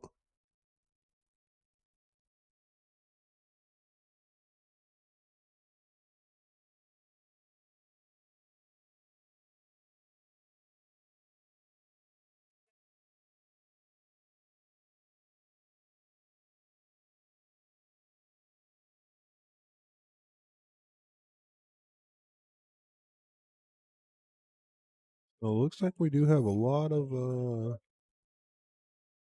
people in the chat that are rooting on Ridge Whiting, and yeah, I'm kind of there with you. I'm a Montana boy myself. Good to see Ridge doing well. Known Ridge for a few years. He's a super nice young man. A lot of people don't know it by looking at him. He appears almost kind of like a skinny little guy, but he is actually quite jacked. He does kind of all that American Ninja Warrior stuff with the salmon ladder and all that stuff. He's a pretty strong young man. Dedication and discipline. That's where he's excelling in the pool game as well.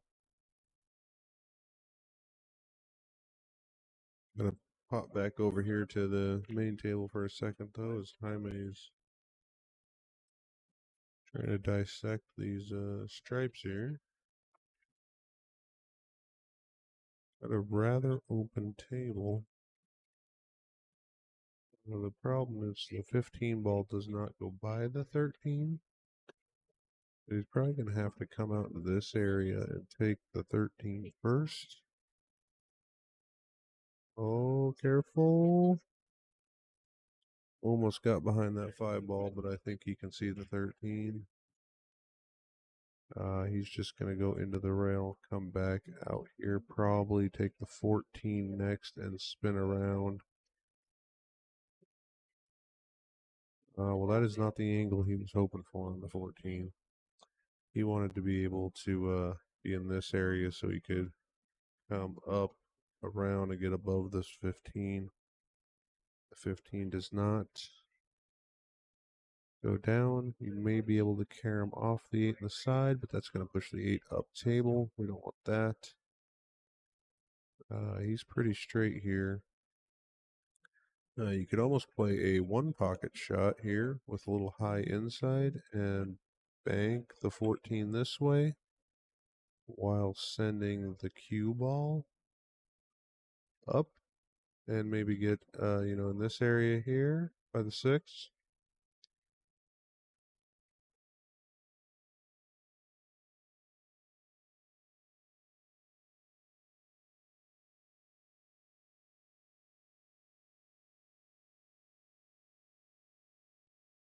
Okay, so apologies for a moment here. We're going to do a little camera rearranging, see if we can get a better view of the table with Ridge and Colin over there. So we're going to leave it on this main table for just a moment. Let's see if we can get a better shot of the other two. Colin is at the table. There's a couple of problem balls for him.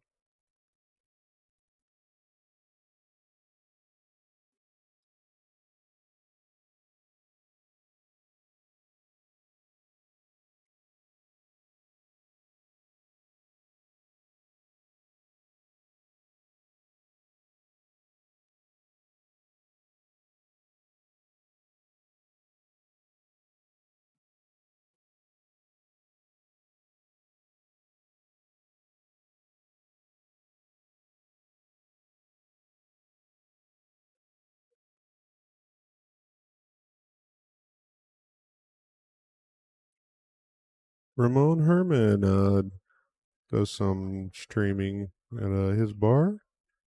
Thank you for the compliments there.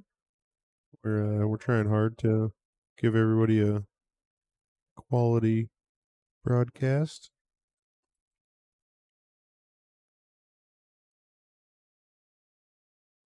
Are a little new at this, so we're not the best commentators, but we're sure trying. Get a little bit of filler words in there and off track and distracted sometimes, but for the most part, I think we've been staying on top of it pretty well. I think you're pretty good at it. So I don't know if Chandler's going to try to power draw this back, or maybe he'll go forward. The 2 does play on the side, so power it up this way. Get on the 2 ball. Yeah, he did go with draw. Okay. That's not quite the angle he wanted because he will go forward. He might just bump the 4 forward, bank the 4 around the 2, pretty much replacing the cue ball where the 4 ball currently is.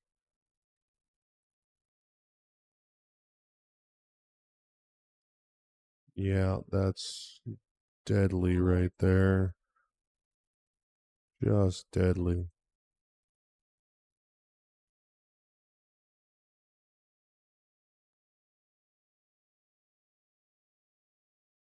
Jaime is going to be hard pressed to get a hit here.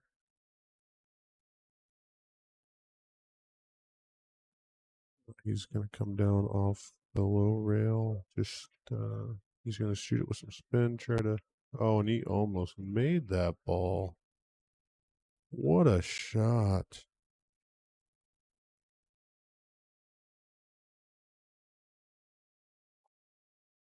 I see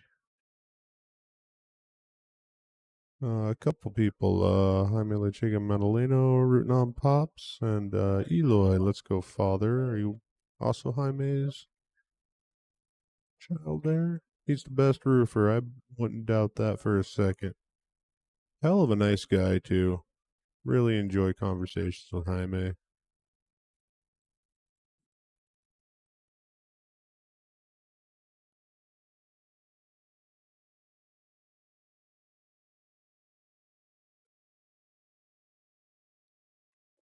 Okay, so as Chandler is straight in on the 8 there, we're going to take a look here, and that is also Colin straight in on the 8 to dispatch Ridge from the tournament. And here we are going to be tied up hill. It is now a race to 2. Congratulations to Ridge Whiting.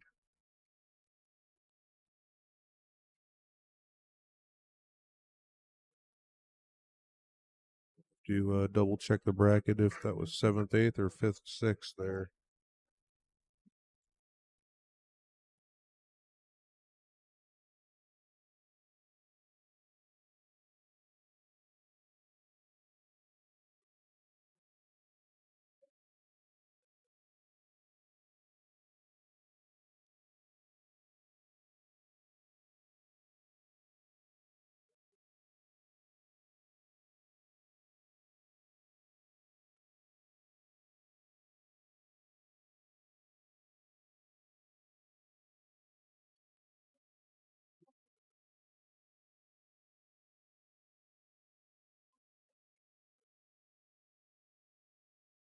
Oh, powerful break, but he lost the cue ball.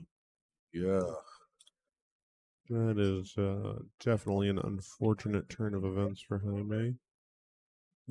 Little clustery over there. There's a little clustery. I think you're definitely going to be looking at taking stripes. I would probably start with the 13 ball straight down, and then take the 12, pop out the 11.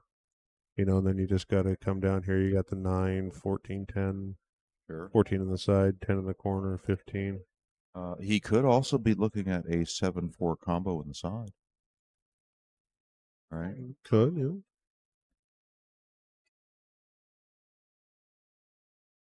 Yep, he's going to go with your original plan, which is a great plan. Yeah, if I was going to take solids, I would probably play the 7 in this side over here. Whoops. You know, now this is working out pretty good for him. Yeah, this could definitely be devastating for Jaime. Yeah, he's a little straight on this for popping out. He Could may he have pop to try in it. towards the rail and just play short side on the 11? Oh, he got out. Oh, That's yeah, he fine. had plenty of room to pop out. My bad. Yeah, again, that's the sometimes the camera angle shows us a little bit different view than what's actually there.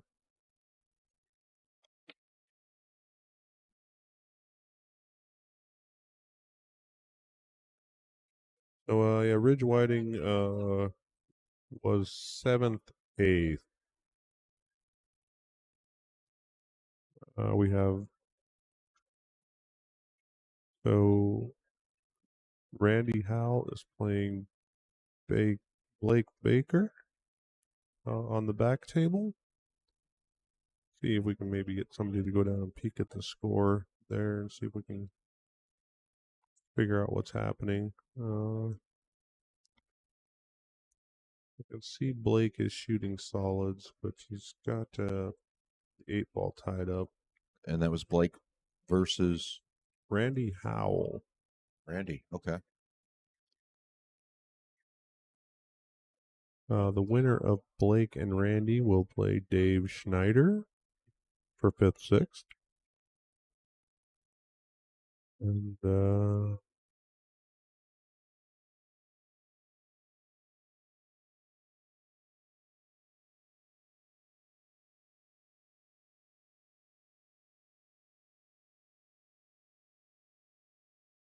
loser of this match will face Colin Ballou.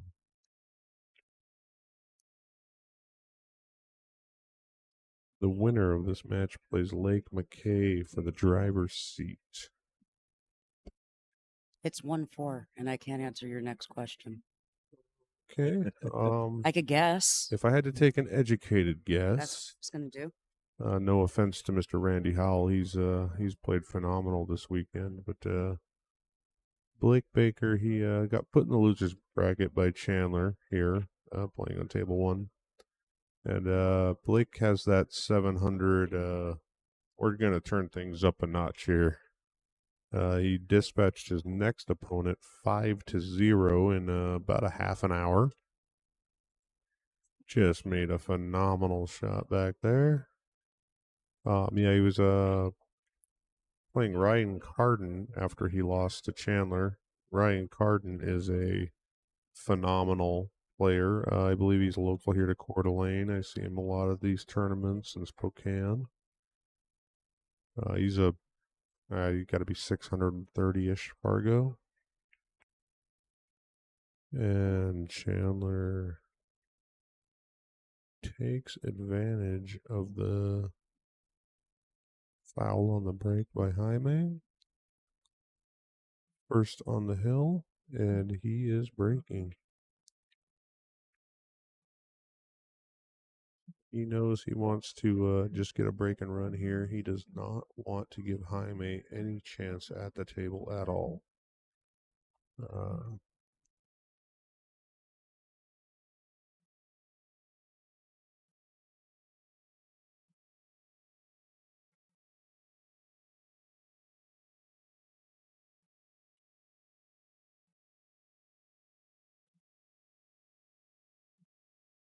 Looks like Blake made a really see if great we can shot take there a earlier.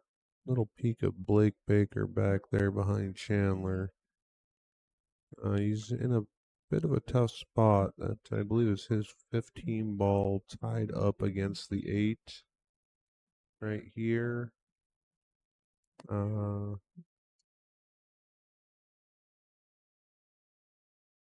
Sure what he's gonna do. Check out Chandler's break. I think Blake is still thinking. He's definitely in a tough predicament when he spends this much time analyzing. Blake is very, very. Oh, look at this. The same error that Jaime made. Chandler also scratches on the break. They're returning favors to each other. Oh, now Jaime is He just jumped up out of his seat. You kids ever see him move that fast? Blake was not able There's to grab it out of there. give you a little back view of Jaime there, and his got his company shirt on, J&A Roofing. Yeah. Yeah, his kids say he's the best roofer. They might be a little biased, but I bet you he's pretty good. There might be some skill there. Oh, I'm sure there's some skill there. If he's got any kind of roofing skill like he does pool skill, I'm going to go out on a limb and say he's probably a pretty good roofer. Most definitely, yeah.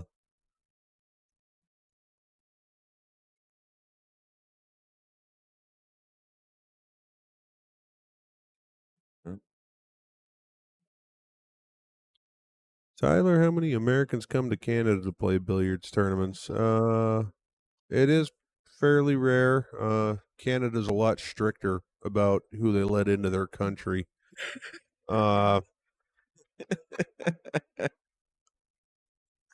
Let's just say I would love to come play in Canada. You're on their shit list.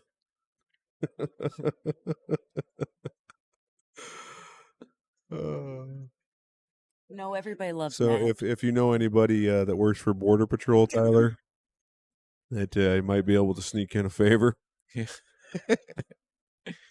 We'll see if we can get a few more Americans up there. Yeah, sneak being the optimum word there. Sneak in a favor. So yeah, that Blake match is over. Yeah, What'd you say the score was earlier? It was 1-4. 1-4. so I Well, think that's it's 5-1 Yeah. Blake. What happened there actually? Because the 8-ball is still Blake's 15 and 8 is still on the table. I don't think it was Blake. Oh, I think maybe Randy scratched and gave Blake ball in hand with the 15 and the 8 left, and Randy just said, Blake, I know you're not going to mess that up."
Yeah, apply for a pardon, Tyler. I was told you can do that, and they told me it'd be between $200 to $1,000 just to apply. And the idea of giving someone $1,000 and them still saying no. It's a very nice country. But I'll think about it. There are a lot of good tournaments that I see up there. Well, maybe you should take some of your winnings, save them up so you can apply. What I would need to win first, Jen. You're right. I'm sorry. Passive aggressive. I've seen you win.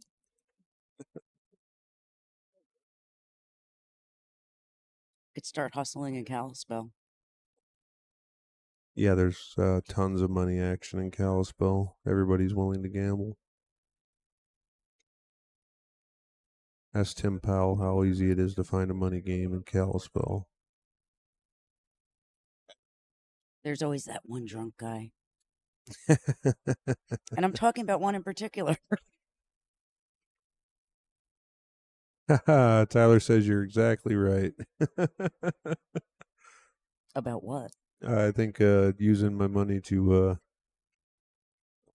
pay for applying for pardon? the pardon. Yeah. Or maybe he's just talking about when you said it's a beautiful country. It There's is. probably more. It's on the top of my leave this country and move there list. You know what's stopping me? You can't visit. That's it. I'd be in Canada right now. I'm Oh, happy to sorry, visit. folks. Blame Canada. Blame Canada.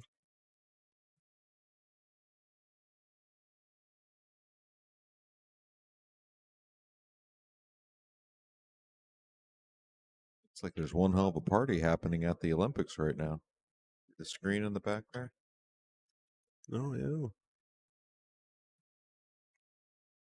Are we already on to the closing Yes. in the Olympics? Yes, they are closing. Oh, okay.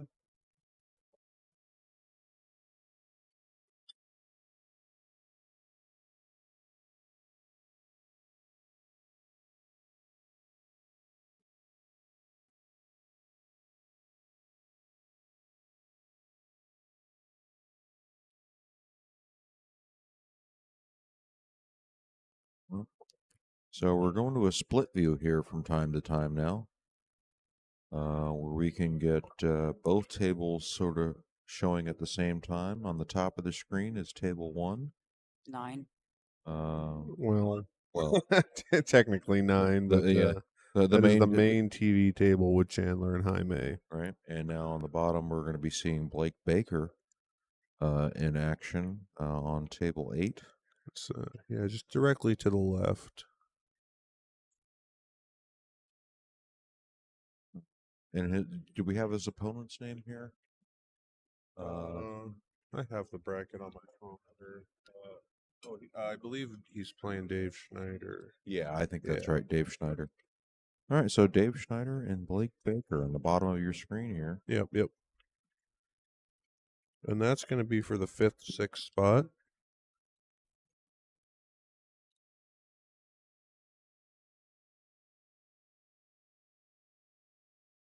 We are winding down. Colin Ballou is just waiting on the loser of this match. What are we on, quarterfinals? Yeah. Okay. So I believe, I don't know, I'll have to check with Mr. Mitchell if we're going to start the point match right after this or if he's. Oh, wow. Blake almost lost that cue ball in the corner. It's close. Yeah. That's like dangling. Yeah, don't bump the table. Yeah, don't pump the table. Don't even pass wind over there. Should he hold his breath? Couldn't hurt. Definitely couldn't hurt.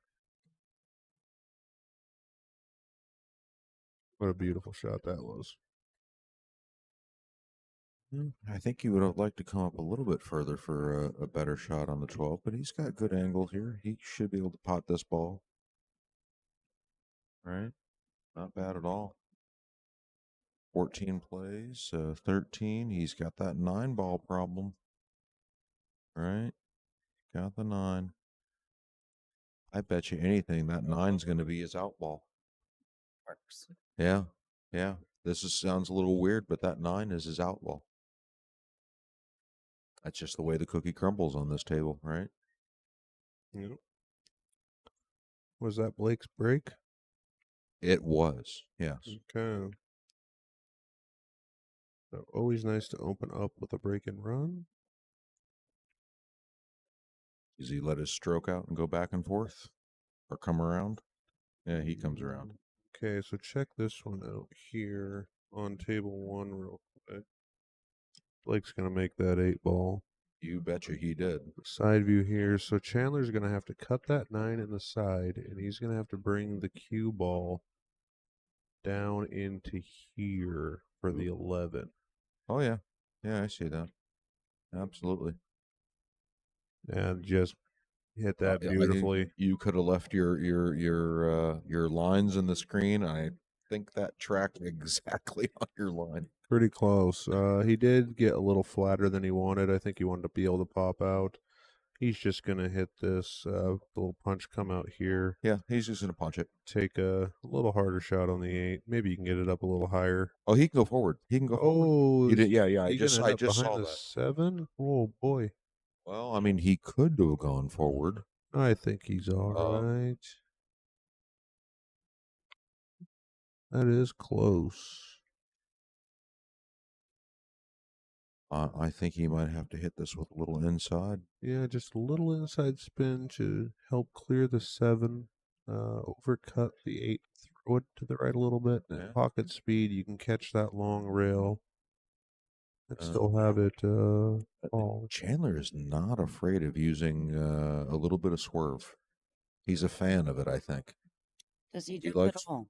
I haven't seen him. No. Boy. Did that skid on him? I think he might have just kind of dropped his elbow a little bit. Gave it a little more spin than he intended. So Jaime doesn't have a super easy route here. That 7 ball is pretty tight up on the side pocket point. And running into that 3 ball did not help him. We can go back to the both tables view here. Yeah, let's rock this one for a See, while here. see- We can't draw on the screen on this one, but it's Right.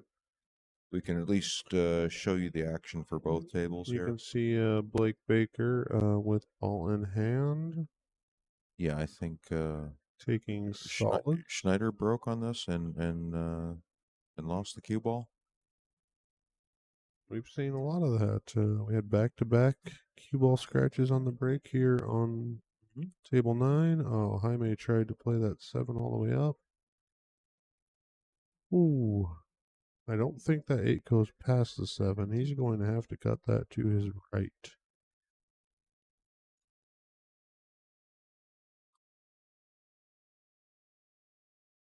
And that's where he called it. Cue ball should run flat into the 7 and avoid any scratch opportunity there.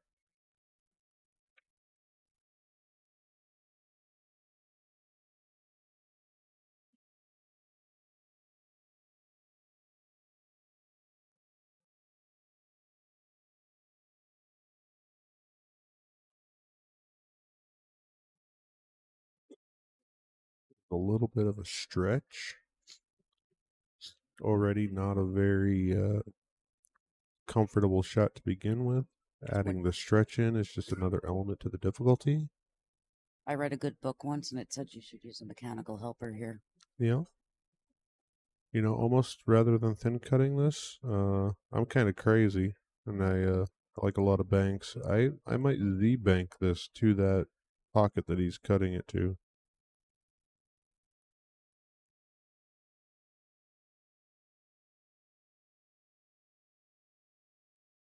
This looks Oh, good. look at that shot. That was nice. Wonderful shot, Chandler. Chandler Dakota with a 5-3 victory over Jaime Lechuga. That is going to put him playing in the hot seat versus Lake McKay. What a fantastic tournament for young Chandler Dakota. Jaime's still in it. He was on winner's side. Yeah, that was winner's side match. So Jaime is now going to play Colin Ballou in the B side. Yep.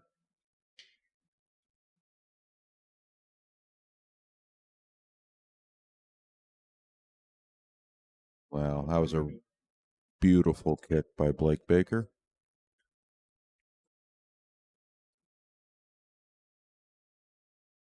Okay, and so we are just going to be a couple of minutes on the main table. So we'll leave it here watching Blake and Dave Schneider over there. We are going to have Chandler up again on the TV table playing Lake McKay.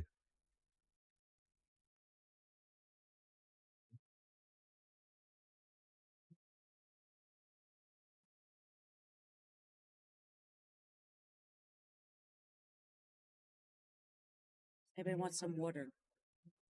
I would love some.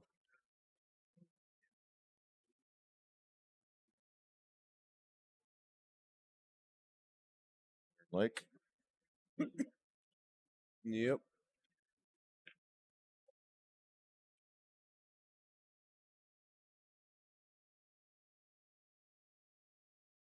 looks like Blake made short work of that rack. So we got Tyler and TR having quite the conversation in the chat.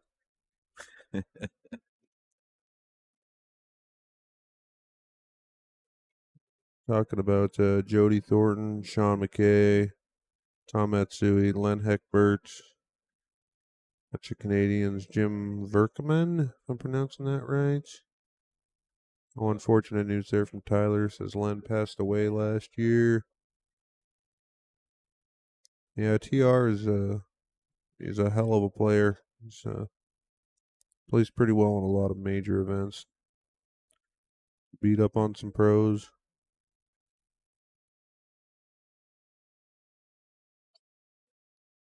Tyler, I think you're right. TR does need to return up there and show people the game he still has. Maybe if I get pardoned, I'll come with him. Pardon pending. Pardon pending. Do we need to start a free mat campaign? GoFundMe, the free Matt campaign. Matt wants to go to Canada. Oh, TR, you're in the same situation as me. Yeah, Canada's rather picky on who they let into the country.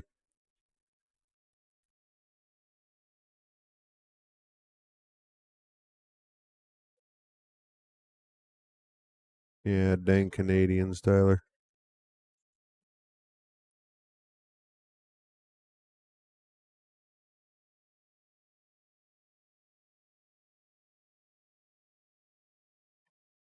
Well, I guess we're just gonna have to make a venue down here in the United States that all you guys are gonna have to come down to.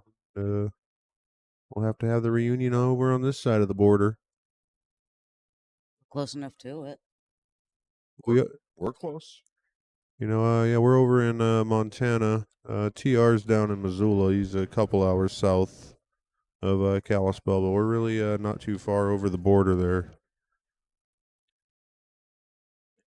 Or even right here in Paddy's isn't too far from Canada, is it? No, we're right off of Highway 95 that goes up. Yeah. Yeah, it might be 100 miles. Probably less than that. So yeah, there's plenty of venues in the Northwest, whether we're talking Kalispell or here in Coeur d'Alene or Spokane. Right. We can all find a way to get along, can't we? Can't we all just get along?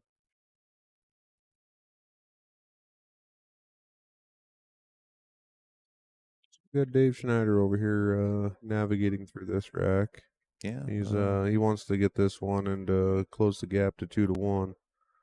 Does not want to go into a 3-0 deficit. Yeah, Baker had a unfortunate, just unlucky bump on the break, and cue ball just went right to the corner pocket. Got kicked in? Yep. Yeah, there's nothing you can do about a kicked in cue ball. If you pull it straight to the side or draw it right back into the corner, that's definitely that's on an you. error on the player. But Yeah. it sure hurts when you just squat the cue ball perfect. Ouch. And it gets kicked in. Like that. Yeah, he played that really well. That he thought that 10 was going to fall, and he'd have a dead straight shot on the 5. Yep, just caught a kiss there on that cue ball. It's very quickly going to turn into a 3-0 deficit. That 14 will play over here in the corner, and then that just opens everything up. I think you'll have to navigate to that 11 ball first to clear a path for the 9. But he'll just spin around here 2 rails. Not bad. He's going to play the 15 and then the 10, and the 9 will be his out ball. Likely. And that would push him up 3-0 if he does complete He's going that. to go into the rail here, and he's going to come out. He wants to come back out pretty good here, so he can hit that 10 pretty full. Yeah. I just hold the cue ball right between the 5-6 there. He's just going to go right into the Oh, 5. okay. That's fine. That's fine. He can back this up. Yeah, a now he little just bit. has to make sure he clears the 5 ball here. And if you have to, he'll put the 8 in the same pocket as the 9. Yeah. Yeah, that's Perhaps even bump into the 6 intentionally. as long as the cue ball doesn't hit the 8 ball here and go into the corner. No, he's pulling this back. Oh yeah, he's got enough to hit it thick. Okay. Yeah, that's 3-0. Well, we don't have a score on this table, but that is 3-0. Wait till he puts in the 8. Do we have to? Okay. Now it's 3 to Now 0. it's- Now it's 3-0. Jen doesn't like the premature predictions, I guess. Blake Baker shooting that 8 ball, not me, Jen. It's probably gonna fall. Be more confident in yourself. Blake over there taking a nap. Yes, he is. Yeah, I don't think He was telling me his new job is working graveyards. So it's a bit of a swing shift for him to go to a day shift schedule on the weekends. We started at starting at 9-10 in the morning. That's usually when he's been going to bed. The graveyard schedule.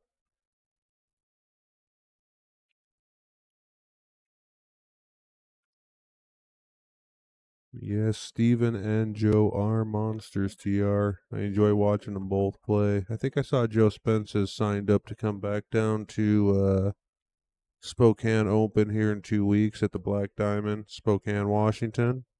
They do still have some spots open on that. Last I saw, they were probably sitting around 70, 75 players.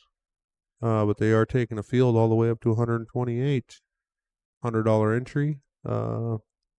So yeah, call the Black Diamond in Spokane, Washington for any more questions about that. Tyler, any Canadians, why don't you come on down?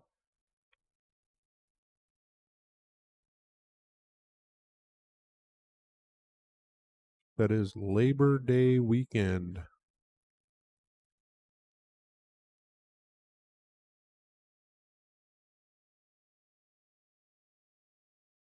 Then in October, we'll be in Polson.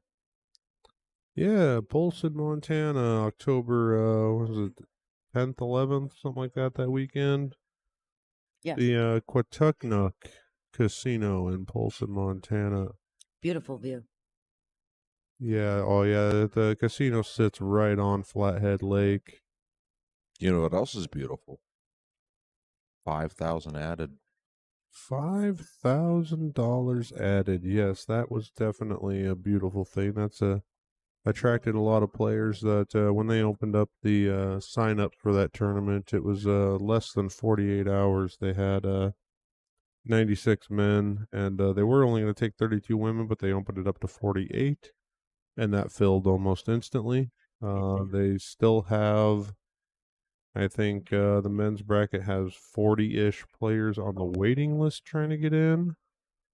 The women's is probably a dozen to 20 on the waiting list.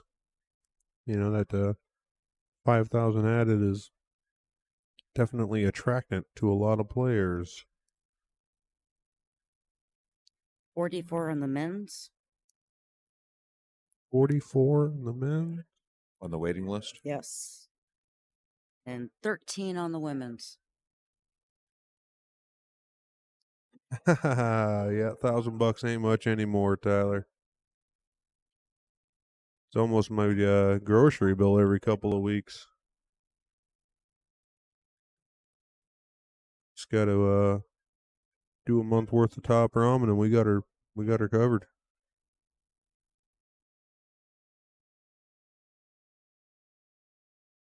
Or as you say up in Canada, the craft dinner. Down south we call it mac and cheese, but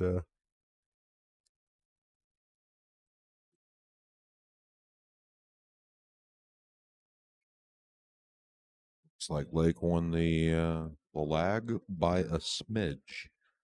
They were both practically on the rail on that lag. Did you see that? Yeah, yeah. Was at a restaurant in Great Falls the other day, about a week ago, and had some poutine. That's a Canadian dish. I don't know if it was quite Wow. authentic. Tyler probably makes better. Did you see the safe? Oh my! He just did a 12 combo on his opponent's ball and put the cue ball right behind the 8. I think Oh yeah, here I can. Blake had the 6 there laying in the Okay, I'm watching it on the live stream. on YouTube here. It's just coming in. What a great hit on that 4. Oh, that is beautiful.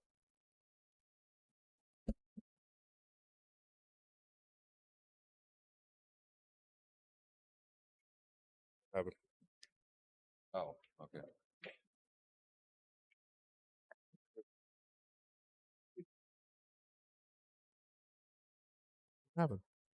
You were hovering your mouse down there. Just hovering it makes this metal. Ah, gotcha.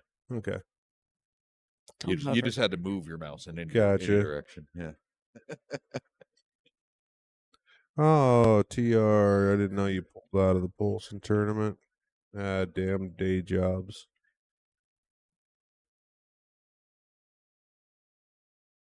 Does that mean John Schmidt's not coming up as well, TR?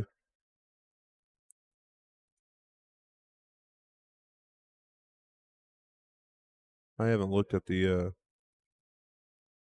sign up list as far as they did have a deadline last week to be paid, and they would start moving through the waiting list. I haven't been up to date on who all's pulled out and who's been able to get in. I did see a couple of Canadians that were on the waiting list that got in. Mark Vinogradov. I don't know if I'm saying that 100% correct. And Eric Vargas. Eric's a super strong player. He's come down to our tournament in Kalispell. Yeah. Schneider pulled out a win there. Joe Like Spence 3 and to 1. Stephen Holem have also been there. Oh, Dave's on the board. Okay. okay. Dave's on the Yeah. Laker to break.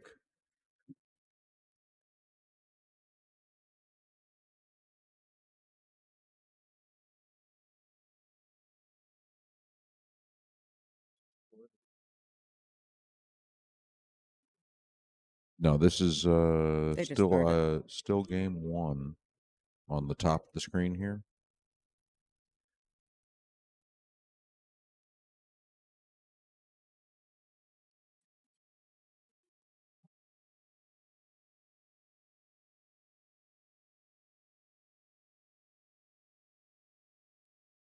Lake to break down on the bottom of your screen versus Dan Schneider. And on the top screen, we have Lake McKay currently at the table versus Chandler Dakota.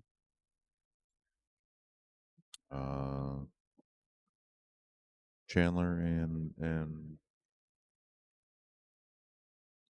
Lake are currently 0-0. Looking at game 1 here. Blake is up 3 to 1, bottom of your screen, and currently at the table.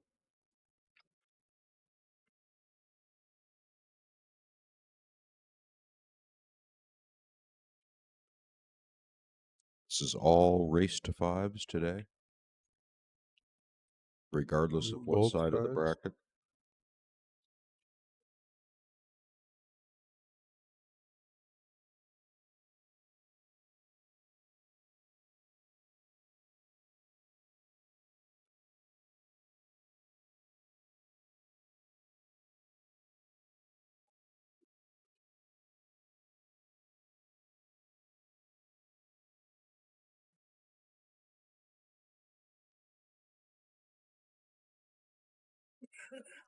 You're on fire.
You're gonna blame me.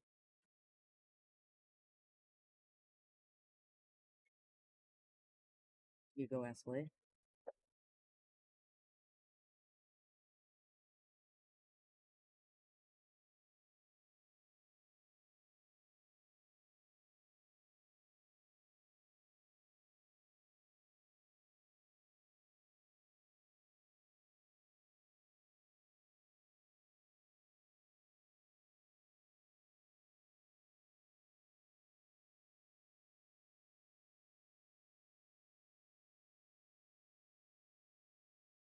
So Lake was able to take that first game over on the main table with Chandler to break.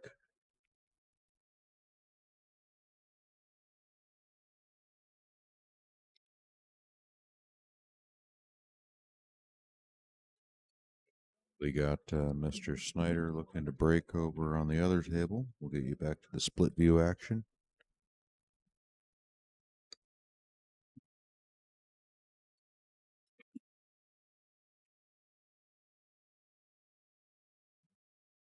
Ball in the break. Few problem areas. They didn't quite spread very nicely on them.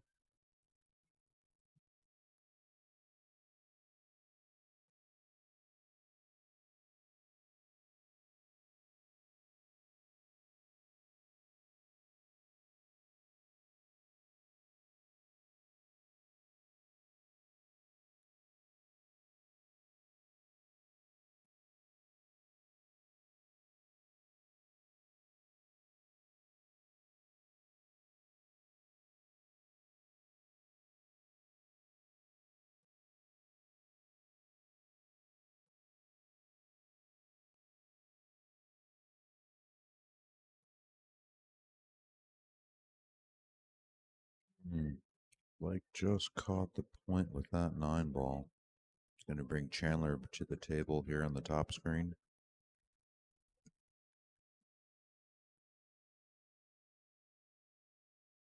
Kind of confusing having Lake and Blake.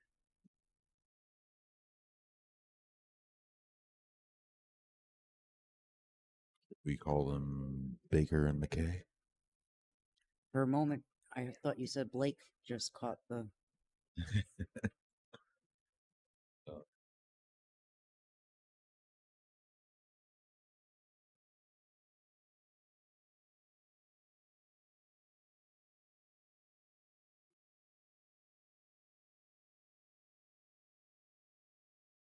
And Snyder just kind of boogered himself there a little bit.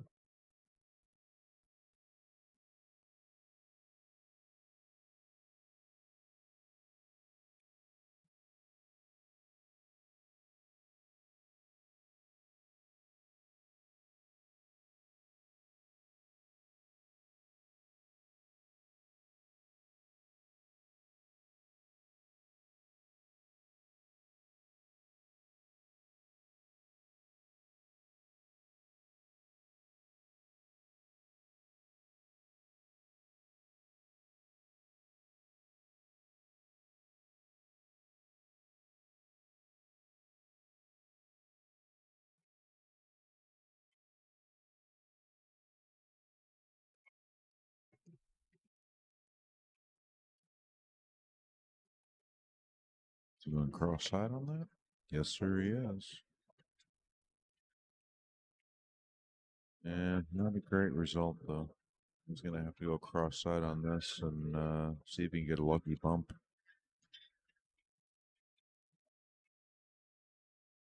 Almost. Oh, and they go and they get glued back together again. Oh, poor Blake.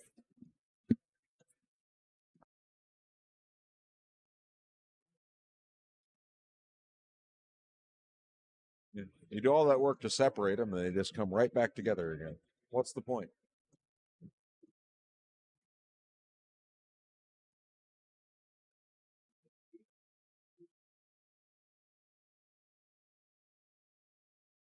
See what Chandler can do here on the top of the screen. Working some stripes, trying to get down there. Everything looks pretty good here. Yeah, might be. Yeah, taking that combo. I was just going to say that. Oh, be careful with that 8-ball. That was not good.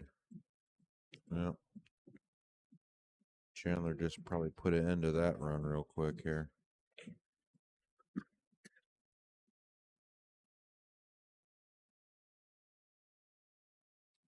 Blake, fortunate to get back to the table down on the bottom of your screen.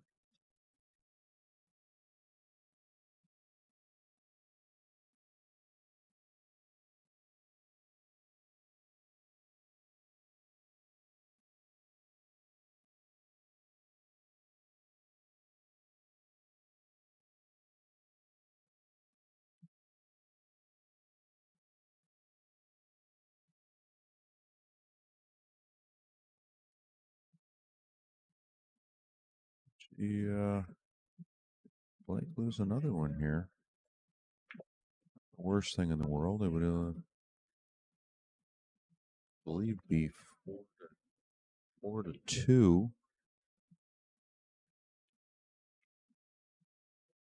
Right? Yeah.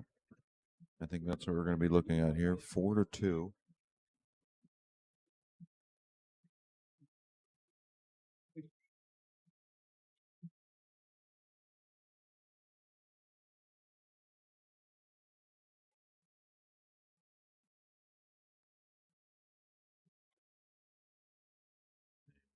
Chandler tried everything he could to bring that cue ball back over to do something fortunate with the 8-ball. Just couldn't manage to clear that solid and clipped off of it. Took a rail and right into the corner she went. Well, I would expect some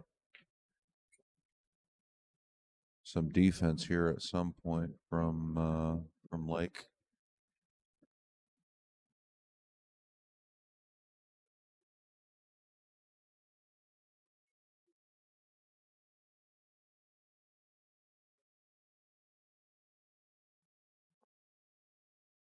Probably going to see it right around here.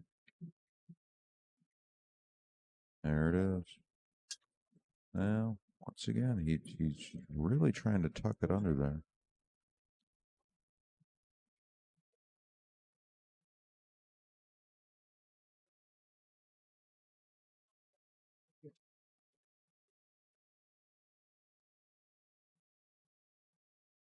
If Chandler can get a good hit, or is he even going to try?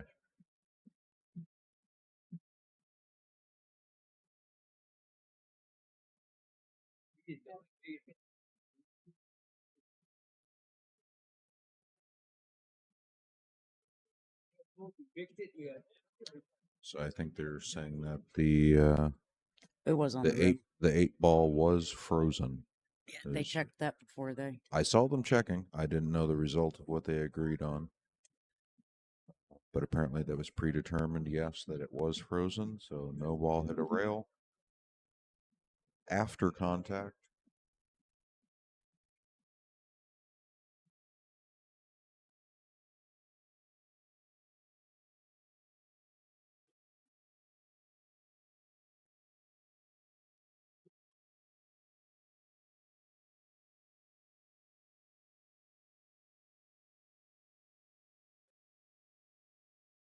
Chris, is it on the rail? Can you tell? I have side view right there. No, the 8-ball is not on a rail.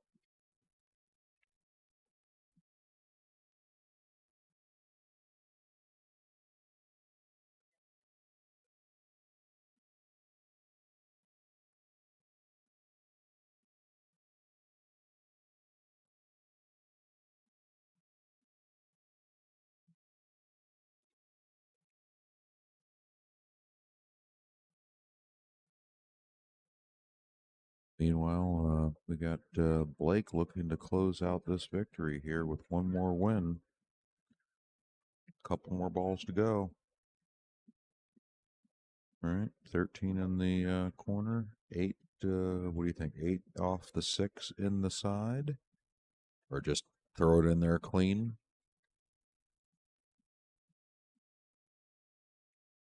Clean it is.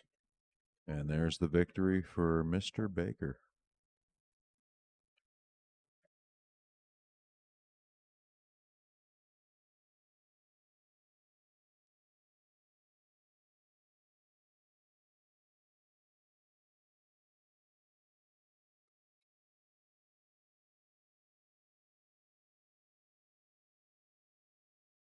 We're going to get to back to action here on the main table.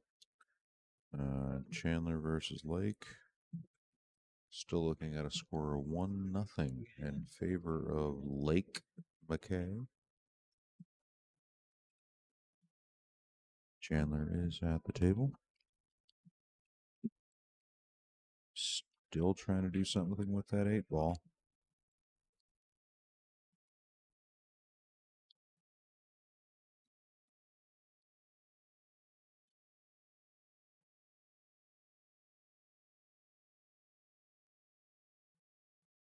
He's going at it this way.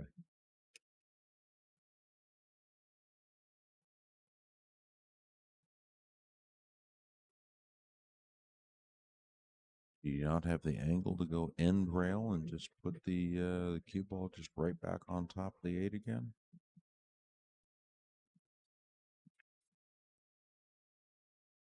That kind of opened up the rack a little bit here.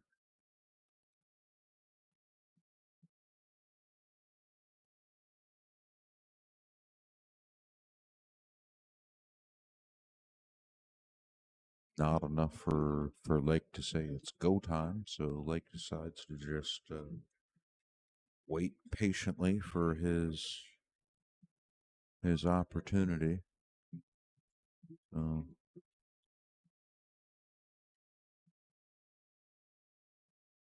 Is he looking to bank this cross side? Looks like that's what he called. Yeah, that was not there at all.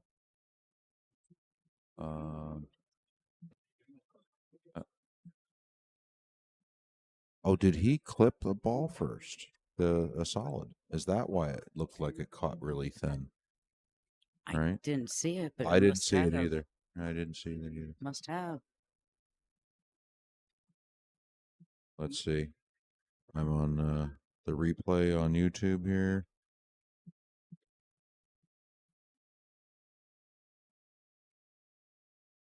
No, I didn't see I did not see a ball move there.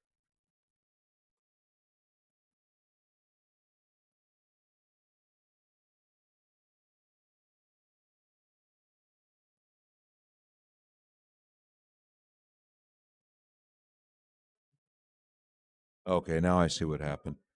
So yeah, after he struck through the cue ball, his stick hit the 5-ball that was next to where he was playing the cue, but the cue ball came around a few rails and then hit that same 5-ball that he accidentally bumped, which then made it a ball and hand foul. So yes, we are cue ball fouls only, but that is a ball and hand foul.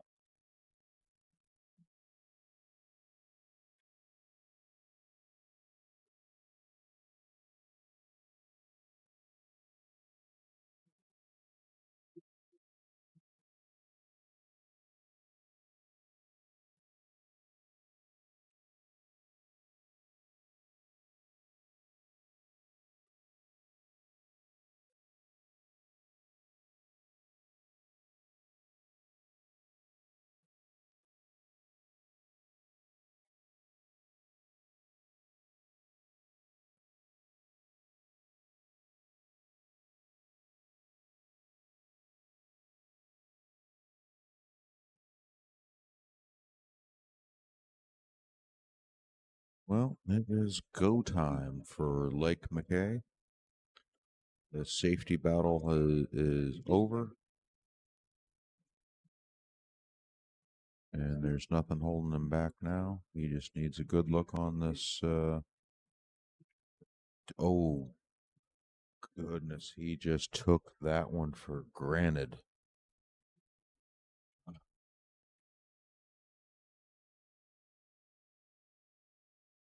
Yeah, he thought that there was no way that ball does not drop. And what happens? It does not drop.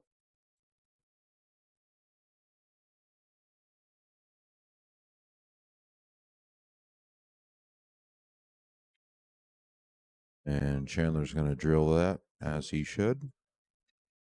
He's going to knot this up, but one apiece.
All right, I'm back, folks. Sorry, I had to go up to get some liquid refreshment there. So we got Lake at the table, tied 1-1. Lake's looking to break that tie. Yeah, everything looks like it has a home here. All right. It's going to have to address that 6-3 at some point.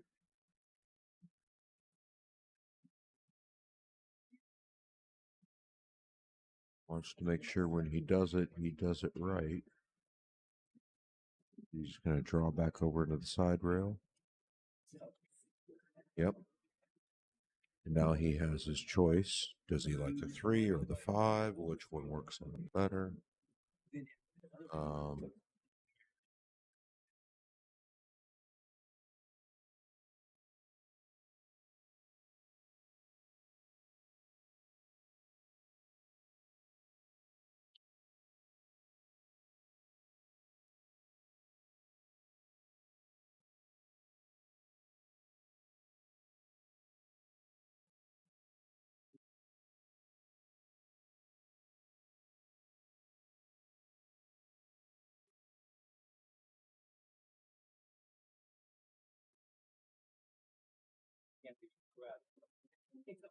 Why eat it?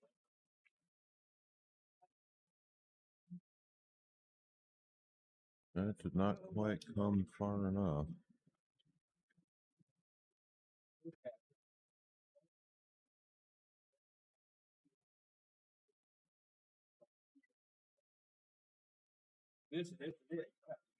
Yeah, he's going to have to side rail and back on this for the 5.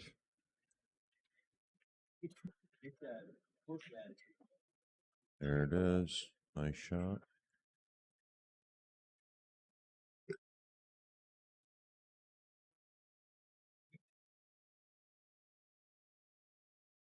Is he going to have to get the cue ball right back to where it is and play the 8 in the corner? That was the general plan of it. I don't think he has to worry about getting a bad rub off of the 15 and scratching in the top right hand corner there. He's always going to get a good rub off that 15. So, yep, that is going to put Lake McKay at 2-1.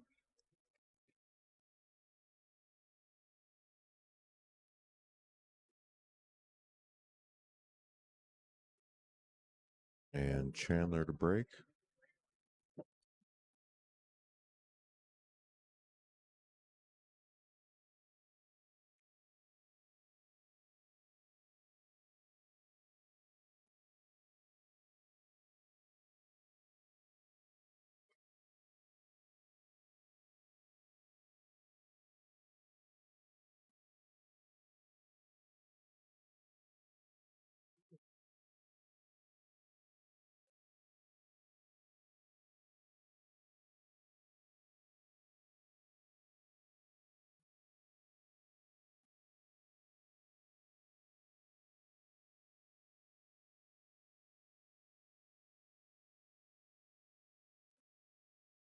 Really struggling to hear us a little bit. All right, let me check our levels there.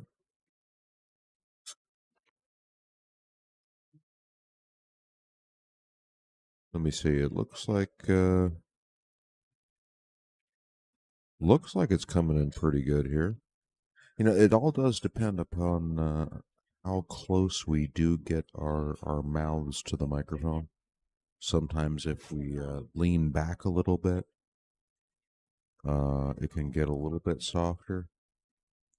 One of the reasons I have it set up this way is we're pretty close to the action. And I don't want the players to be disturbed by the commentary.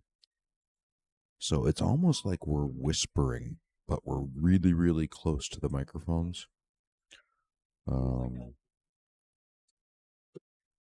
So in the instance where, you know, something weird happens and a player, let's just say, you know, shoots at the 8-ball, but they left one of their stripes on the table and didn't realize it.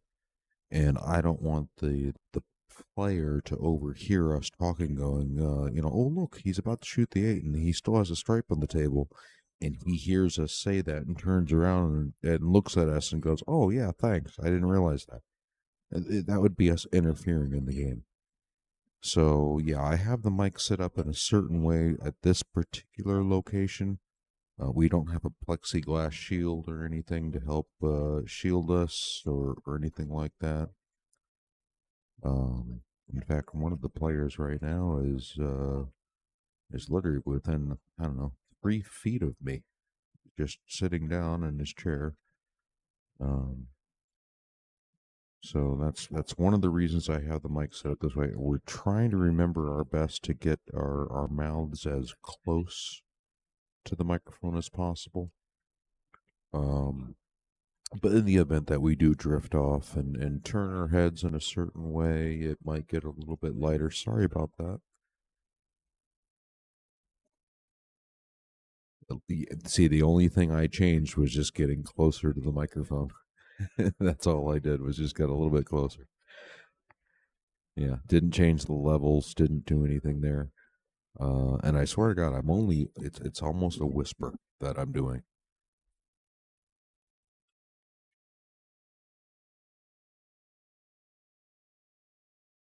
It's good on your NTR?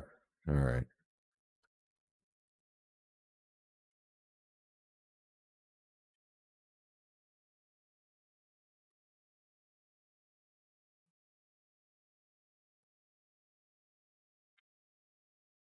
Yeah, we've been changing things here on the fly.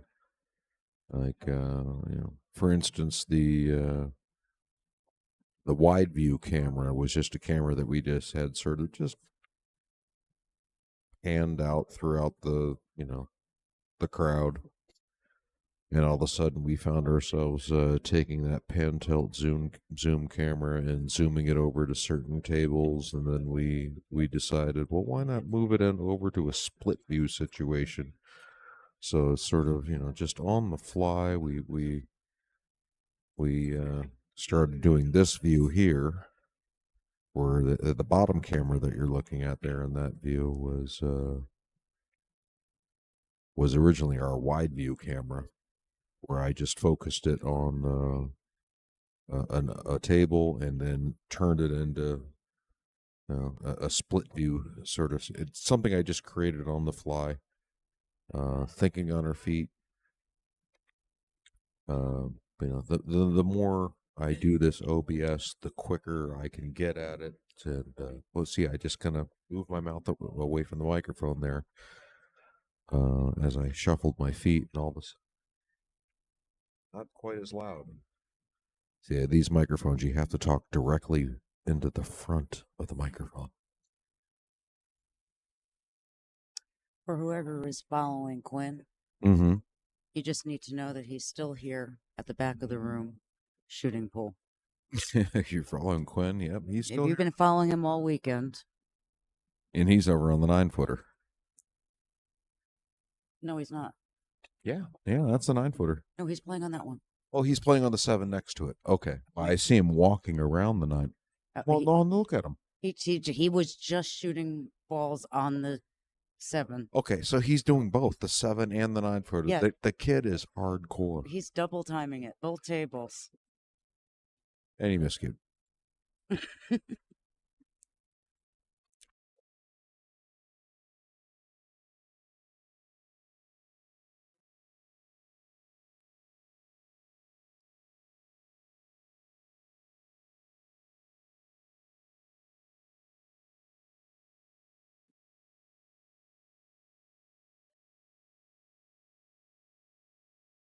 Kind of missed the score there, yapping around there, and we'll see who moves the ball above the light to get that. Did anyone see who won that last game there? Can you chime in real quick? I got distracted by young little Quinn over there as we were talking about Quinn playing on 2 different tables, a 9-footer and a 7-footer at the same time versus 2 different opponents. The kid's only 8 years old. Did he? Yeah, so that was Lake. Okay. All right, we'll get that score up there for you here. Lake I already McKay. did it. Oh, you already got that? Okay. Yep. Got it now. Thank you, Jared.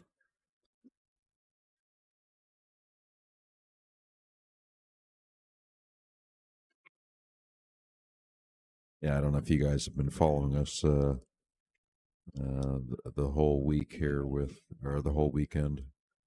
But we've got quite the up and coming little superstar. And here I'll switch over. See if I can get him on camera here. There he is, 8 years old. All right, and the kid's gonna just be a beast when he gets older. I mean, just passionate about the games, loves playing this game, and has pulled off quite a few sick shots over the weekend. Beat a couple players race to 5 at all of 8 years old. So yeah, he had a great showing. The amount of applause that kid got when he did a sick bank for a victory, the whole room erupted. Right, so massive shout out to that little kid.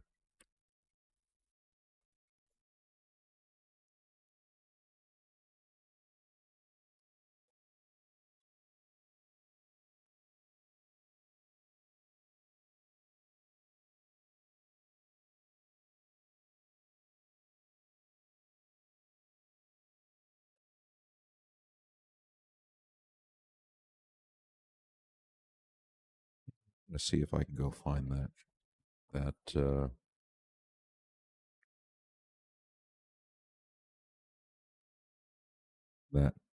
bank for the win there.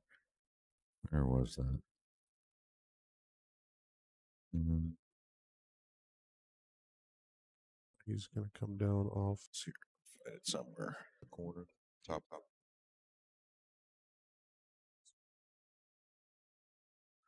Dame.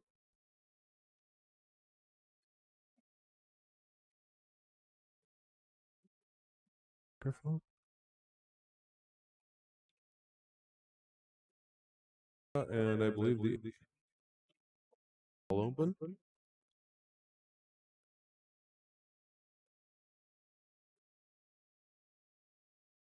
Yeah, anytime a player makes a good shot, I have a button there that I can push to make a clip. Yeah, I always struggle. And I have a folder archived on my computer. Ah, there he is. All right, wait, let me get this one over. I just love him. I'm going to be showing this one for a while. All right, let's get this over here, and I got to move it to.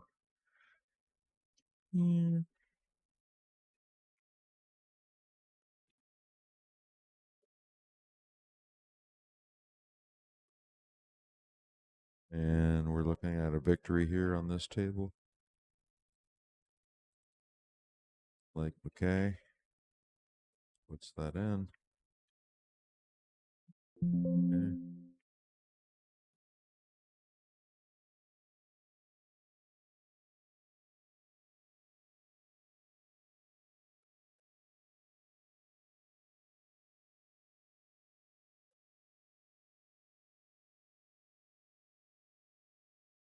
Okay. So let's go ahead and do an instant replay here and see if I got this working. Yeah, there it is. Now the sound's not going to be on, but yeah, the entire room erupts when this little kid does that bank. That was for the win. That was for the win. All right. Took the match. Drilled it. And that was a great camera view on that particular angle. That was, yeah, you can see that ball never looked like it was going to go anywhere else than what it did. Just absolutely drilled it.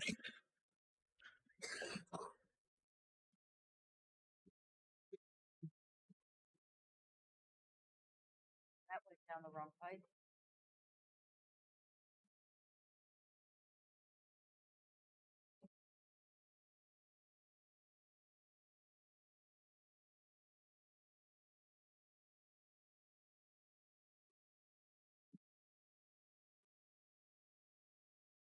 We just been twisting around all weekend. So this was supposed to be yours.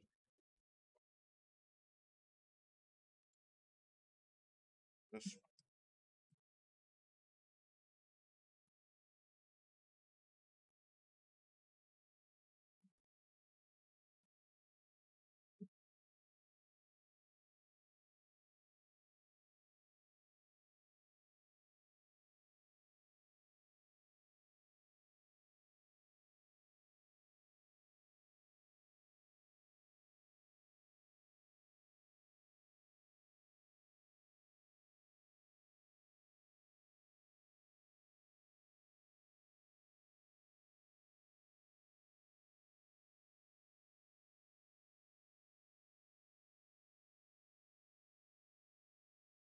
all right. Not sure why I was echoing there.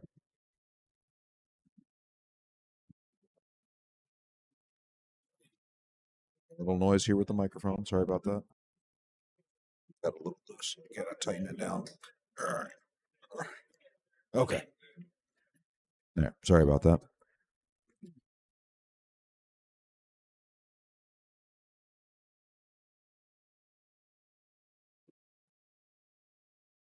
It's a nice little attempt at a safety there. Not sure if he got him though.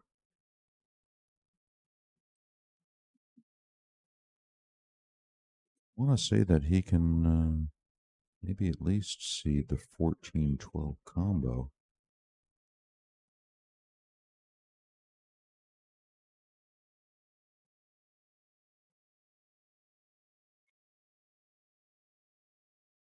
Yeah, I don't think he was ever really trying to go for anything. That was all about controlling the cue ball and trying to get the cue ball to a good spot.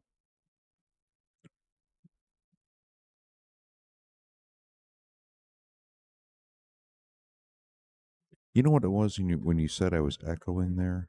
I was going through all my different videos, and some of them did have sound turned on.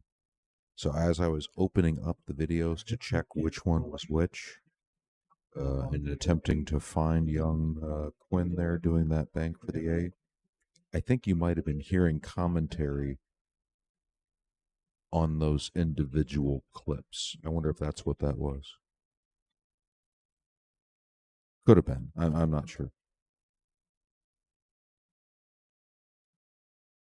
Is he going to get a rail? Yes, he got a rail.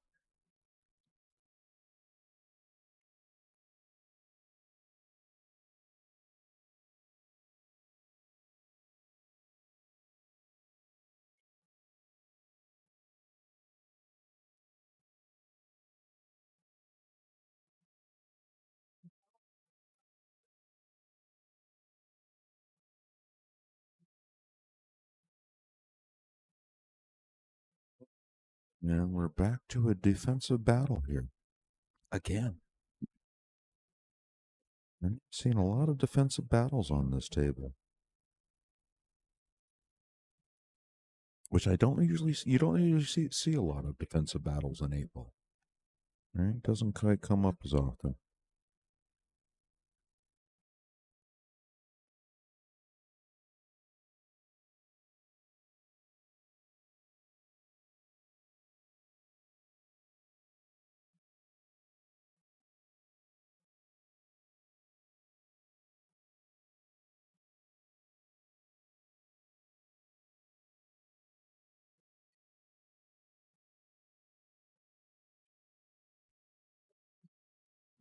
We see here. We see a 12. We see a 10. 14 in the corner. 11 in the side. 8 in the corner.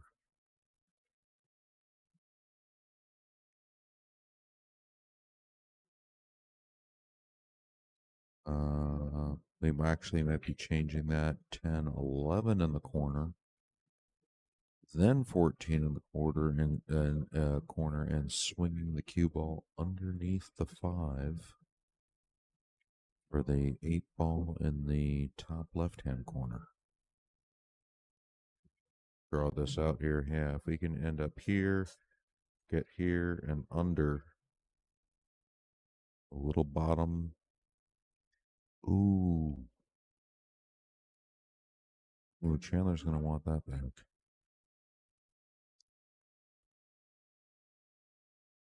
Missed opportunity there.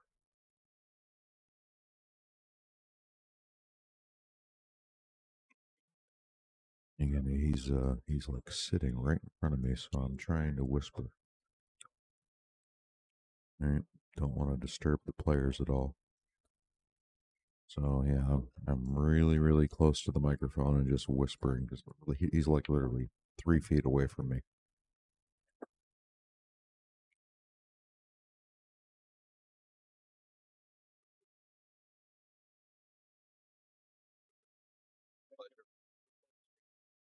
Thank you for making it possible. And, you can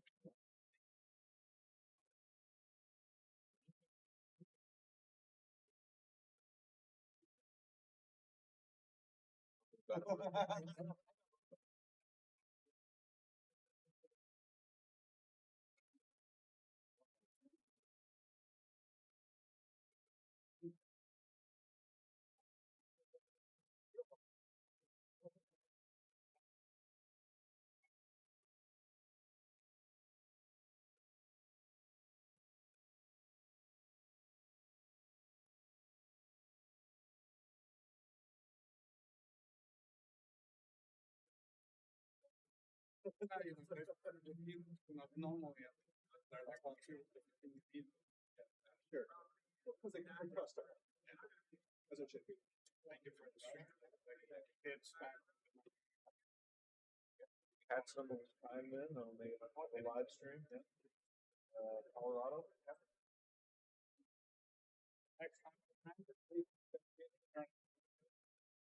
Yeah, Jaime. Nice meeting you, sir. Yeah.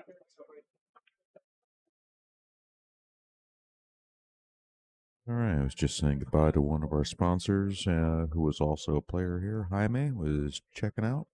Got a few words in with him and some thanks, and he was J&A Roofing, one of our sponsors. That was Jaime. Jaime has left the building. Or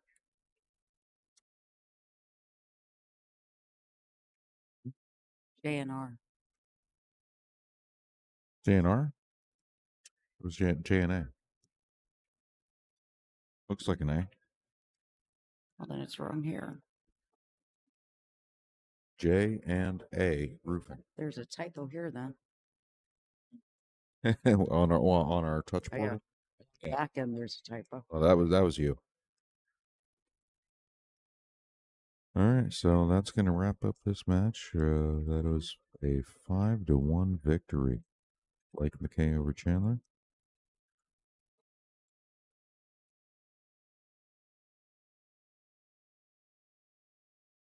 Meanwhile, we have Colin and Blake going over on the other table. Let's see if I can switch over to action on that side.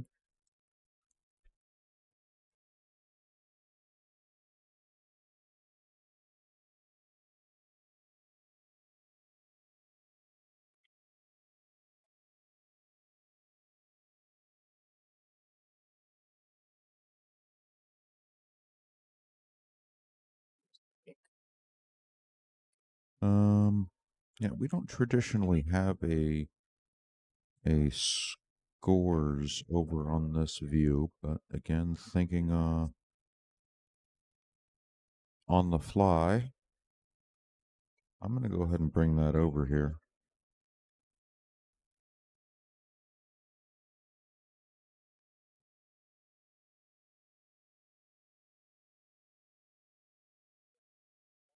Let's see, is that going to be lined up? Yeah, that's lined up nice. There. Yeah. Okay. Now we'll just change the names. All right. Thinking on the fly. Thinking on the fly. The things I do for you guys, I tell you. There. All right. So let's clear it all. We're race to 5. And we got Mr. Lake Baker, who is a 730. God, was he 4 or 5? See if I can find him on the list again. You think I would have this memorized by now? Nope, 731. Not people who know you. Okay, so there's Blake with the 731, and he's playing Colin. Now let's go through my list and find Colin here.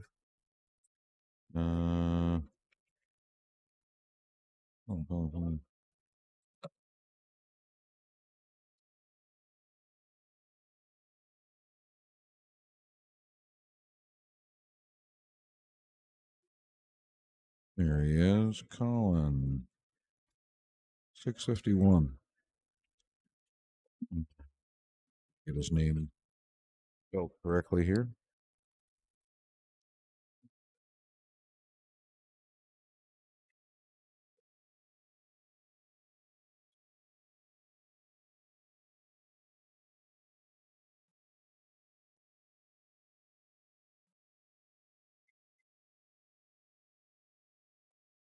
Eyesight's getting bad.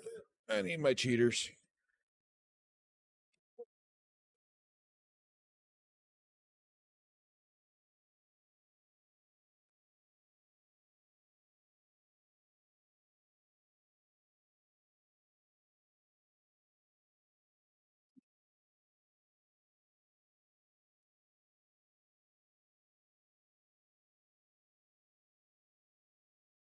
Hey guys, I'm back. All right. Hey, how you doing? I'm great. I went down there to try to convince Cowboy Bob to come up and join us, but he said he didn't want to embarrass us and show us up. He said we were doing a good job, and Oh, I did get his I name don't. spelled wrong. I was gonna just say I looked at that and it doesn't Yeah. look correct. Yeah. It's I just got a couple letters flipped around. There we go. All right. This is. Who won that first one? I did not see. I just got back. Didn't I say that? Yeah. Well, it is 1-0, according to the little balls above the table. I'll see if I can find out real quick.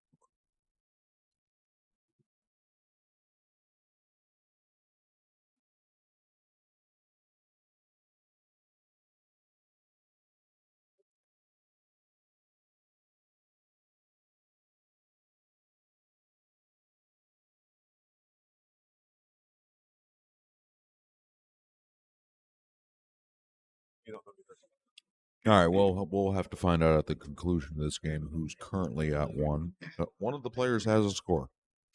I'm fairly certain it was Colin Fairly certain it was Colin. because he was at the like table the certain whole enough time. that you're gonna add the score onto the screen, I'm or not going to, but okay, just- so not that certain, just fairly certain. Has anyone played on the new Apex table by Predator?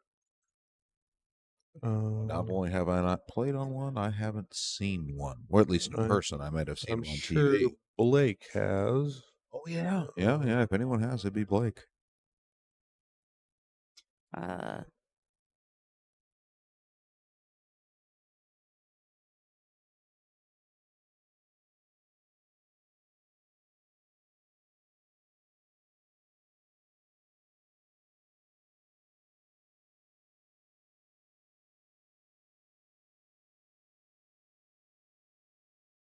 On. Okay. It's not in the way of anything, so down there on the bottom of the screen, we should be fine with that. Scores just staying on the screen at the moment.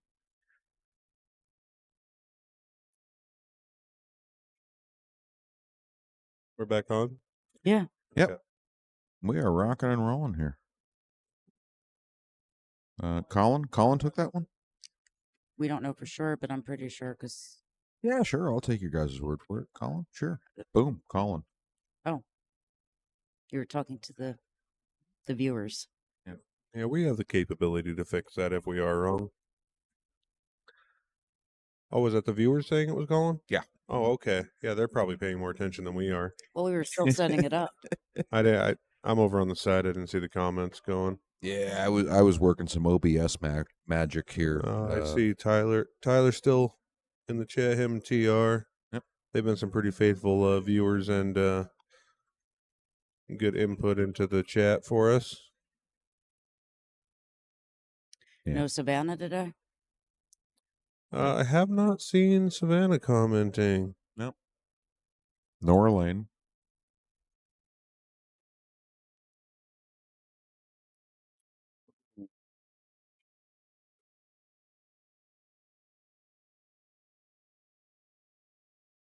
Where was that yesterday? That's what I'm saying. Like I'm just like beating up on Dylan. I can't miss right now. It's great. Keep it up. Yeah, tips. I think Mason just challenged me to a race. No, we need you on the mics, brother. We miss you over here. You go over to the pool table and start playing pool. We miss you. Stay here. Yeah, I'm having some fun here. I'll hang out here for a little while. But doesn't it feel good to feel appreciated? It does feel good.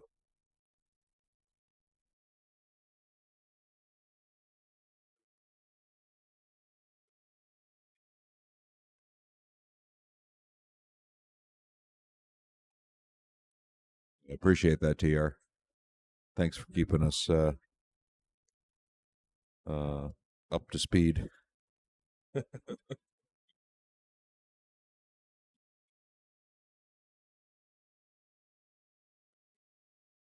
Yeah, we came into that mid-game.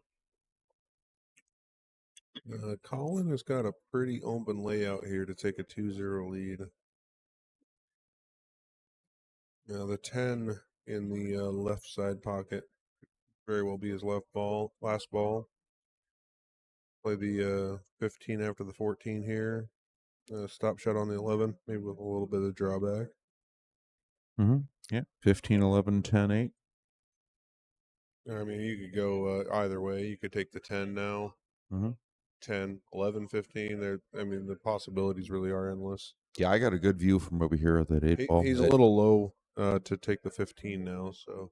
Yeah, that 8 ball definitely goes in that top left-hand corner. Oh, yeah, there's a big path right between that 5-2.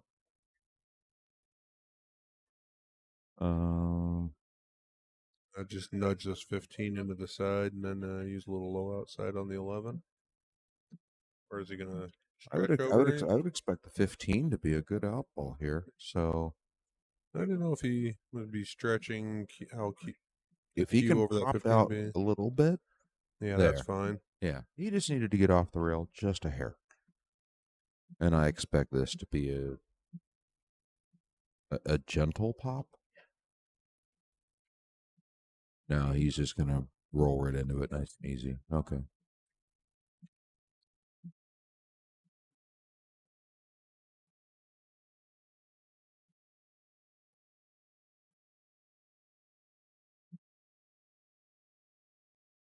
Colin's a shooter. Yeah, for sure.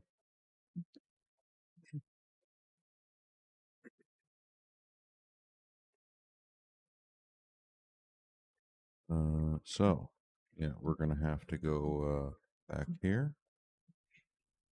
And we're going to have to use this.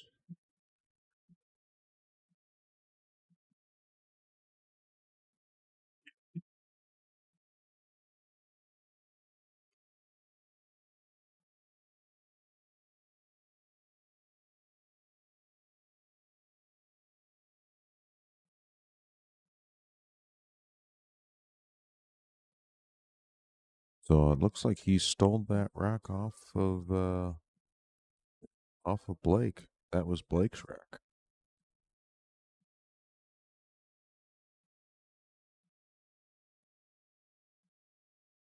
BEAU. Oh, don't I forget the U? BEA. I'm trying to get this all spelled right. BEAULIEU.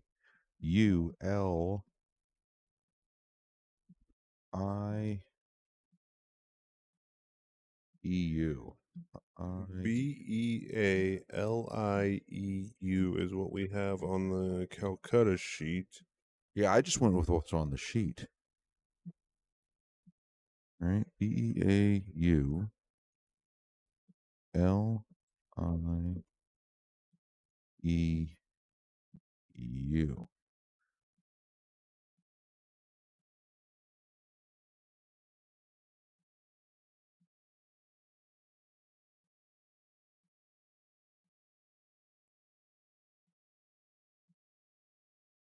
Well, There was someone saying there's is an extra U in there. okay. Did I get it right now? Yeah, 2 U's. Well, we'll want to talk to James Mitchell about that. Make sure he has it correct in the system for Fargo reporting.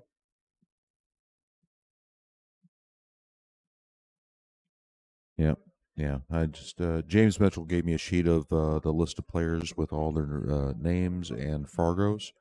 So yeah, I was just typing in whatever was there. But if that was incorrect, That's a nice way of throwing James under the bus.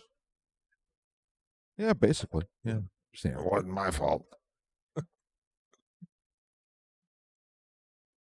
But yeah, you're right. If there is a mistake, we do need to get that over to James for Fargo purposes.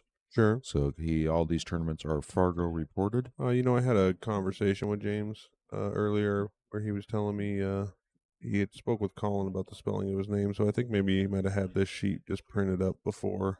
I think he may be on top of that, but I will double check it with him. Would we know up here? No, the bracket up there only shows the alias. It just shows his first name, I believe. Yeah, it just says Colin. Okay. Yeah. Yeah. On the bracket, it just I see James. I'll go check with him. okay.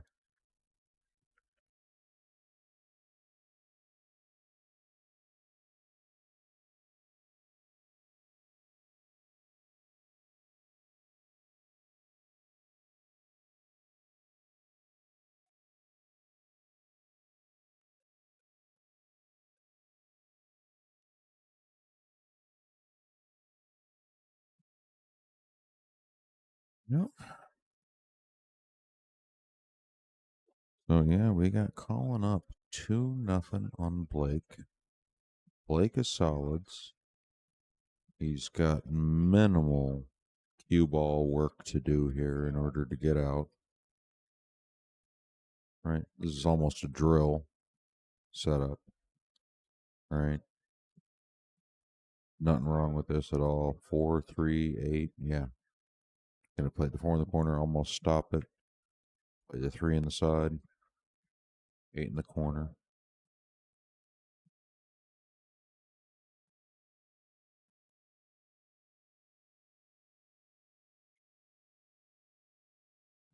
That.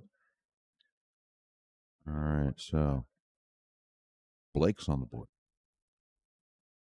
Score is now 1-2 in favor of Colin. Okay, so I just spoke with James Mitchell, the tournament director, Uh-huh. and he said the spelling that is on the Calcutta sheet is how Colin gave it to him and how he found it in Fargo, without the U after the A. So, All right. from Colin's mouth, apparently, through the grapevine, the U is not there. The middle U. The middle U. Okay. Get rid of that middle U.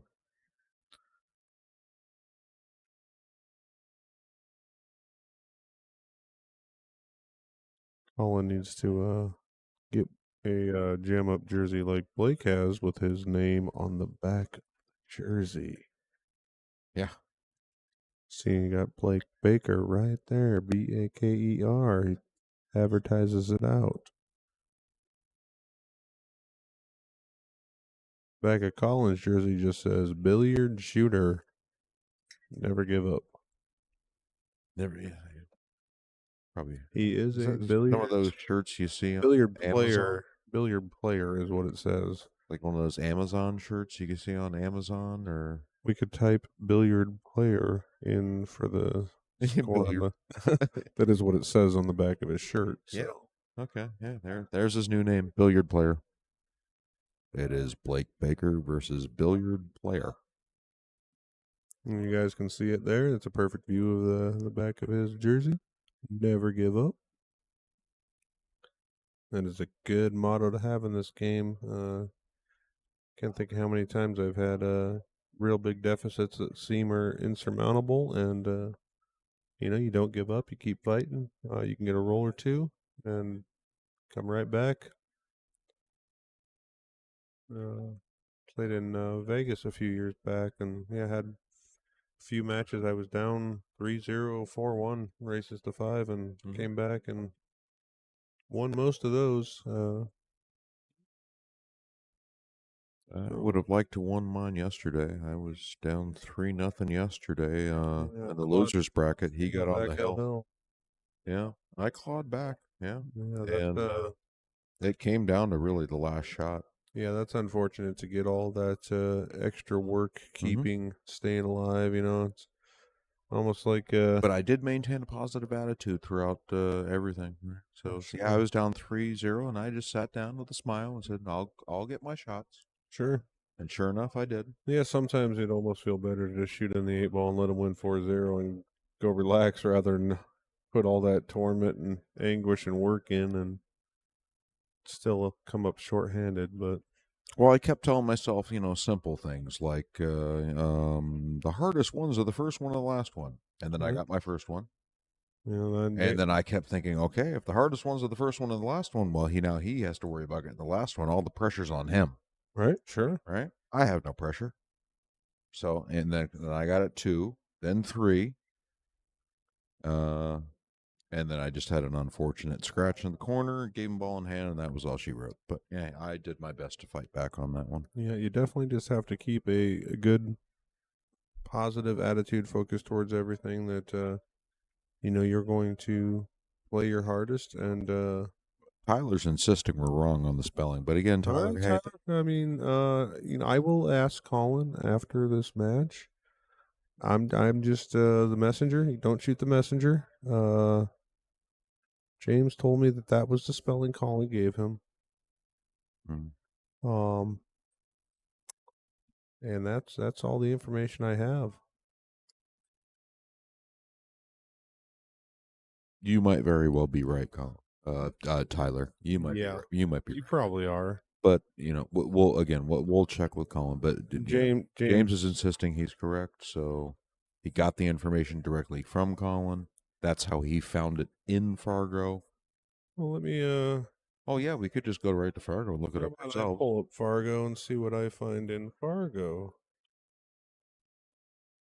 Yeah, do that. Colin BEA. So in Fargo, it shows BEALIEU. Yep. That second U is not there in the Fargo system, Tyler. Yep. So, I mean, you very well could be correct, and possibly just when he first played a tournament and got put into the Fargo system, if the person that entered that misspelled it, that's what Fargo had it as. So Colin could have just told James that's how he would find him.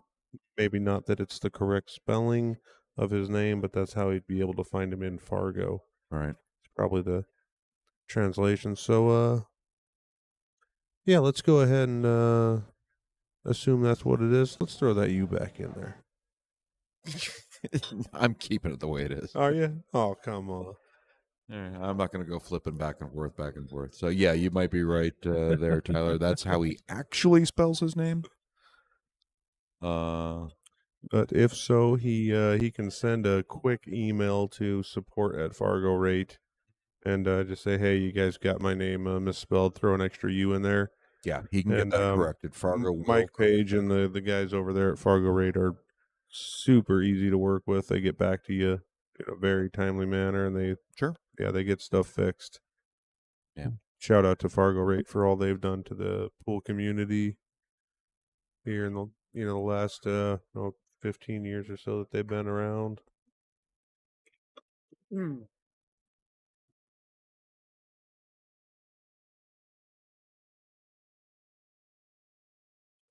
So Who just won that game? that's Colin 3-1. Right. This is interesting.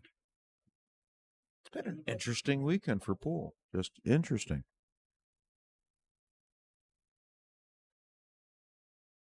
Yeah, there's been some upsets. This is definitely an upset weekend. Underdog weekend, that's what this is. Underdog weekend. Like the remember the superhero underdog with the cape? Mm-hmm. Oh god, now you're getting back to my ears. Underdog. Is that really a superhero? Underdog? Yeah. I mean, he had a cape. Yeah. I have a few capes. You never watched Underdog? Bedroom role play is different than actual superheroes, Jen. Oh god.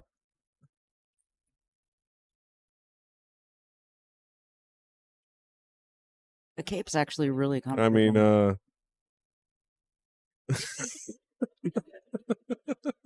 No, seriously. just It's not a superhero cape, but I have a few capes. It's a lady's jacket without sleeves.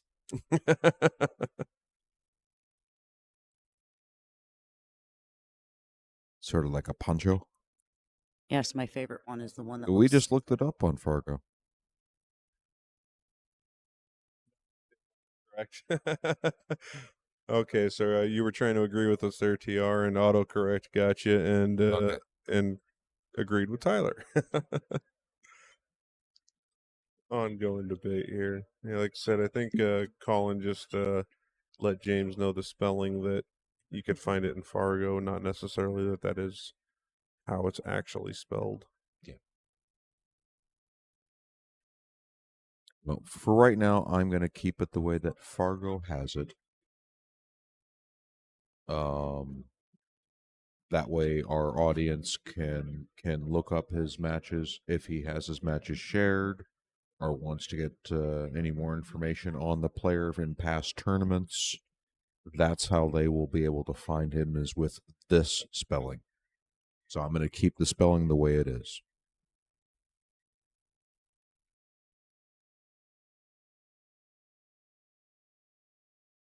Make sense? Makes sense.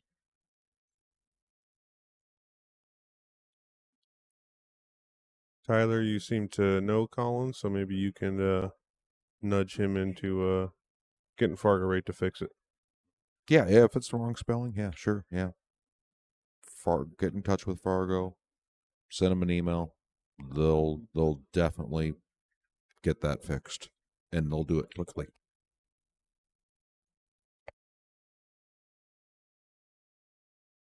Colin here with a pretty easy roadmap to take a commanding 4-1. Oh, and he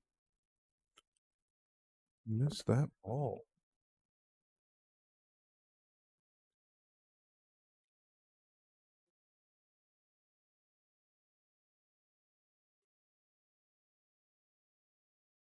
That was a very uncharacteristic miss that we've seen out of Colin Blue. He's been stroking the ball really well. All right, well, TR, it said 651 when he signed up for the tournament. If he dropped 3 points, that is since after James looked it up for this tournament. I sound so much different out of this microphone. That's just you. You sound exactly the same. You're a Dallas fan, are you not? I am. They were unable to convert to a first down. I don't pay a lot of attention to preseason. That's most of kind of figuring out who's going to make second string, and I hate preseason. It's just right in my face.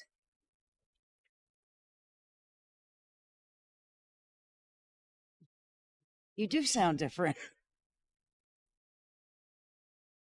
The mic's not on anymore. oh, that was not on. Now it is. Okay, so do you hear me here? I hear you there. And now how about here? Same exact sound. Okay, It's you. I guess it's me.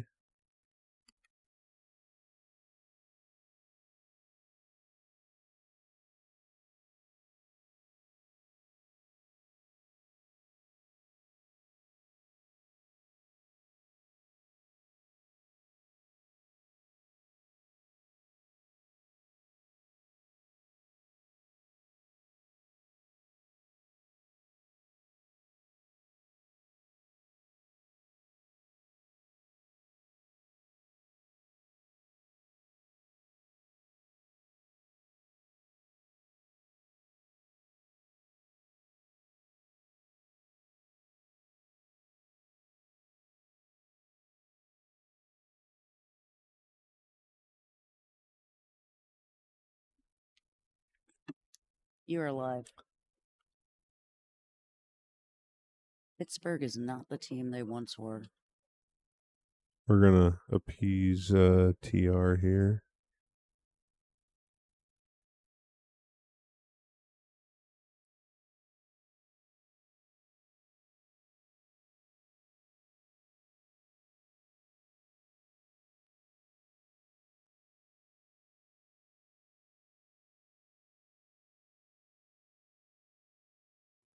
Blake Baker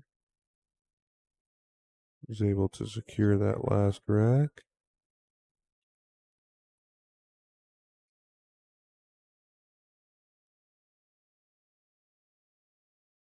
Definitely a pretty big swing there to keep this match tight. 3-2 is way better than 4-1. Maybe not from Collins' perception, but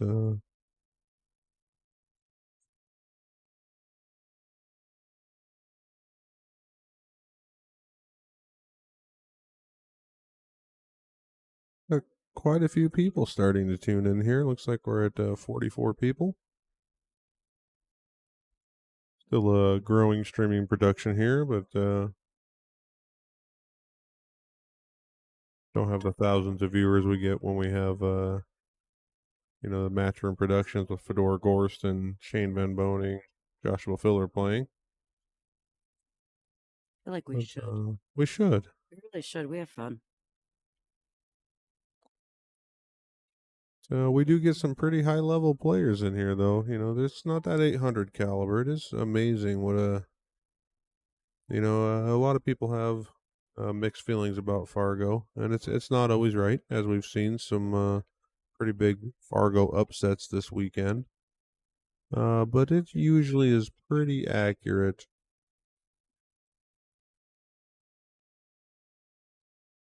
Dallas Stars fan. No, you don't want to go for the Seahawks, Tyler. They're the most annoying fan base in the NFL. Yeah, consider Seattle the 12th man, the loud screams that don't know anything what's going on. Don't take that personal, buddy. Just a little friendly banter there. I know a lot of people don't like the Cowboys. I've been a fan. It was my 9th birthday. They played Buffalo in the Super Bowl, back-to-back Super Bowls, and yeah, I kind of jumped on that bandwagon back there at 8, 9 years old, and I've been loyal ever since. They haven't won ever since. 96. It's been a while.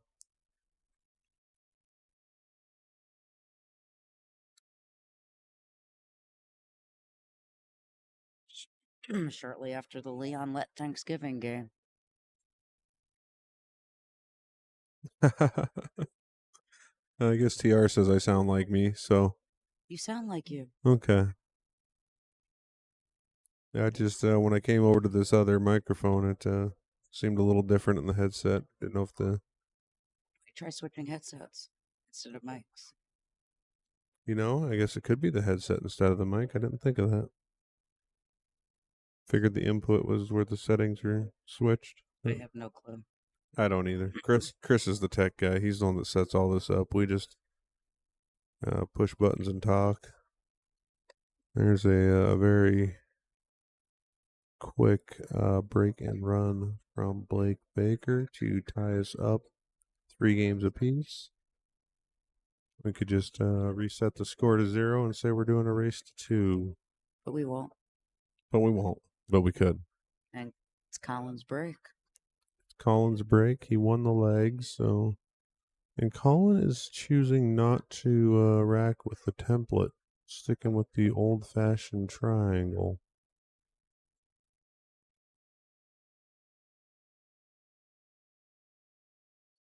Definitely going to buy one of those templates.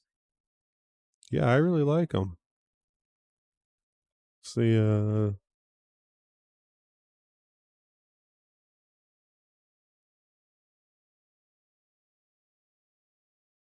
called the Town Max Rack.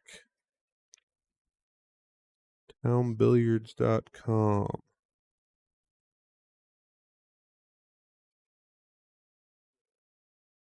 Where'd you get that one from? That is just down here. It's the pile that James had. Can we sneak out?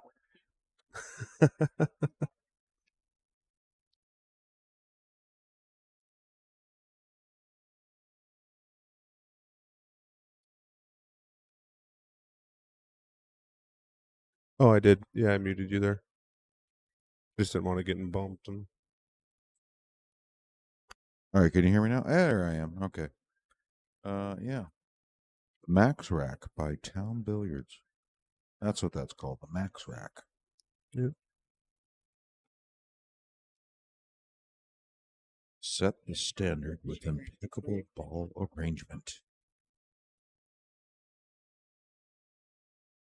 Made in Finland. Town is a Finland company? I thought they were China. Nope, Town was Finland. they're Finland. Finland. Finland. All right, good to know.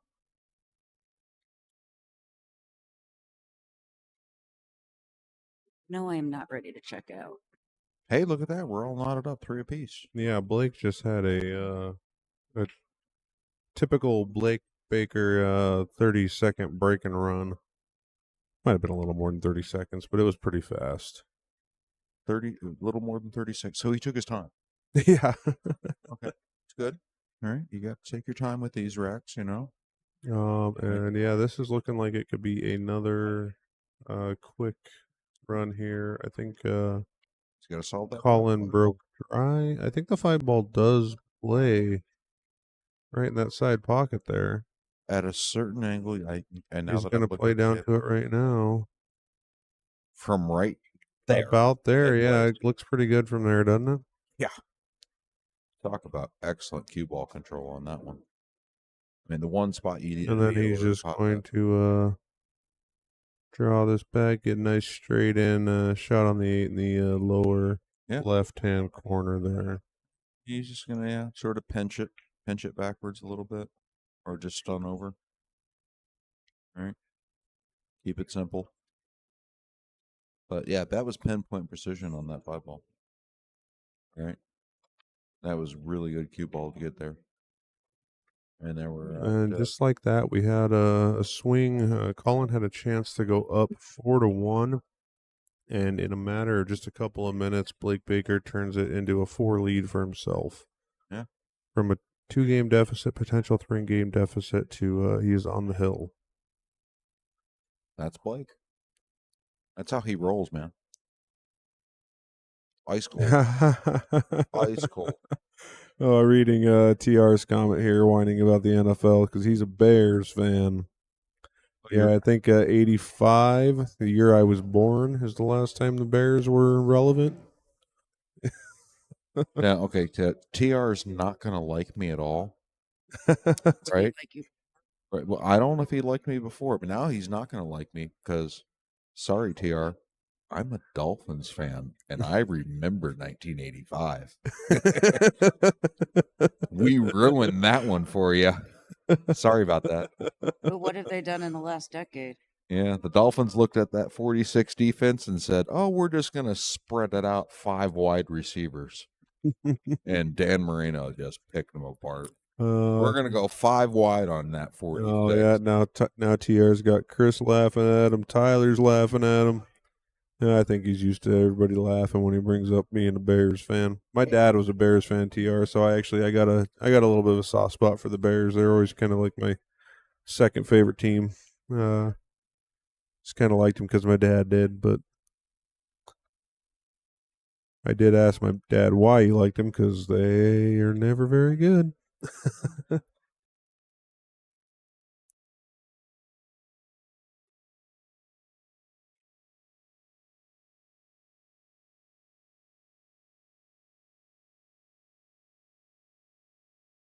I placed the order. Yeah, it's been a long time since either of our teams have been relevant, so I've got no room to say anything. What? 1850. Whatever. I got 2 8s and I had to get a 9 10 1 2 because you can't just leave the 8 sitting there alone. Yeah, probably could have got me a 9-10 too. Oh, I should have said something. Yeah, you probably should have. Well, let's see if we like it. I don't see why we wouldn't. Hmm? I don't see why we wouldn't. Maybe the 8-9s, or maybe the 9-10 one isn't good. Oh, and it looks like Blake is off to the races here again. Yeah. TR, what is your love with Chicago? You're from Chinook, not Chicago. And they kind of start out the same, I guess. What is Chinook? Chinook, Montana. There's a Chinook, Montana. There is a Chinook, Montana. Do many people know that? Not really, no. TR. Where is Chinook, Montana? Up on the High Line. Oh, he overcut this. Oh, wow. That was probably too late to clip it now and show what happened there. If you do an instant replay, at the conclusion of the instant replay, it's going to want to go to side view. Sure. So you're going to have to be Sure, quick to go back to overhead.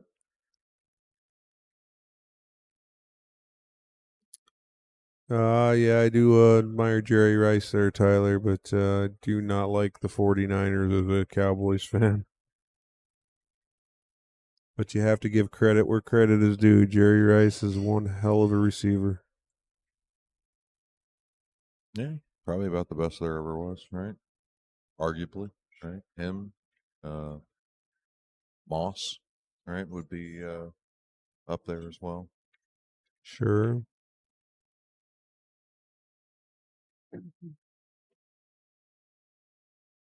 Well, after that uncharacteristic miss on the 6 by Blake, Colin has a pretty open pattern here. The stripes are all just congested right in this little area right here. You know, 8 balls down here by its lonesome, hanging out ready for the pocket. So there's just a, these are 7-foot tables. So it's all a pretty small area. Real short, soft, very minimal cue ball movement shots is what you're looking to navigate this.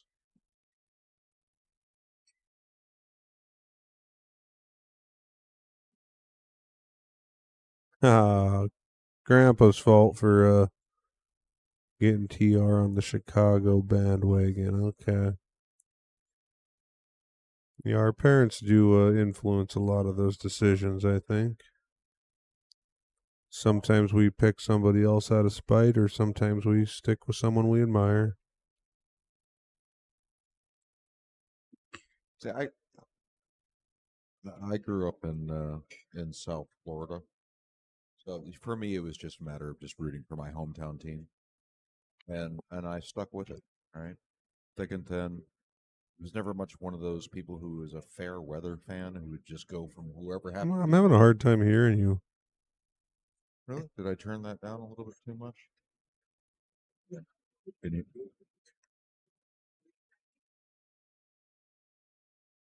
you hear me a little bit better now? Yeah, that's much better. Yeah. Looks like some of these knobs got bumped or something at some point. Someone was messing with these. Here, go back to audio mixer over there.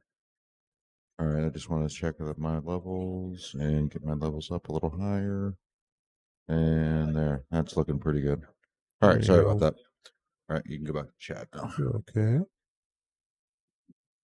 29 miles east of Havre is where Chinook is. Jen, have you heard of Havre? Okay. There was a Chinook. Is it Havre or Havre? Well, It's not any relation to the quarterback from Green Bay, so it is Havre. Brett Favre. TR is coming with some Chinook trivia here. Chinook is famous. Their mascot is the only vegetable in the state, the sugar beeters. Okay. I can't believe I never heard of them. Yeah, I'm shocked that we didn't know that. How did we not The know Chinook sugar beeters, Joe Montana.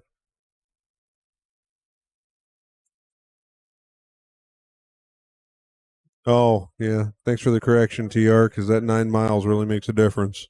out on the high line where there's absolutely nothing. You're saying there's places with absolutely nothing in Montana? There's a lot of absolutely nothing in Montana. Color me surprised. Colin's a little off angle on this 9 ball here. Gonna have to come with a little bit of a shot. I don't know if he's going to if he can cut it to the side and kind of kill the cue ball here. Cut it with some low left, come in here, and the cue ball will die and hold for the 8. Or otherwise he's going to have to cut it to the corner and somehow navigate up behind those balls back around. Yeah, let's see what he pulls off here. He's going to have to pull a rabbit out of something. It looks like he's coming down here to the low corner. And he ran into the 5. That was the concern with coming around. Yeah, I didn't know if he had the angle to navigate around those balls. Boy, Blake just jumped over there after that. He was over there. Yeah. He just came running over to look at where those balls were going to line up. And yeah, he's going to just start with the combination here. Hold that 2 right in front of the pocket. He'll probably play the 4 ball now. 5 up table. He's still looking at the 2. What do you think he's going to sort of zigzag this a couple rails? Or yeah, he's going to go forward, come around. Inside. Is he going to get there? I think he did. If he wanted that 4 Oh, ball, he sure did. That's why I liked the 4 ball on his last shot. Yeah, he's got a super tight 5. No, the 5 Because does I go. think the 5 does goes. go. Okay. But man, Thought he had to it's clear tight. the 4 to get the 5 to go. It's tight. That's the only thing I don't like about it. It was tight. Oh. He cheated that pocket. Nice. Right. He just caught the outside jaw there. Perfect. And that is going to be Bob it. your uncle. Colin Ballou is 4th place.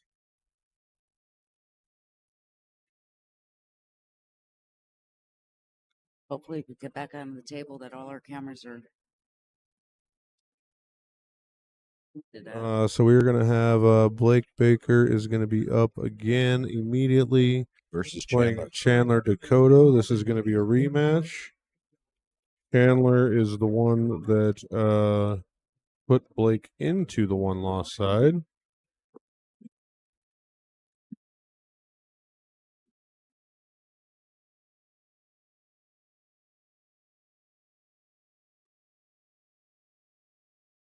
We will be right back with you. Yep.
You didn't allow me to turn off.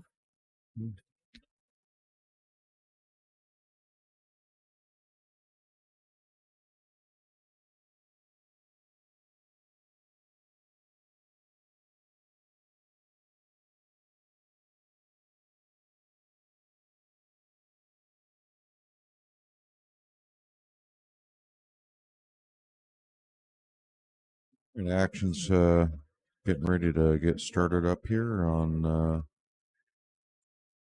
the main table here. Blake Baker is going to be taking on Chandler. And And Chandler beat him twice. can Chandler beat him twice? Yeah, he took him out once, but Blake is starting to catch his stride. Right, something definitely going to make him dangerous.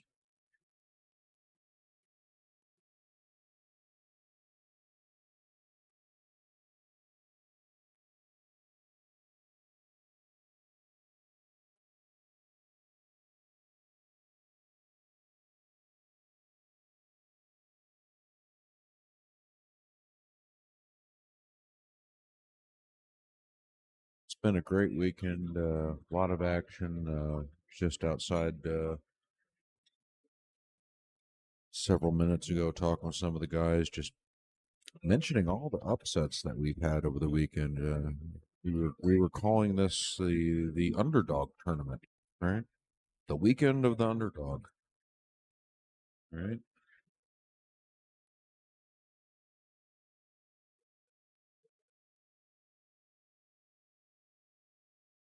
So yeah, interesting things have been happening.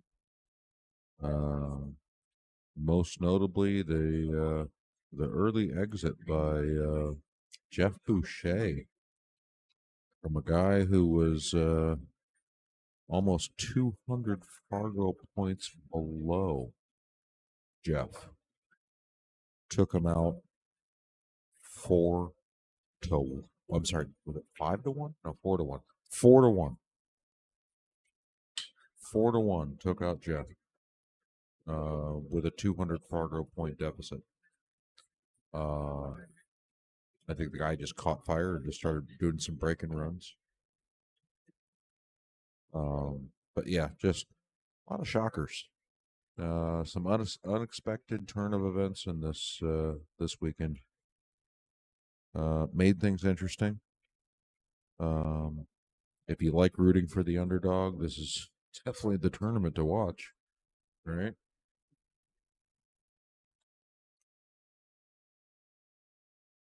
It just goes to show you, you never know what's going to happen, right? Just because a guy is looks like a heavyweight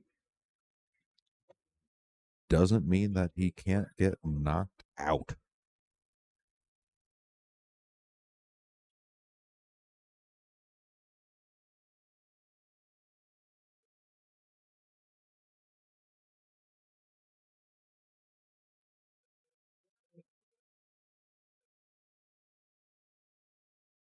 Just take a moment to go through our sponsors here. James Painting LLC. That's James Mitchell, our very own tournament director. Might be one of the best tournament directors I've had the pleasure of working with. Truly nice guy. Need your paintwork done? Hit up James. Yeah. White bake.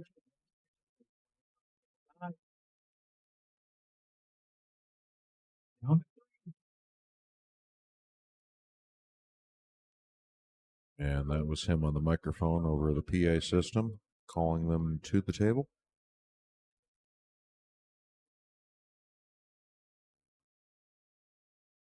You see Chandler here getting a drink of water. You're really commentating everything.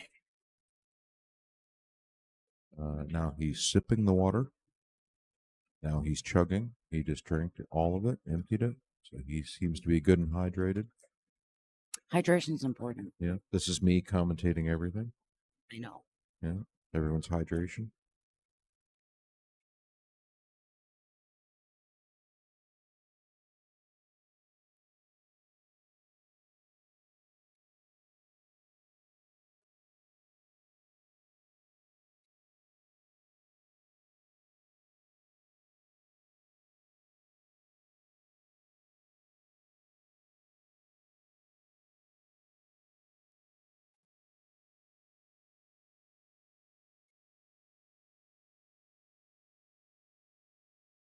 Here comes Blake.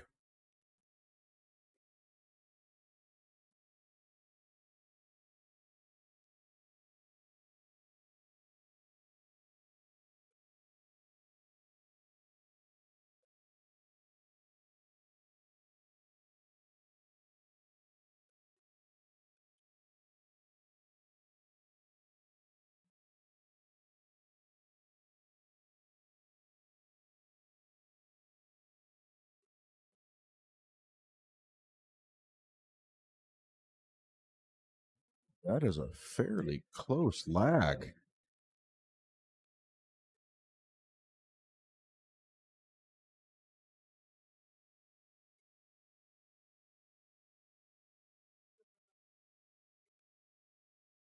Guess Blake got that one.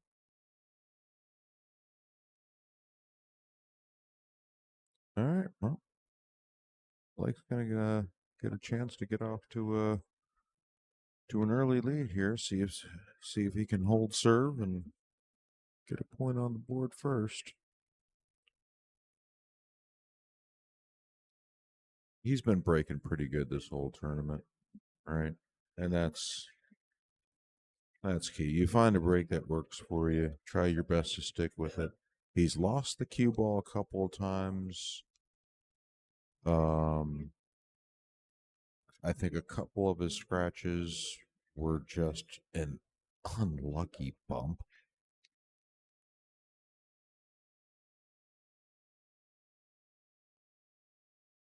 Right.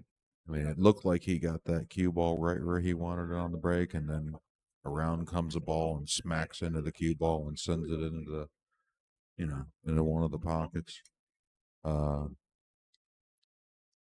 And those are just unfortunate. That's not really him, just not controlling the cue ball. He's looks like he's hitting this bottom left.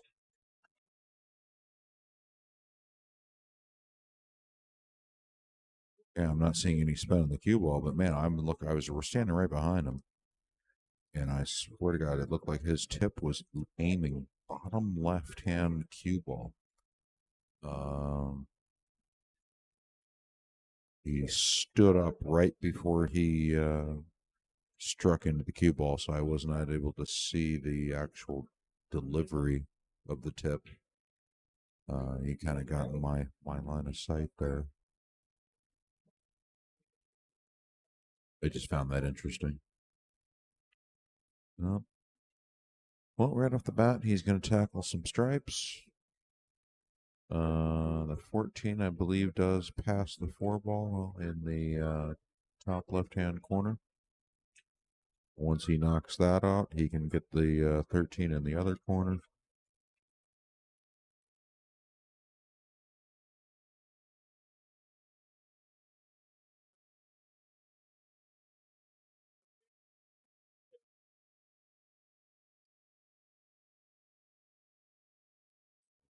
The ball removal tool. And tournament director James Mitchell is coming over, studying the rack, and going to get that out of the way.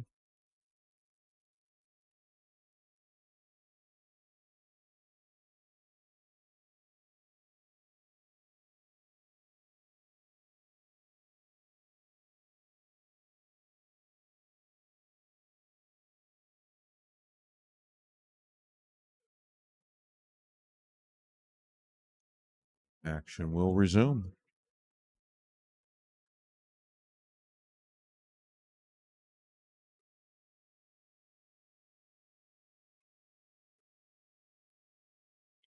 Great shape on the 14.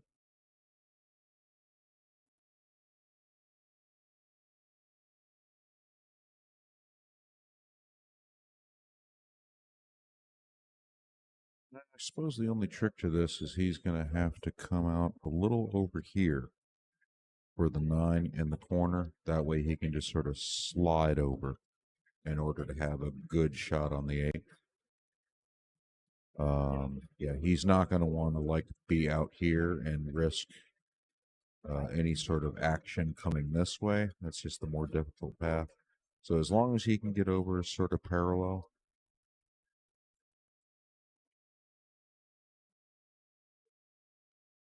Of course, what does he do? He does exactly what I thought was going to be a little odd.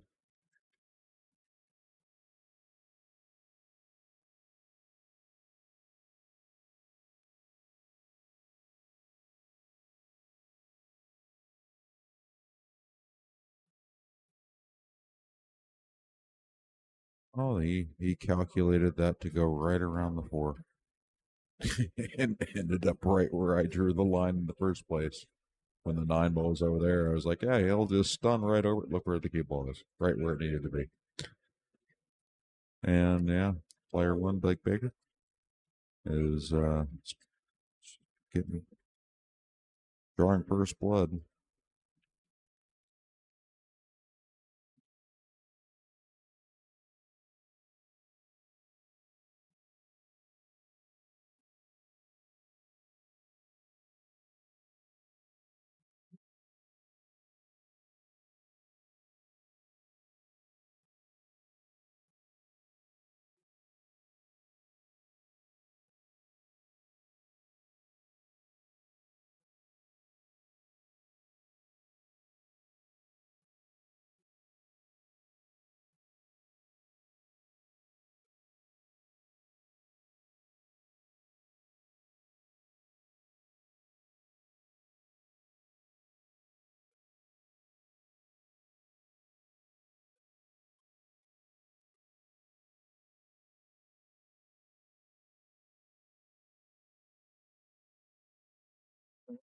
Well, we got Chandler to break here. See if he can answer.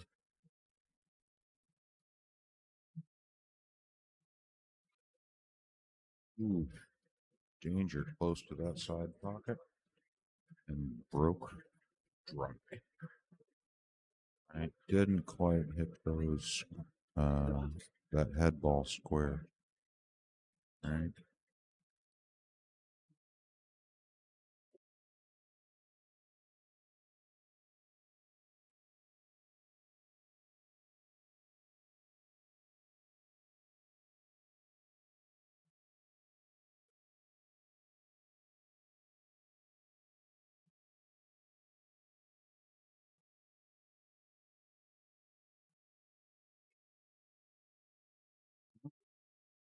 'See what Blake does here to dissect this rack. Well, he took all, what, 20 seconds to formulate a plan?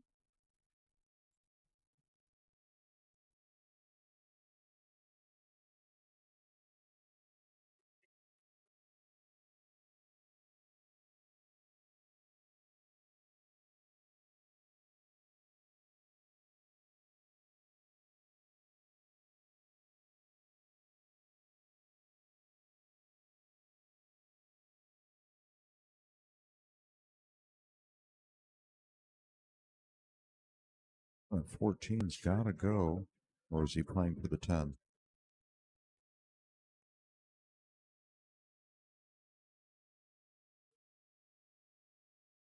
Yeah, no, he was looking at the 14 the whole time, so that 14 must go by. Try to get onto the 11. All right. Probably just sort of pull this over into the 6. Careful not to get behind it.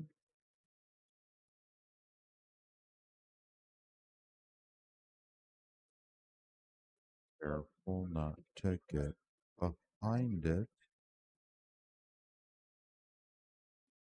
And he did.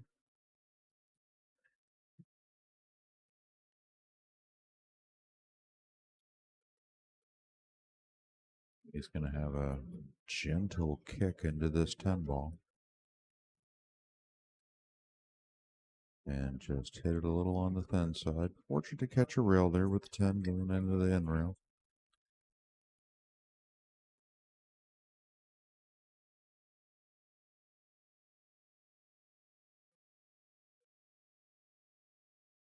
Okay, guys, I'm back again. I was paying attention from the side. It looked like Blake broke and ran.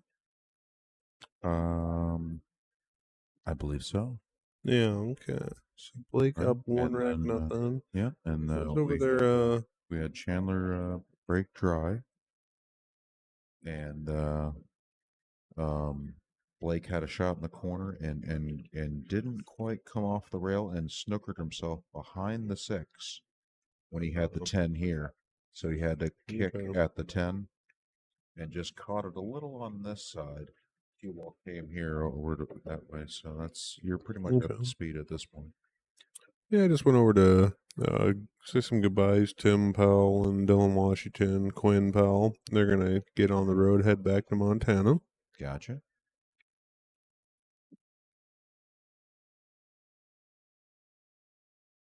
He overrolled that a little bit. I mean, he's got insurance policies here. He can play the 1 ball, the 7 ball, but I think he was wanting to get nice and straight on that 3 ball.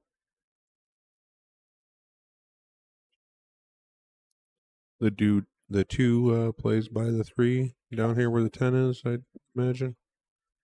Oh, he might have a gap there between the 2 and 12 to play the 3. Well, he played position for it, so I'm assuming it does go. Otherwise, why would you put the cue ball there? Well, I do that sometimes because I just don't look and see if it goes. Isn't that the It's worst? like, I'm going to play for that over there, and then you get over there and you go, oh, That doesn't go. ouch. Yeah, I get super pissed off at myself when I make that boneheaded mistake. Oh, comment from Tyler there. Brittany Bryant winning the Canadian Women's Open. Brittany Bryant's been around for a long time in the pool scene. Very strong player. Has she been to the memorial? No. The name sounds familiar. Why am I not placing that? Probably just sounds familiar. A lot of YouTube videos.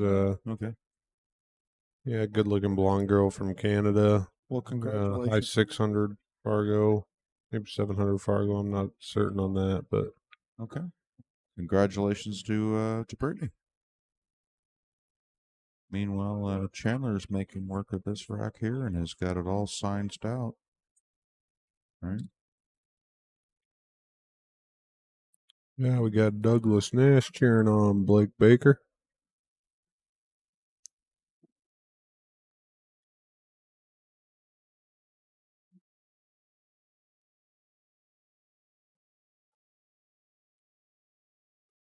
But with a mistake from Blake Baker, Chandler is on the board. We are tied at 1 rack apiece.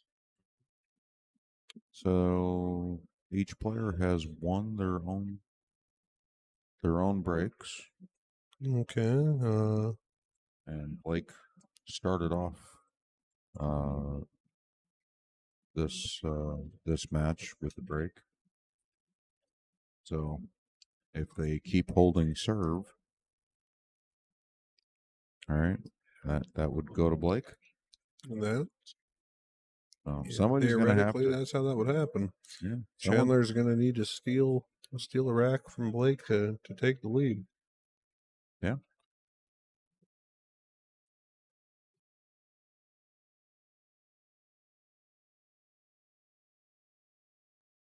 Blake is on Team Q-Tech. He has full Q-Tech setup, Q-Tech breach break cue.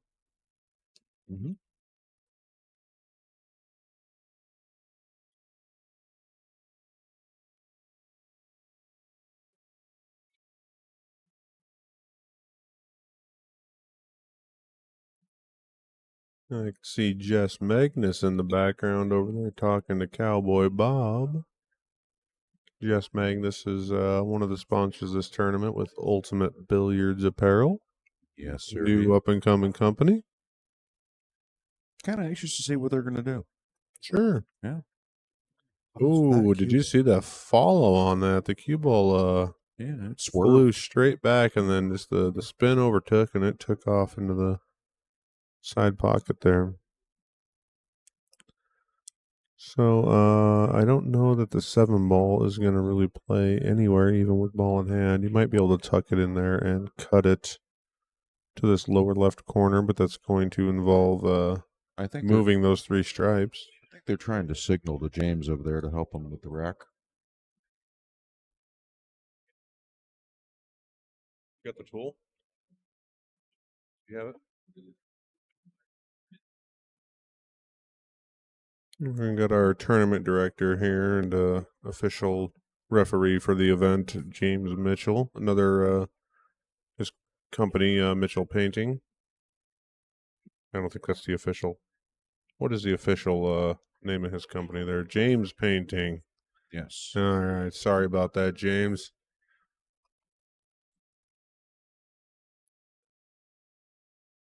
Yeah, we have a few construction type guys sponsored this event. Jaime and J&A Roofing.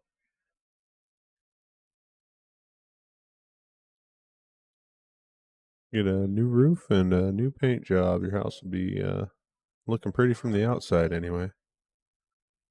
A lot of the houses, years and years, they take some abuse.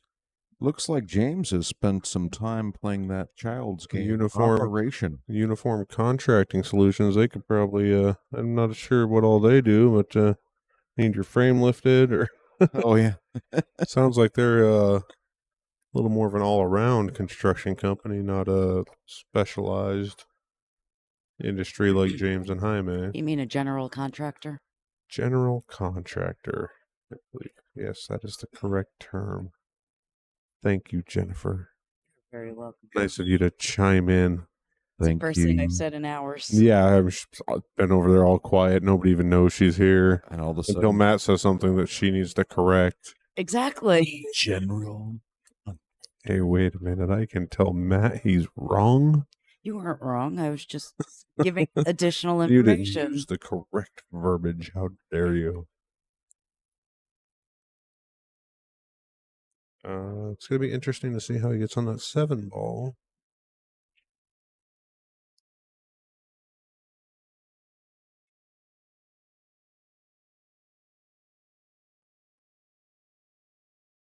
Did you bring your ball removal tool with you this weekend? I do not think. I think I left that in my garage. Did you? Yep. Okay. So we only have the one. We do only have one match going at a time now, though. So Yeah, we made it. It just got uber complicated there, and I was just thinking. Oh, if we two maybe of them. needed to spot 2 balls, you Right. know. But that's why I mentioned it looked like James had spent some time playing that kids game Operation with the little tweezers, where you have to remove the bones without touching the sides, or otherwise you get that little buzz. He was a little smoother about it than you did in your last operation down there. Yeah, he handled it pretty good.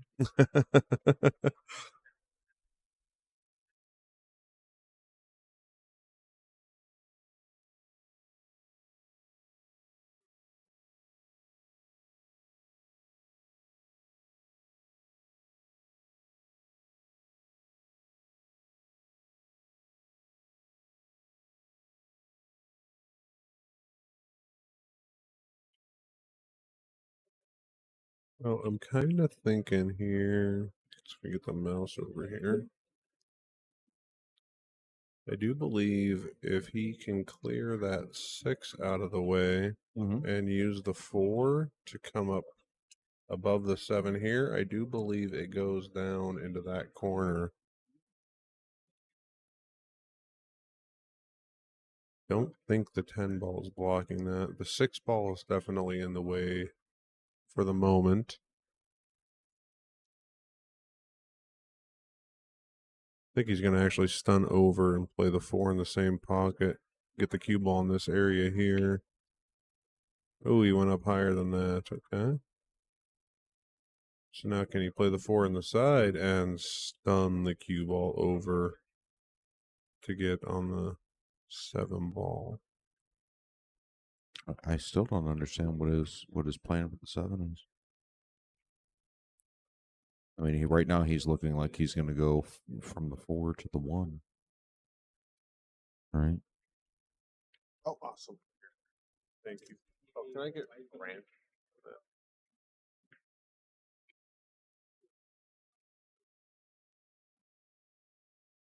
You played that shot? No. I just No. got food delivered and turned around for a second, and I just saw a ball flying in the corner pocket. Nope.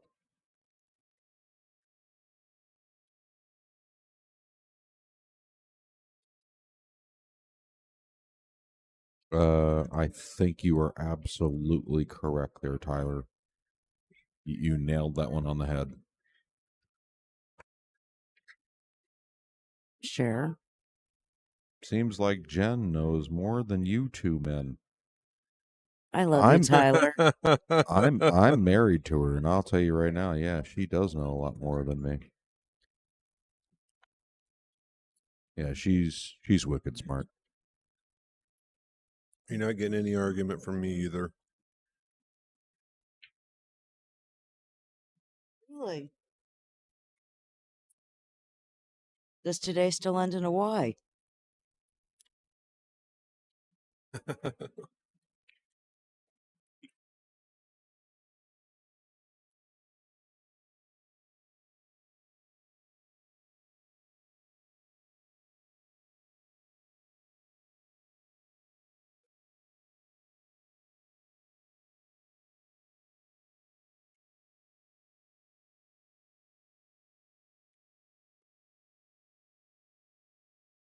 Well, that should be about where this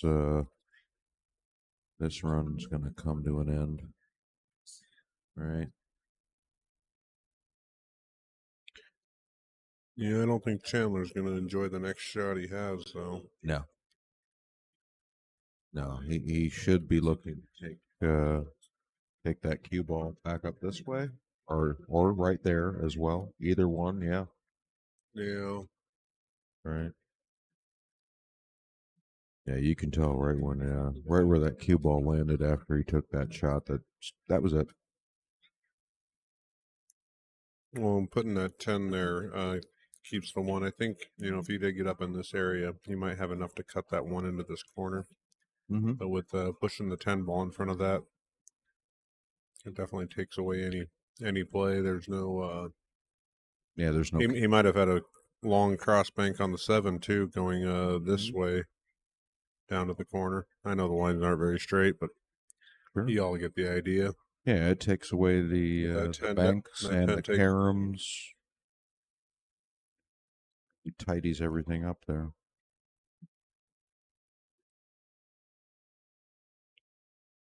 Fried chicken, French fries, and some cheese sticks.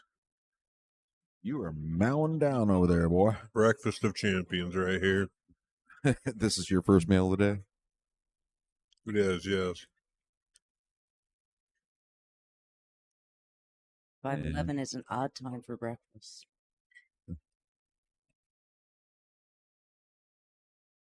Well, I'm kind of an odd guy.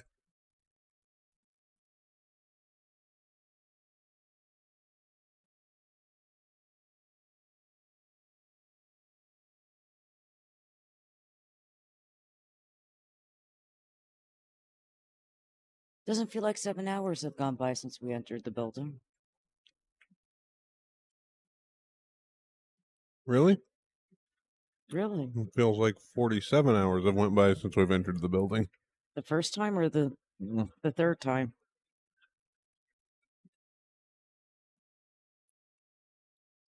How many times have we entered the building? I entered it Friday night, I entered it Saturday, and I entered it this morning. So you're telling me you did not step outside to smoke a cigarette and come back in? But I was still right in front of the building. Oh, so it doesn't count as entering the building if you're still in front of the building when you exit. My initial enter for the day. Whoa. He almost accidentally put that 8-ball in the pocket. Tyler says that Jen is picking up the pieces after us too, so good job, Jen. Way to be alert, Tyler says. Yeah, she keeps us on our toes. She keeps us honest.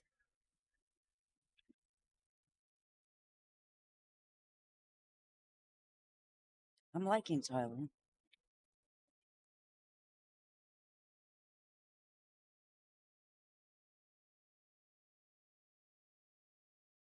I was wondering if he wanted to go there, or did he want to roll that cue ball a little bit further and come out over here? For Possibly, but I think he's all right to go forward on this 13 and play the 14 next. I don't think the 12 goes by. It might. Just looking over the table, it looks like they both go. yeah, I really think he meant to roll further on that. And now he came up short. No, he's perfect. The 12 ball goes. Oh, does it? Guess we'll find out. Yeah. Oh, no, we have. Okay, yeah, absolutely. Yeah, I'm standing right at the end view of the table. So, in other words, we're over here. This is where we're standing. By the side pocket. You just drew a line by the side pocket. Yeah. We're not by the side pocket. No. We're standing at the camera view here on this end view. So, Blake, Another rag for Blake took that Baker. one. 2-1 lead.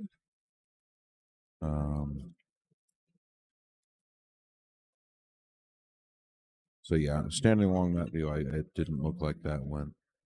Apparently it did. I'll stand corrected.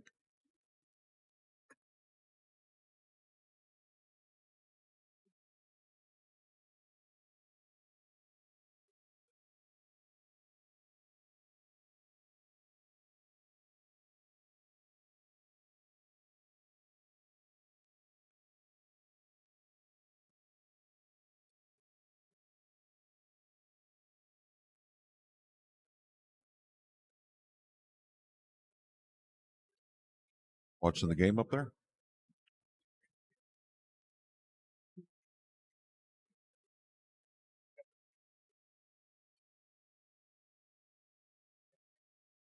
I just noticed his NFL team is playing a preseason game, or did. I don't know if this is a replay. Probably a replay. No, I think this is live. It says live in the corner, but a replay would still say live. Oh, there we go.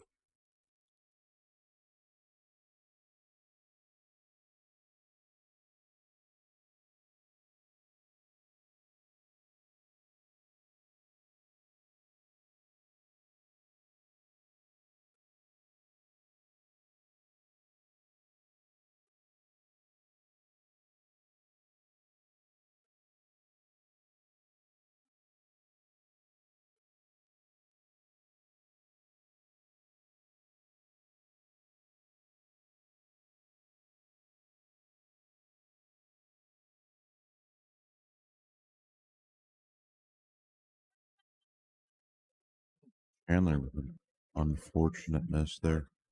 Gonna bring Blake back to the table.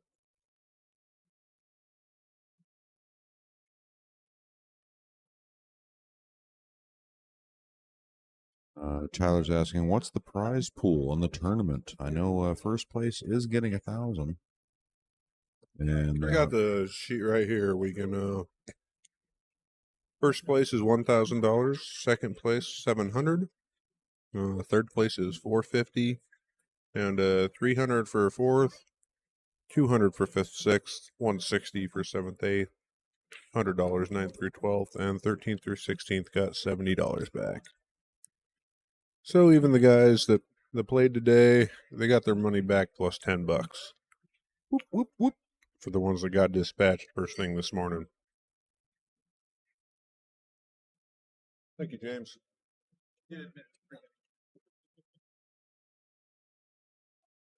It happens. It happens more for staff as if we're in here. As patrons go.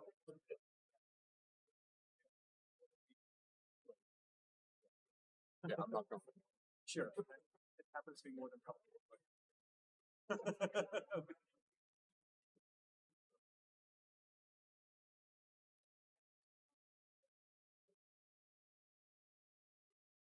Yeah, I think Blake is just going to need a perfect stop shot on this 13. Right? Just freeze that cue ball. Yep, just like that. He hit that ball like it was on a string. Just laser accuracy. Get past that. Ooh, did he get a little nudge there? Yeah, I think he got that just barely. Flirted with a little bit of danger and got lucky. I think even acknowledged that he got fortunate with that bump. Could have went wrong there. But Blake is going to take another one here. And Blake does certainly appear to be, switching gears. All right. Earlier in the tournament, Chandler was just, he was playing phenomenal, right? Just put Blake into the B side of the bracket. But since then, Blake has just come alive, just on fire.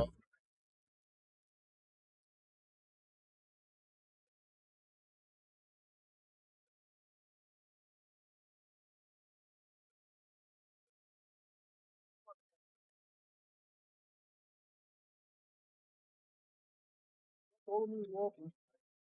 He didn't want to make us look bad, so.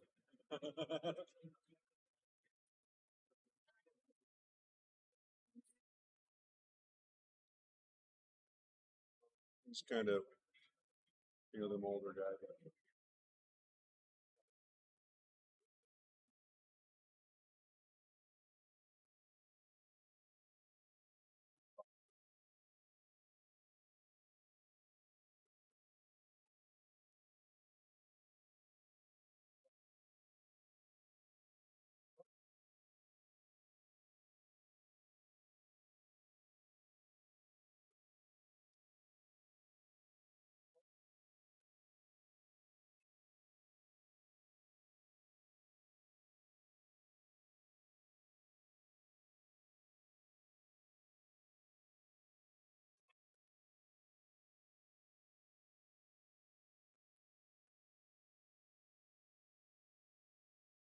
Well, And Blake is making good use of that new Q-Tech breach cue there, isn't he?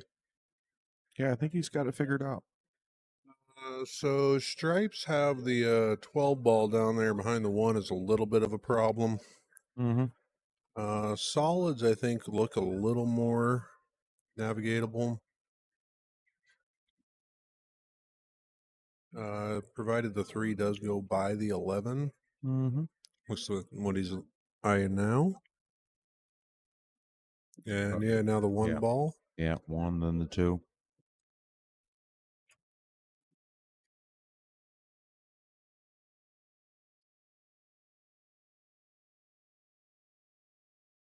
Skip that. Elected to go elsewhere. Okay. We thought it was 1, 2. Would skip a few, I guess. Yeah, he's not happy with that result. He's kind of shaking his head over what he did right there. That's not what he was looking for or expecting. No, he's I wondered, was he trying to go into the 15 maybe, or? Yeah, let's stop it and open up the 4. Because, yeah, he's in a tough spot now. I think he might have to try to cut the 5 up to the corner. Yeah. Or maybe actually cut the 5 to the side here. I think he's got enough that he can cut the 5 this way and bring the cue ball up around here for the 6. That's where he's going. He doesn't want to hit that. Ooh. Smell.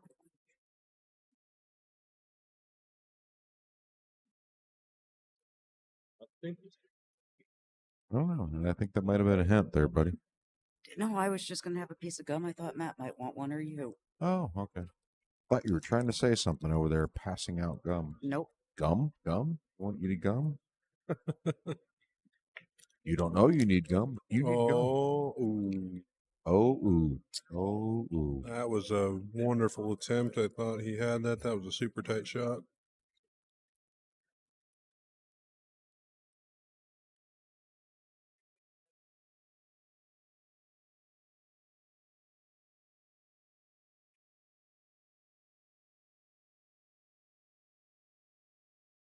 Chandler's been sitting for a while here. He's got to be happy to be back at the table here. He does, but he's got to shake it off. His previous That's shots. 13 here. Is that on the cushion there? It is. I It think is if hooked. you get solid on that though, get pretty straight on it, you can hit it with a forceful speed and compress the cushion. No, it actually played right in the side.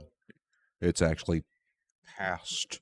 Oh, does it? Does it? It does not play down here because Okay, so it's not frozen on the point there. It's not what on. you're saying. Yeah, it's not on this side of the point. It's on the insides of the point.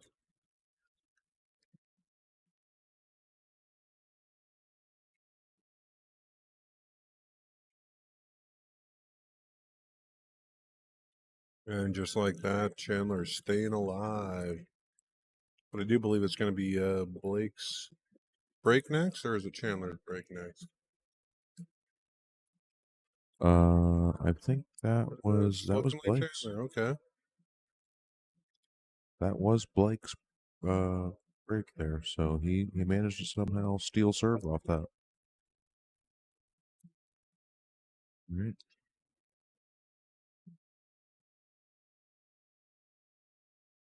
No, yeah, Chandler is definitely no joke here. I don't know if we missed something here. I was just taking a look at the beads, and up top on the light, it only shows 3-2. Maybe watch back the. You guys on the stream know? Tyler, TR, Doug? The bead show 3-2.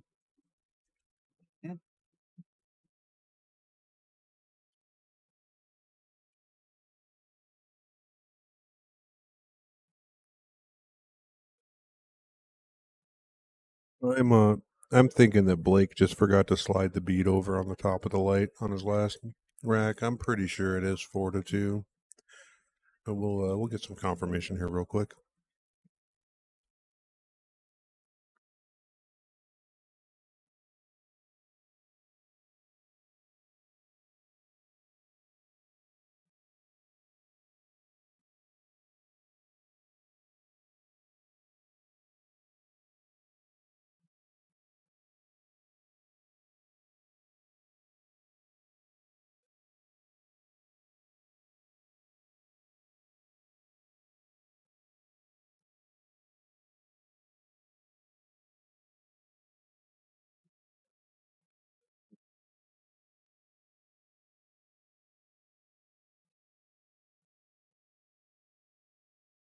We can't interfere. Right, but we can. Well, whether our score is correct or their score is correct, we cannot interfere. So if they have it marked as 3-2, it is the player's responsibility to keep their own scores. And if they don't notice it and it is incorrect and we happen to be correct, we can't say anything. We have a no interference policy here at Angry Shooter. We just stream tournaments.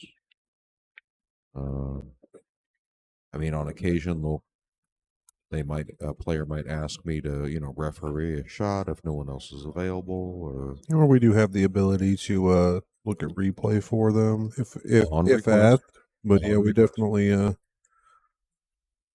And both players have to agree to the instant replay, and we do not ref the instant replay because they ref themselves.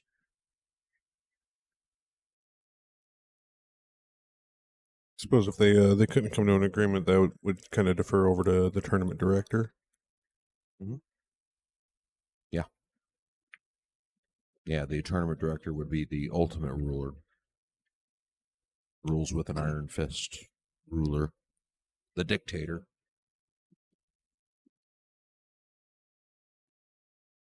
So Tyler is saying it's 4-2. Okay. That's what I thought we had it right, but Yeah, I was pretty sure we did. Interesting. The beads show 3-2. yeah, I think Blake just forgot to move it over. I wonder if they have it marked on their sheets correctly, perhaps. I don't think they're using them today. The sheets of paper. Oh, look at this. And once again, Blake just ran over after watching that ball slap around in the jaws of the pocket. He really gets around. Yeah, quick. I mean, I think the cue ball was still rolling, and he was already like practically almost running over there. Okay, not running, but he had some pep in his step.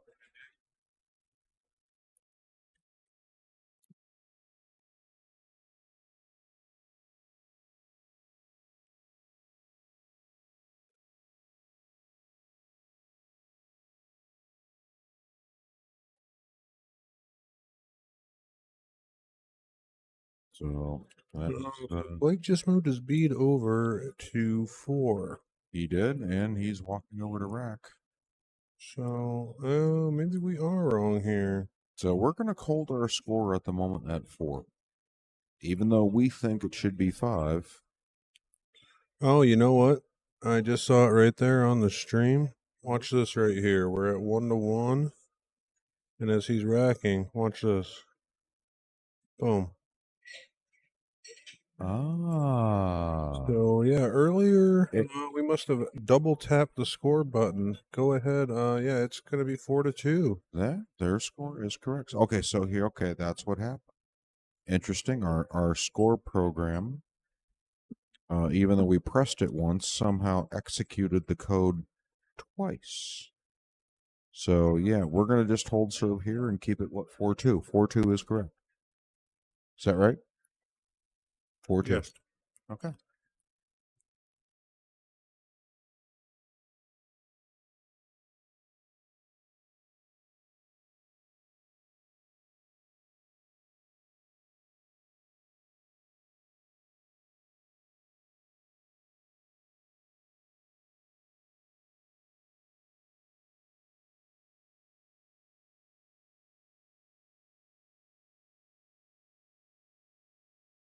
They still got to make the kick. You were live. All right. So yeah, we were rewinding there on the live stream and we found the problem. Their scores were correct. Ours were incorrect. I know we were paying attention and hitting the scores button every time. Where you guys are leaving? Right there.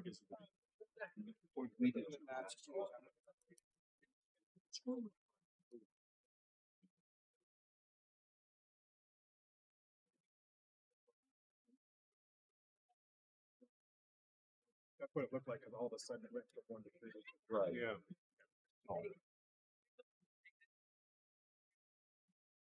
Yeah, we were just confirming with the tournament director what happened there. Looks like a player went to the bathroom, took a bathroom break. And we're all back and ready to go here. Blake is on the hill. The score is correct. So somewhere in there when it went, Blake won. And we have a decent break. They have the score right. It's Balls and holes.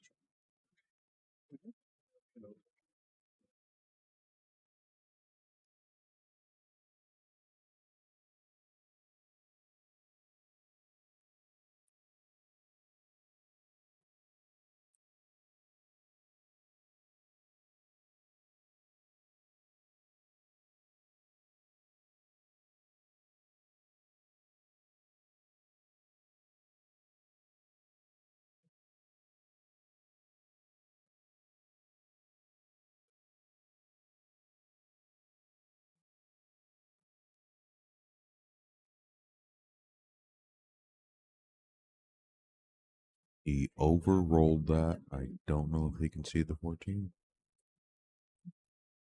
Yeah, he's boogered behind there. He,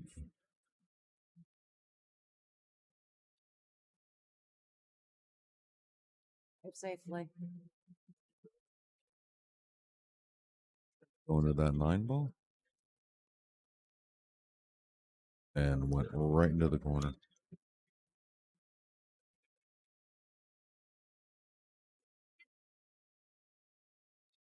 Yep. Chandler's got not just one or two, but he's got multiple problems here to solve here. All right. Yeah, this 1-5 was a little interesting. He's got that 6 ball up there. He's playing really loose, almost like he He's like, hey, we make sure. doesn't care. I think Chandler's lost his. It's almost like he lost his will. Right? He seems sort of resigned at the moment.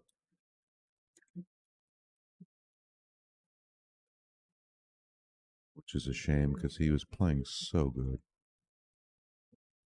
earlier in the tournament. I think he's just frustrated. You know, sometimes even when you're playing well, the balls just don't want to roll in your favor. Uh-huh. Sometimes it's just the other guy's time, and earlier, you know, Chandler was playing perfect. Everything was going his way, and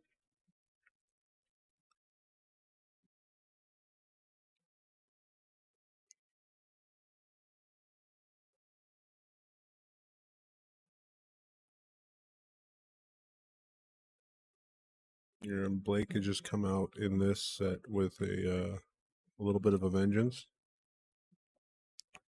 Oh, look at that. That was pretty. Yeah, Blake knows that you know, from the set earlier where Chandler just played perfect, and he dispatched Blake pretty handily. Yep.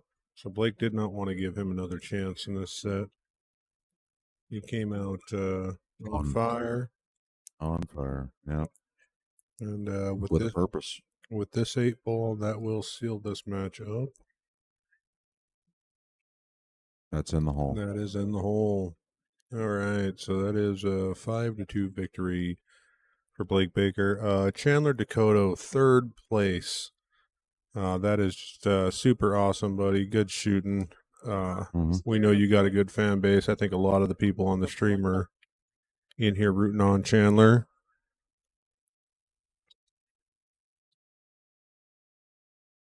Yes, Doug, you are correct. Chandler is no joke. He plays very well. I experienced it firsthand yesterday in the tournament. I made just a couple of mistakes, and he ran out from everywhere. So, so next we are going to have the finals.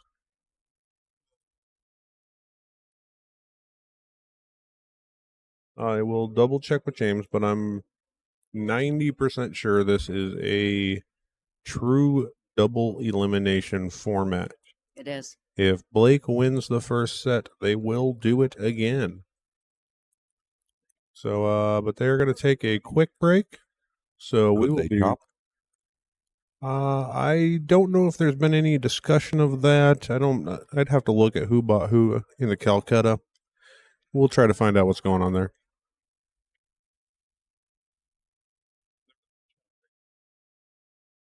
There's no talk of them chopping.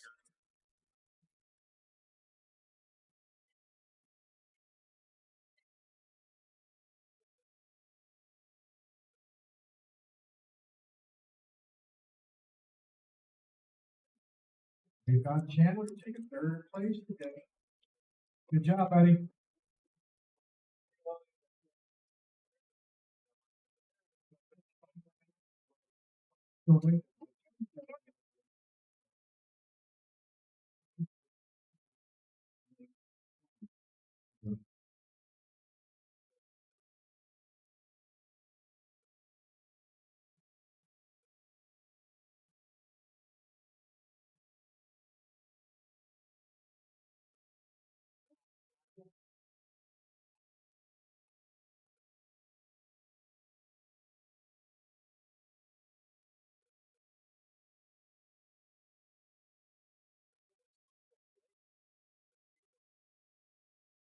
He's the one who scratched. Yeah.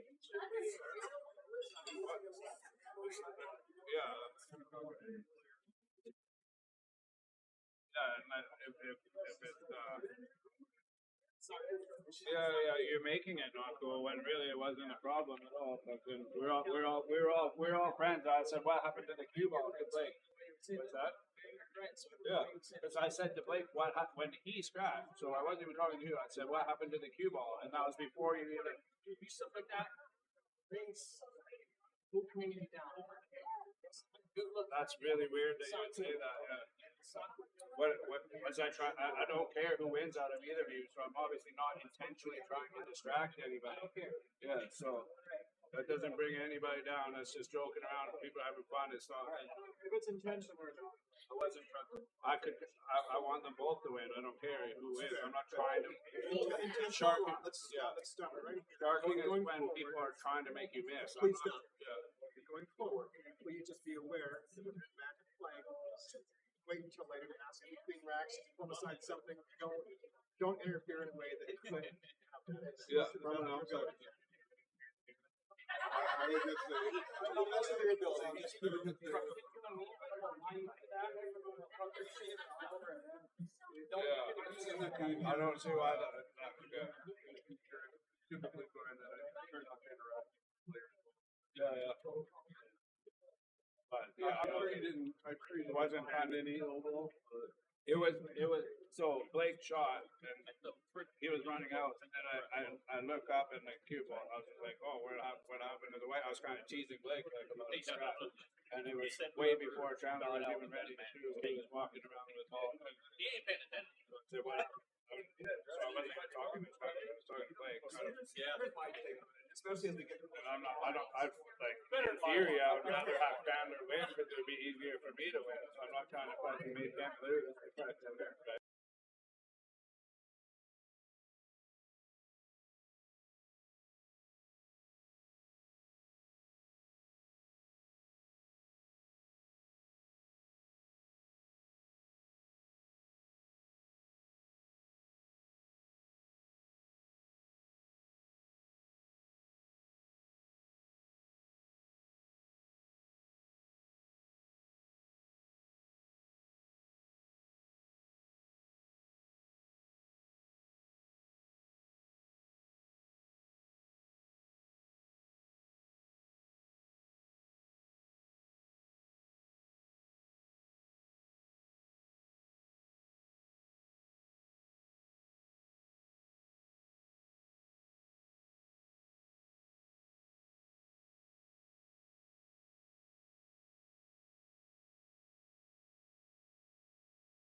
All right, guys, we will be right with you here. They did just leg. They thought we were taking a longer break, but they kind of snuck in and jumped the leg on us. Blake Baker won that, so he just racked. We need to fix the names still. We didn't get that done. Jen, can you hit scores real quick and reset the scores?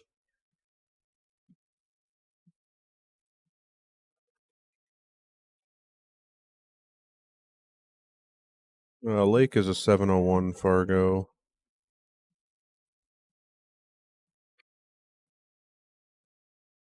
So just 30 points difference with the favor going to Blake Baker on this.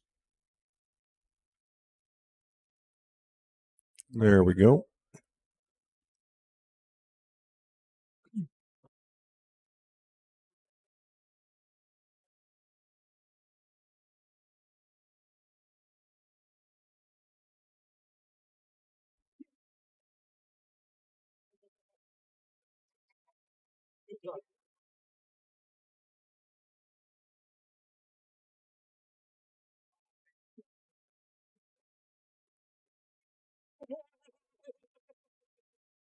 Gold goes in the top left corner there. Hey, Jen, I got mine faster.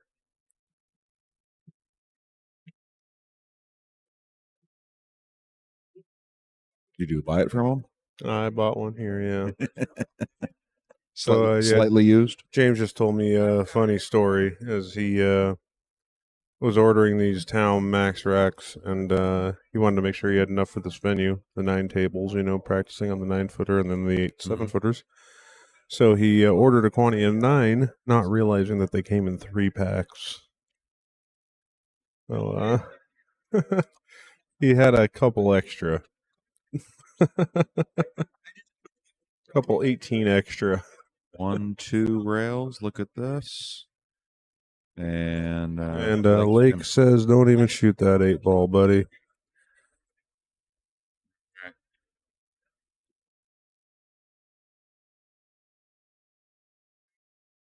James, you should start the match so we can time it. Blake's already up 1.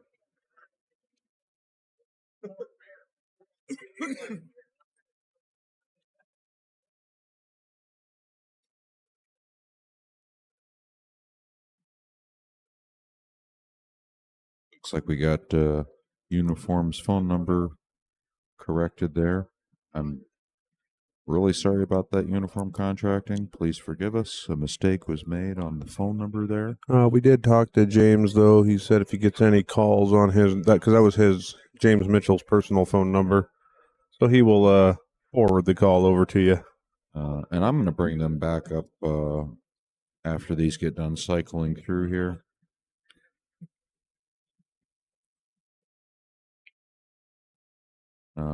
We're going to put Uniform Contracting back up on the screen here. That is the correct number, 208-620-1792. We try to do everything with copy paste when we're setting these up, and apparently that was not done correctly. We submitted the banners for all of our sponsors back to James to have them double checked, and somehow or other throughout our process, even with double checking everything, no one spotted the phone number mistake for that sponsor. Thank you for bringing it to our attention. And we got it fixed on the fly here at the location. So we're able to get that on the live stream. We're going to try to keep that up there for a little while. Again, Uniform Contracting, the correct phone number, 208-620-1792. If you did make a note of that earlier, as a potential patron to Uniform Contracting, please correct that. Their correct phone number is on the screen. Ooh, if that 7-ball didn't get hit, that could have been real bad with the 8. So yeah, meanwhile, we have Lake McKay broke this rack. Yeah, I might just leave uniform contracting up here as long as I possibly can. It's not in the It's, way of the not pool table. bothering anything. Yeah. Yeah. So, and I might just do that for the remainder of the stream. That's a pretty sweet logo they got there with the tools, the drill bit, sockets, ratchets, forming a flag. It's pretty cool. Is that pool balls up there for the stars? I don't think so.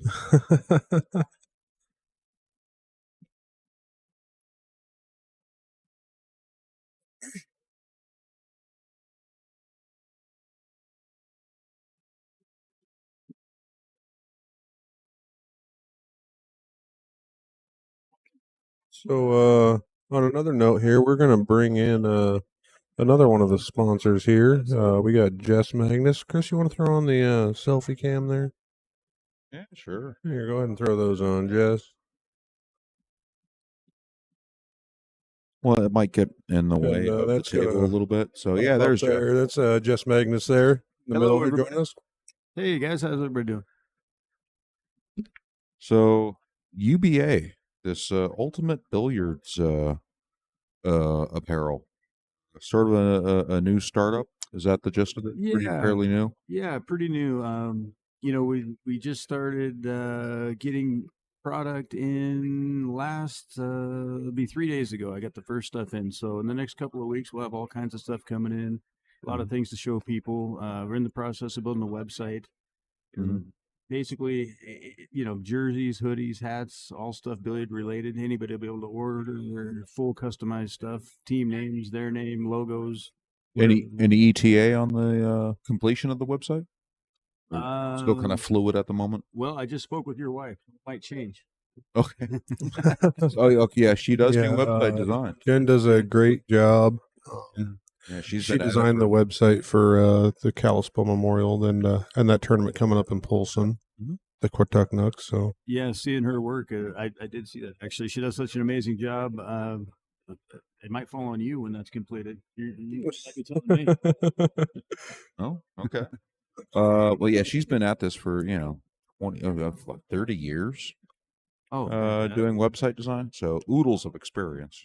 It's going to be a really neat deal too, because like I said, teams, players, whatever can have whatever they want on it. From any graphic to obviously team names, personal names, and our turnaround is going to be really good. We're expecting about 2 weeks from the time somebody orders. Okay, that's what I was just going to ask you next. What was your lead time on that? So.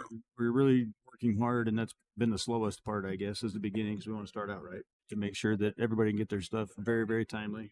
We're really going to focus on super customer service. I've heard a lot of amateur players and teams not happy with what they received, and it took a long time for them to get what they wanted from other companies. So we thought let's just focus on that and make sure everybody's got what they want and enjoys the heck out of it. Make pool a little better or more enjoyable. Yeah. So yeah, look for the website. We're gonna sponsor some future tournaments. There's one coming up. Are you streaming? I am streaming in Polson at the Quatucknuck, the Flathead Lake 8-ball shootout, first annual. Yeah, that's I believe the second weekend in October, like the 10th, 11th. Sounds about right. Yep, I'm going to bring some product over for you guys to that. I spoke with Jen about it, so yep, we'll definitely have a lot more information then. Awesome. And obviously, big thanks to Paddy's and James Mitchell for putting on this tournament. And even though we're in our infancy, I wanted to support them, so I thought it was important to help out, even though I don't have a website to show everybody. Oh, sure. We want to keep these things going, right? Grow the sport. And I can't wait to build one for an 8-year-old and an 87-year-old player. I mean, how awesome is that, right? 8 decades of separation there that we're gonna it was pretty interesting. They matched up at one of our local tournaments in Kalispell the other day, and we made comment of that. That it was 79 years difference between the two players when they matched up, and Tim Powell just made that joke. You ever played anybody 79 years older than you? I mean, what an amazing thing, And the sport is really growing, and that's really why UBA is coming into existence, is to help with that, support people.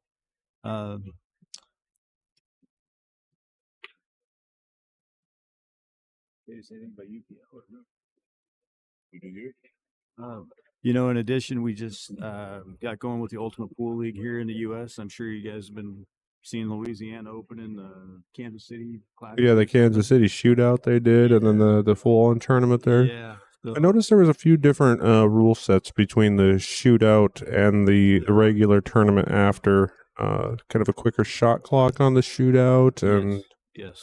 The big thing about the amateur league part is league with a 5-man team. You can have an 8-man team, but 5 play at night. But it's going to be 2.5 hours of play because it's 30-minute matches. right. Yeah, you got So- maybe a little bit of time with racking and Certainly.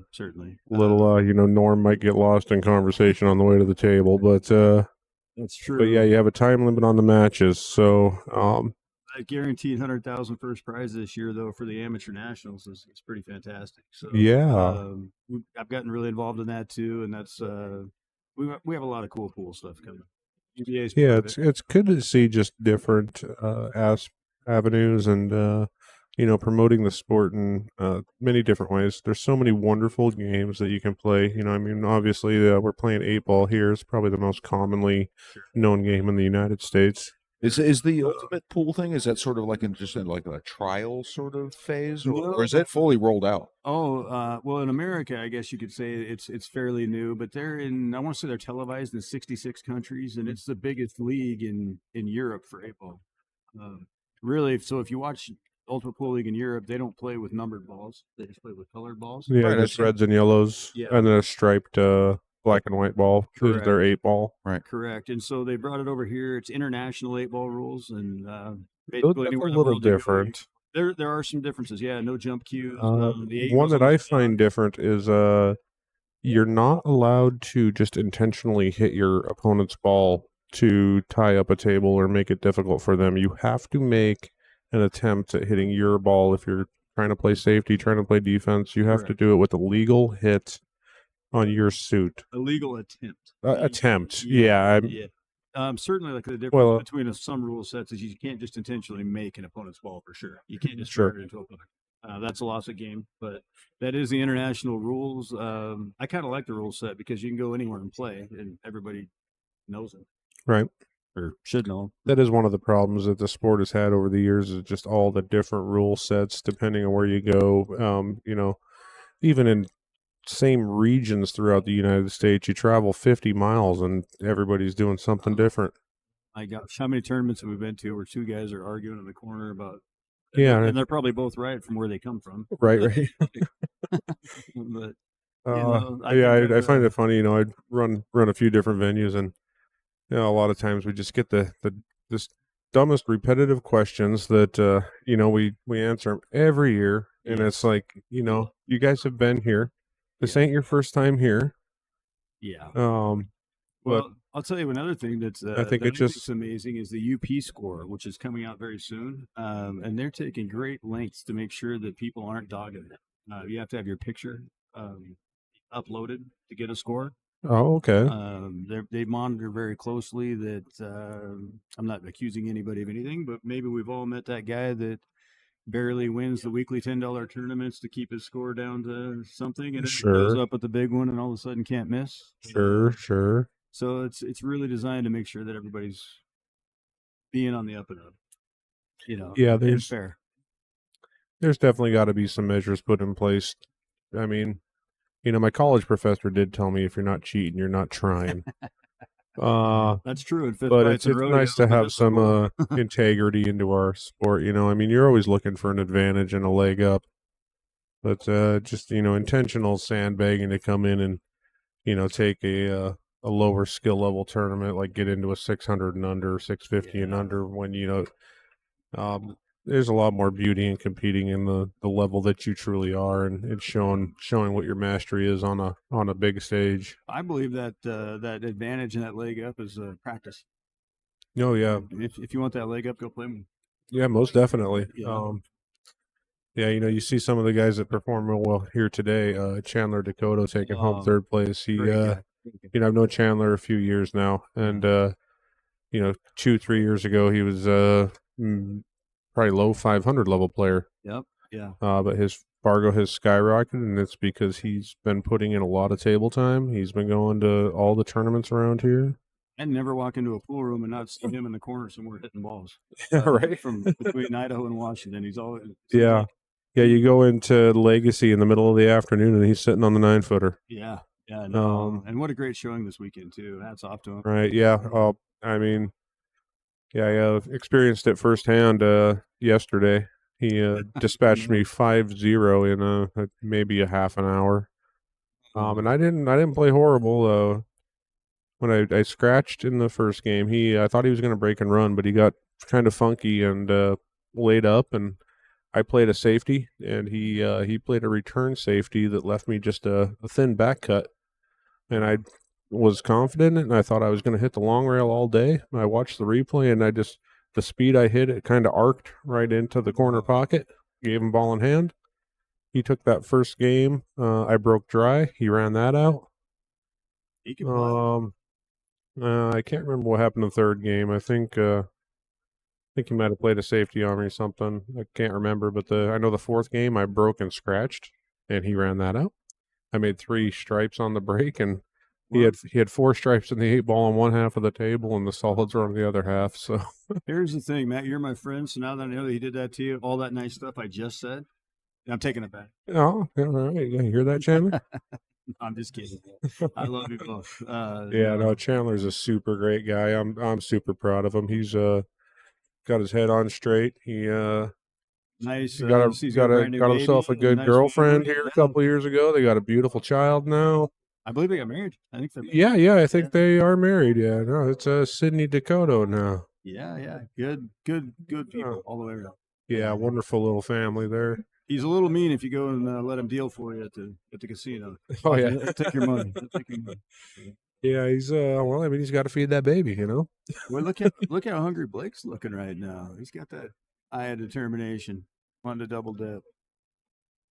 Yeah, he's laser focused, and you can tell when he is too. Oh man, You know, once he gets into that mode, you see it. Yeah, right. He's just dancing around the table. He does everything with intent and focus.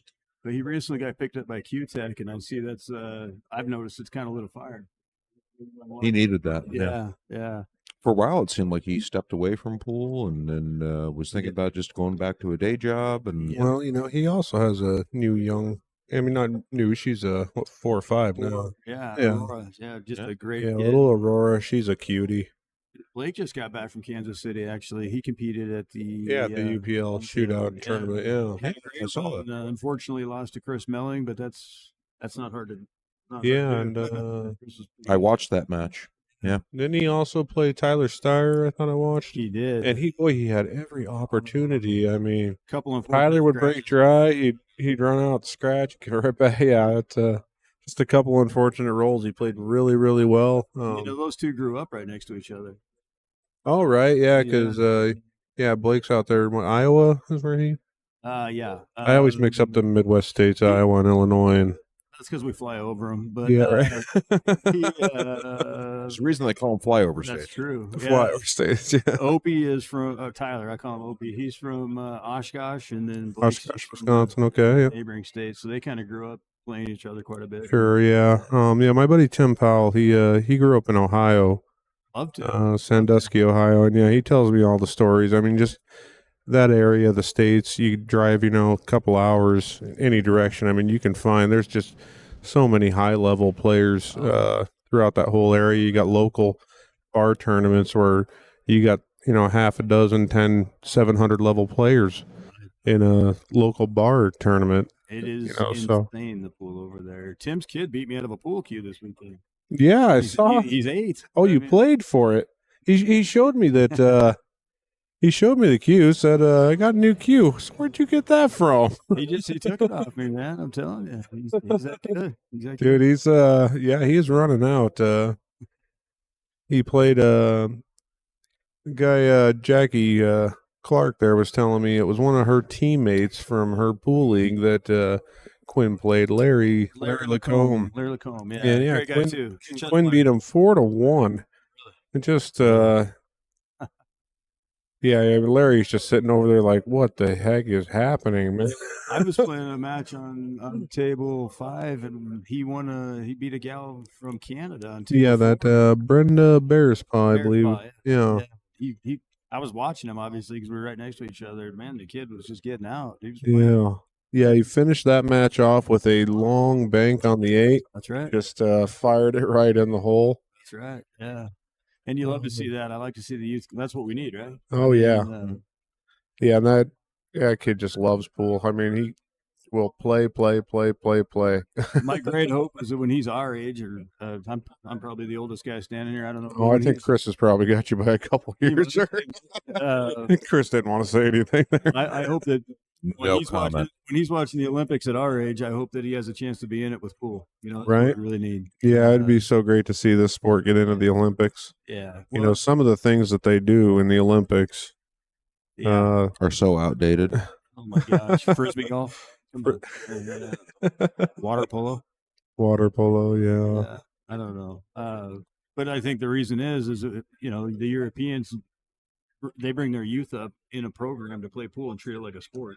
America has not really been doing that, and getting these young kids involved is No, the yeah. first step. In the United States, pool still has a lot of stigma as a drunk bar.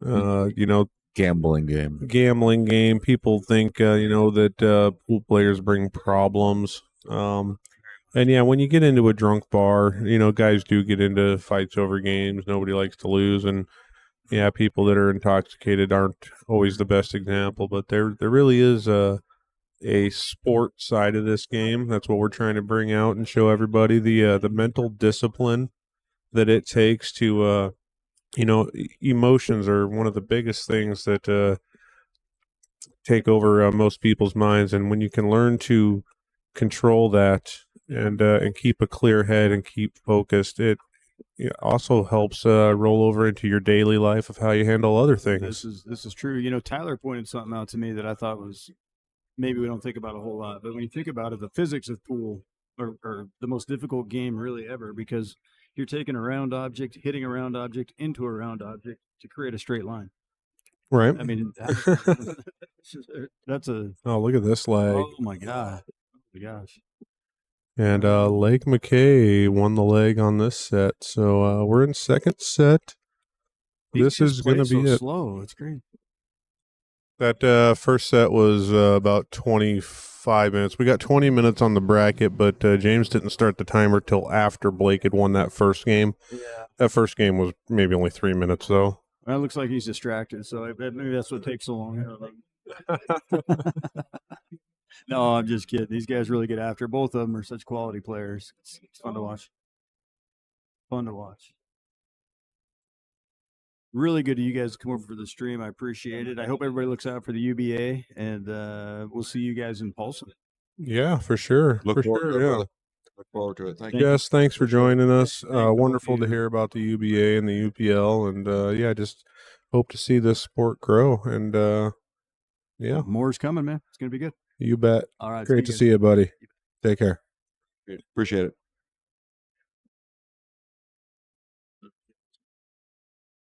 That's good. We got that on camera too. Oh yeah, yeah. Crystal has a selfie cam on there, and Jess is a very casual, smooth exit there. All right. Well, here comes part 2 of the finals. Blake dominated that first set, but he was able to start off with a break and run. Yep. This set we have Lake breaking first, so if he can start off with the break and run, that can change the tempo. Mm-hmm. And he did make a couple of balls on the break here. Looks like 2 stripes. That 11 and 13 could potentially pose a little bit of a problem for stripes. There's not a lot of great opening shots for solids. Maybe the 7 ball would be a good ball to start with. You do have to deal with the 3 ball if you choose the solids. It does look like he's aiming up at that 7 ball.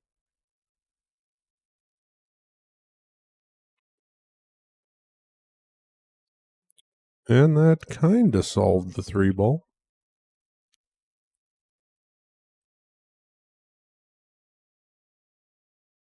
The 4 does pass the 2. He's going to be shooting the 5.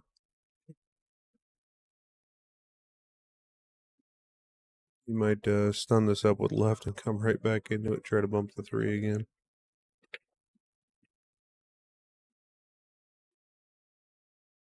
And now that does take care of all the problems. Just got to watch out for a double hit on the cue ball here. Really close to the 2. He's kind of cute enough angle. He should be all right.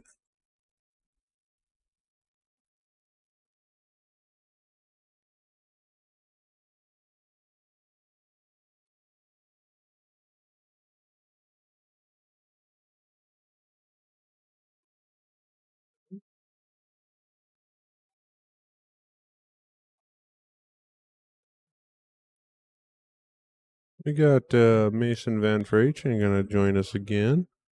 You guys spent a little bit of time with him yesterday.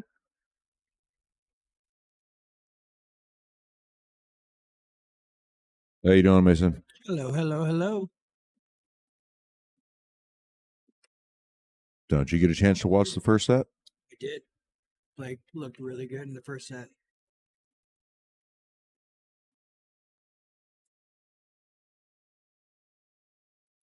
Yeah, that first set went pretty fast.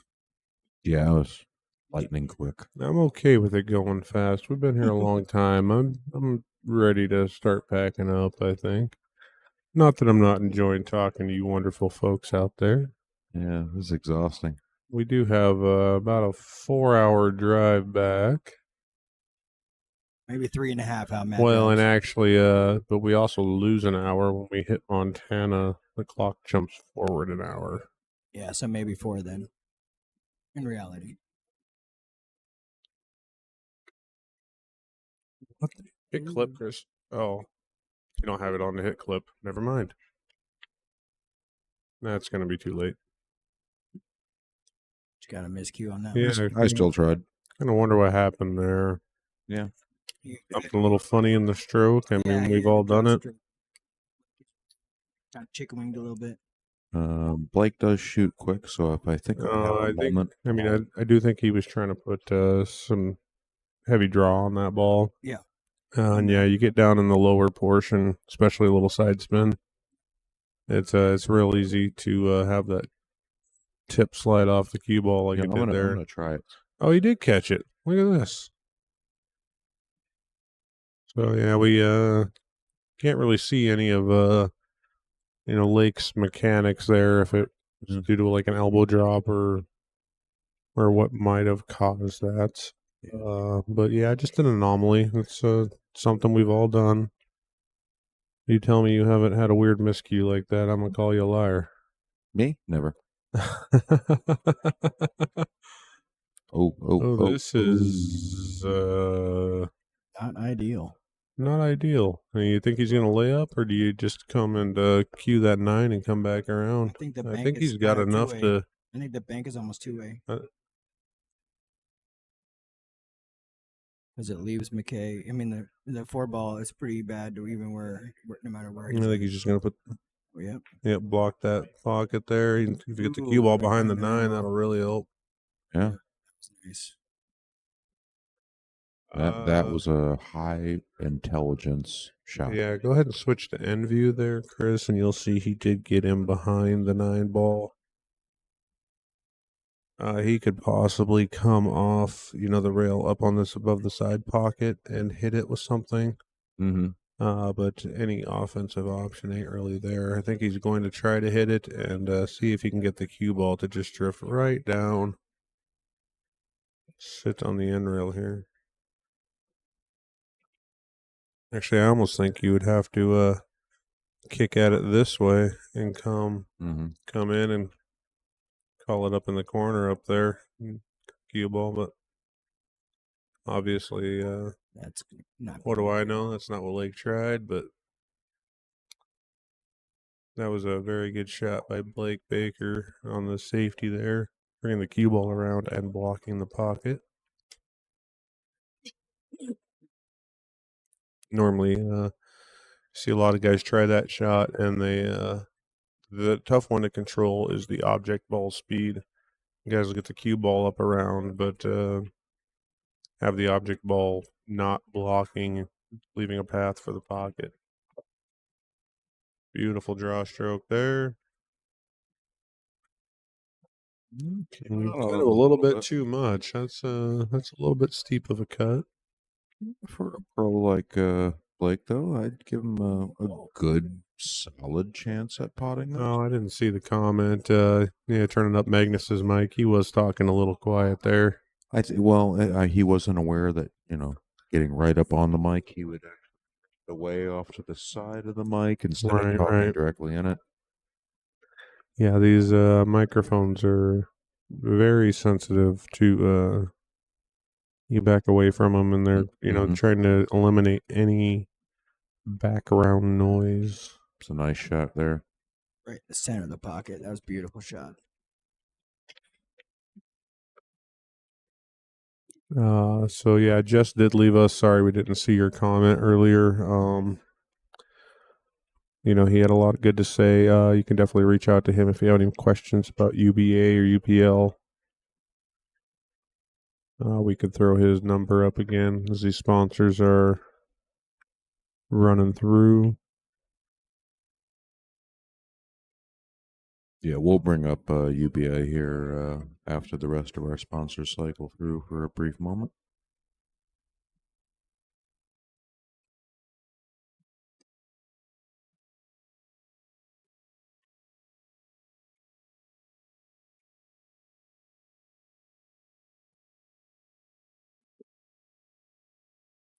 So there's a UBA there with Jess Magnus's phone number. Surf Shack Burgers. We might have to stop by there before we head out of town. All right, you hit Surf Shack. I'm hitting the rib place. Ribs to go, buddy. Yeah, that might get some ribs for the road. If I eat ribs, I'm not going to stay awake for the drive home. Sounds amazing. Except for not you sleeping. So there's Ultimate Billiards Apparel. Here's our ribs on the run. So if you're on a run and you need ribs, call these guys. Call Ribs on the Run. Kind of self-explanatory. I think you might be able to go there if you're not on the run, even if you're at a slow meandering pace. I think they will still serve you food at a slow meandering pace. At a slow meandering pace, yeah. I don't know. Like, is it like a slow jog? Like, what if you're walking?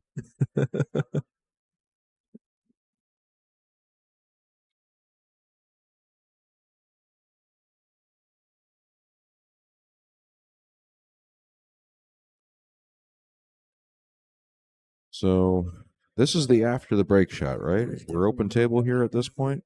Not as nice a table. Yeah, I believe it is still open table. Well, we're kind of got a big group of stripes up there with a 6-ball, and then you got a little group of solids down here with a stripe.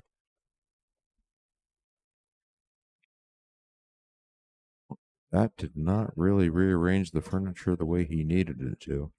Definitely not. I mean, what do you think? Can he nip off a ball and just tuck the cue ball right behind the 10 there, brother? It's tight. I think you can, yeah, with a little bit of right spin. Yeah. Just duck right behind the 10.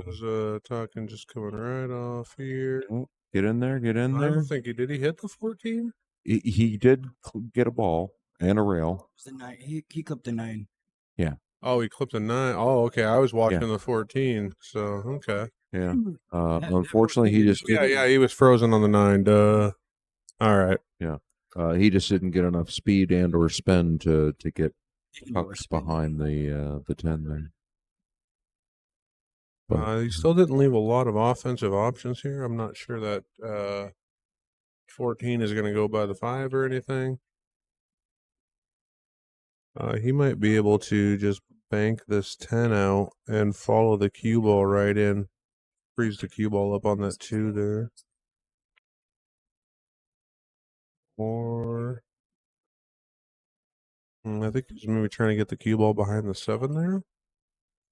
That was a lot of travel, difficult shot. Do you think? Do you think Blake's gonna try to combo into the 10 ball, into the 210? What is Oh, hit clip there, Chris. That was beautiful. That was a great shot. Still didn't get much justice on that. Yeah, watch this again here, folks. Just fires this ball in. Yeah, he didn't baby that one. Definitely didn't get the love that he wanted.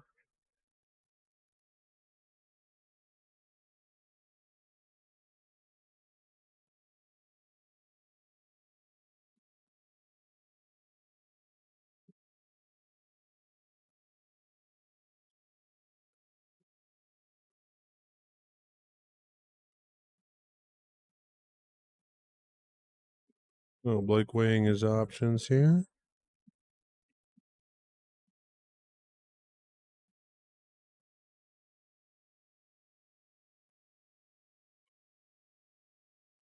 He's going to have to do something with that 13 ball. It doesn't go anywhere. He's just laying up here.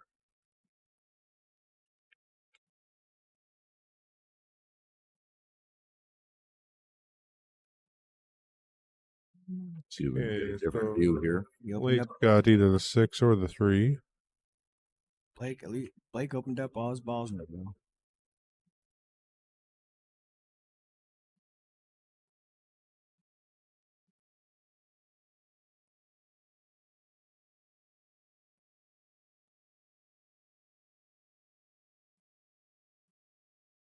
The solids are pretty open now. Looks like we're going to have each player winning off of the other one's break for the first couple of racks.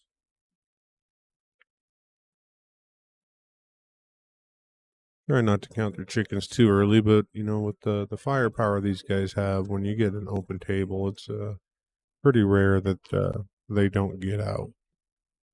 Yep. And yeah, this is just connect the dots at this point. The 7 ball is going to be his out ball.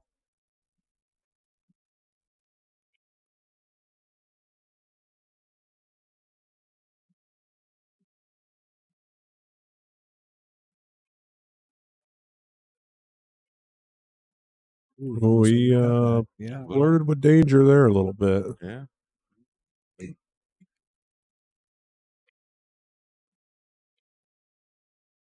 Nonetheless, he navigated through that rack pretty well. Nice little inside English. Shoot the 8 ball inside pocket. Yeah, I think I would have went outside. Me too, but Came to the other side just because I don't like inside. Mhm. All right, so 1 rack apiece.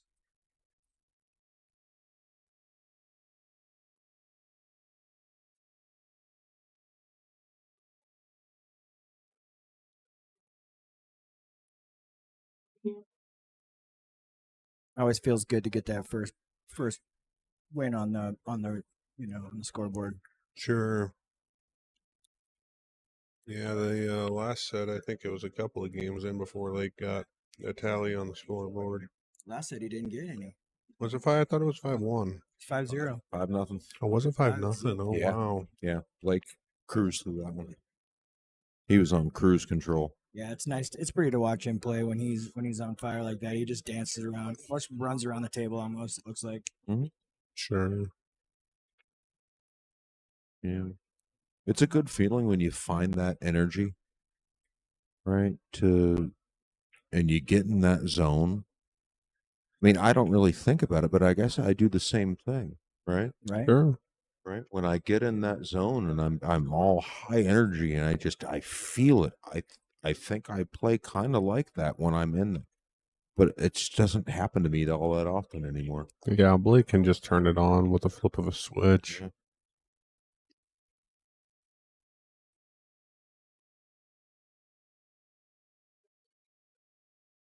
I think I can too, but I got a lot of switches to flip and a bunch of them don't work. So, I mean, when you flip the switch, it's there, but finding the right switch is often a so struggle. many to choose from with the switches and the gears and the cranks and the thingamabobber and balloons. Thingamabobber. Don't forget the balloons. Balloons and gears. balloons and gears and stuff. 42.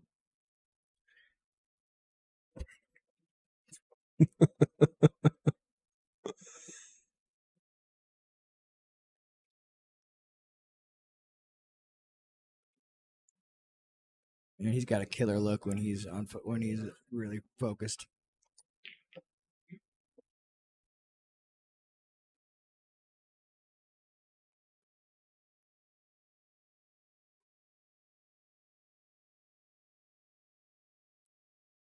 Playing that 6 in that half a pocket by the 4.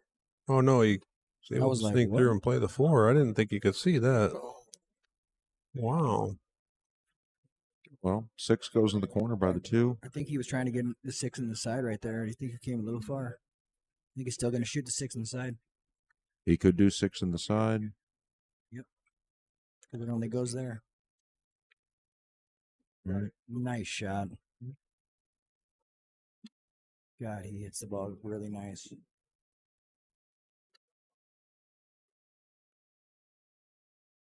I think I have a pool crush. Is that weird? Blake, that means when you see Mason, watch your back. Run. Run faster than you do around a pool table. Like a grizzly, watch out. Oh, that was a beautiful shot there. He's going to maybe come a little too far out. He's good.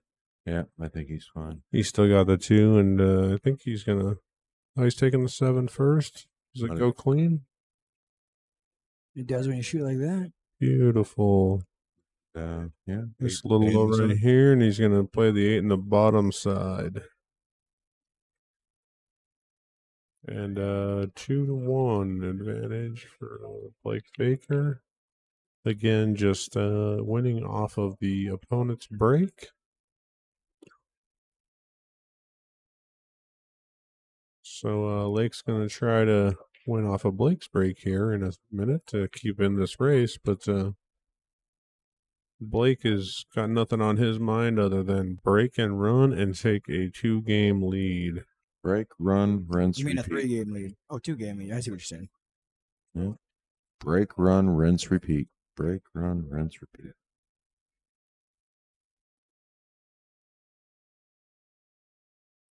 That's essentially pretty fancy gold chain he's got there. I guess he's doing better in this game than we thought. He's blinging, dude. The hustler chain. Even good pool players don't make money. What the hell, Blake? That's his hustling chain. It's just gold plated. Just cold plated.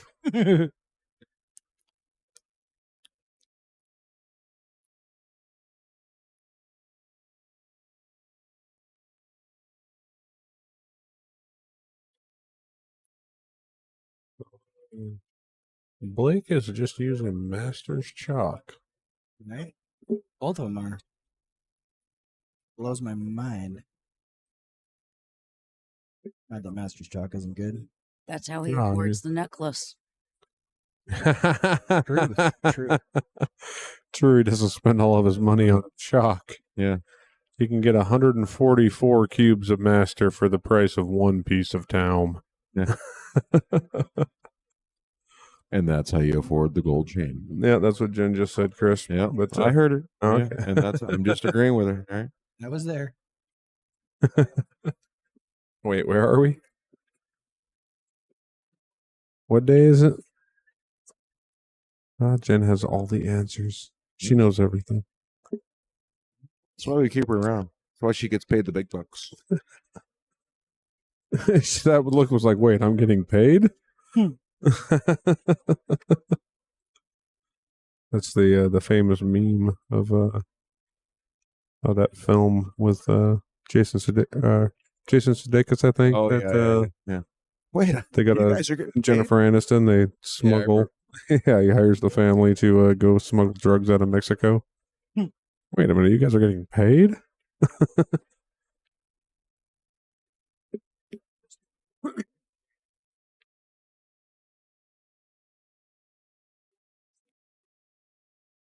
Gonna have to come back with that 11 ball all the way down in the corner.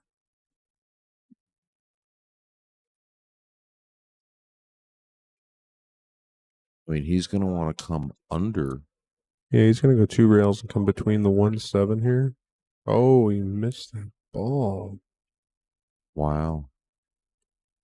Well, that is a game changer. That's an Does the 3 ball go uncharacteristic by the mistake right there. 5?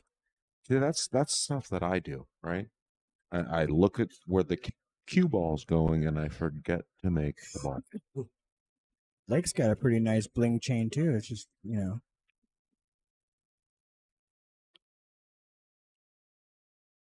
not as thick. Yeah, these guys are hustlers though.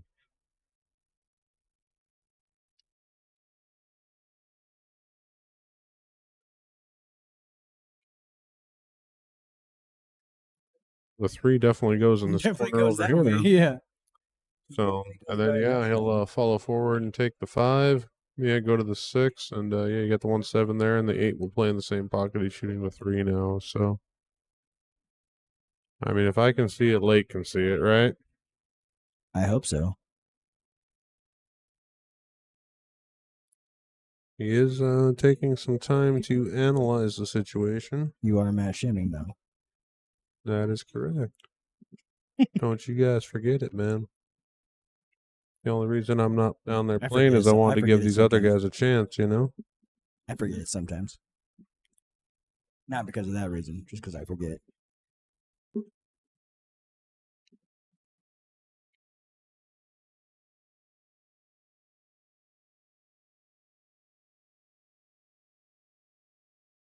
That definitely didn't get on the 5 ball. That looked like he's playing shape for the 8 ball.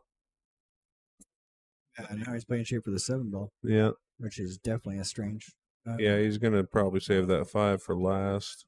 Which is Get inside that 5 ball is very last strange. anywhere in here, and you can cut it and play right out there and play the 8 in the side pocket here. He definitely got out of line there, though. He's gonna have to play the 6 down on the top right. The 6 might be his out ball. He's going to stun off this and come all the way up table up here for the 5. And then he's going to have to shoot the 6 down here and play the 8 ball from this area here. You have to get real straight on that 6 ball. That's gonna be the key, is getting straight on that 6 ball. He's lined up on the 1 ball. Oh, That goes right into the side That is the pocket. danger. There's a small miscalculation in the Yeah, little mental error there.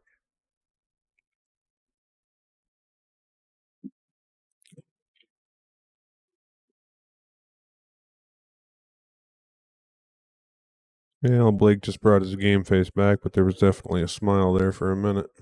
What? You saw a smile? Blake smiles. Yeah, when he plays pool, I just assume he was in robot mode, and that didn't include the software for a smile. Some sort of upgrade we weren't available. That was pretty. The robot is learning human emotions. Nice little inside. Before you know it, he's going to take over the world. Little draw back to the side. Oh, that was a beautiful stroke. Yeah. It's a confident stroke when you play into the side pocket at that speed. That speed for sure.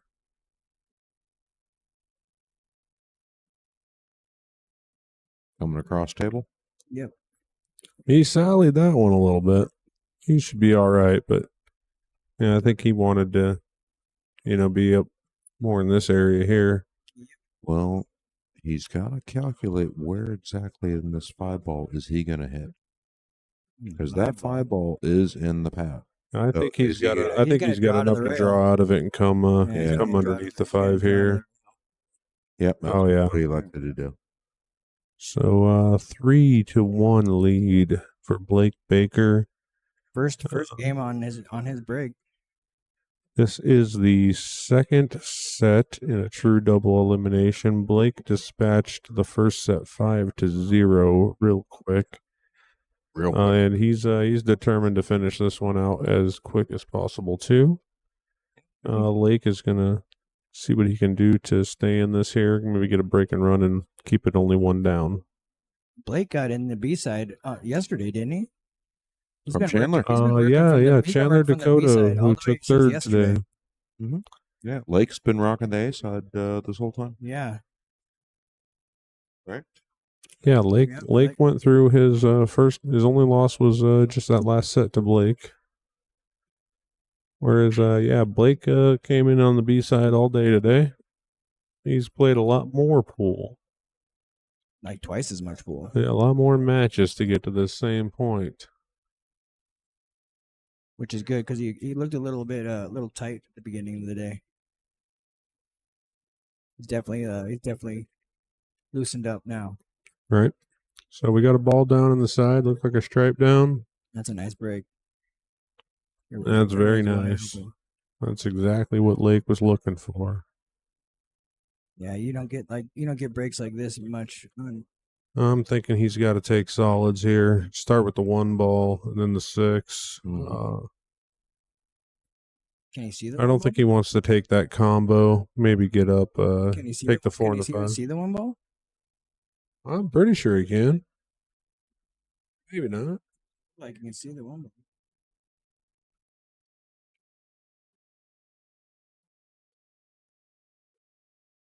Yeah, maybe not. I just kind of leaned my head around to the side there and take a peek. And again, the camera can be a little deceiving here. On the view I'm looking at on the screen, it looks like you can see it. But in the real world, looking at the table, it doesn't look quite as appeasing. So he starts with the combination.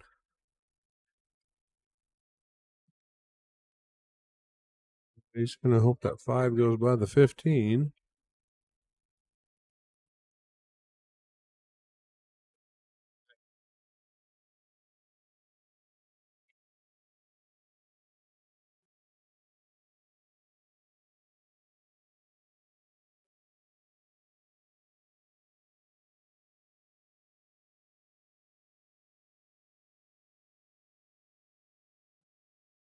He tried the bank there and was unsuccessful. It's a little wide. So again, there's Blake jumping up. You can see the pace that he moves around the table. He does not take his time much. Shake. He was up and walking towards the table before that 5 even reached the middle of the end rail. As soon as he knew. Do the Blake shake? The Blake shake, dude. It's true, dude. You watch him when he's hitting the ball, like when he's in stroke, dude. Like he'll do a little shake. It's funny. So his necklace. I knew a guy from Oregon with the last name Baker. That did not help. They called him Earthshaker Baker. kind of fits for. Hell yeah. He might want to tuck that necklace in, or at least maybe think about forgetting the necklace in some of those higher end tournaments, because his necklace right there on that shot was actually draped over the 5 ball. Oh my, yeah. Well, luckily, this is not an all ball fouls tournament. Yep. This is just cue ball fouls only. So. The 5 ball didn't move. Your shirt or your blingin' chain is allowed to touch a ball as long as if it does move, your opponent can request it be replaced. That was a beautiful combo right there. Now it's wide open.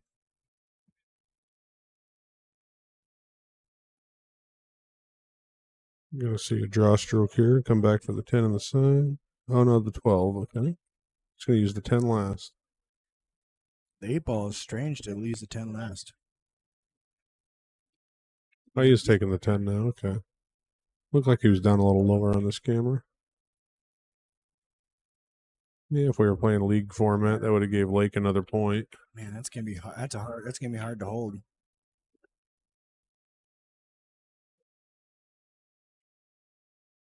Does he have to hold it, or can he spin around 3 rails? The 8 plays in the same pocket, right? No, it doesn't. It doesn't look like it. It doesn't go by He's looking 5? now. Can we hit the other end view there, Jennifer?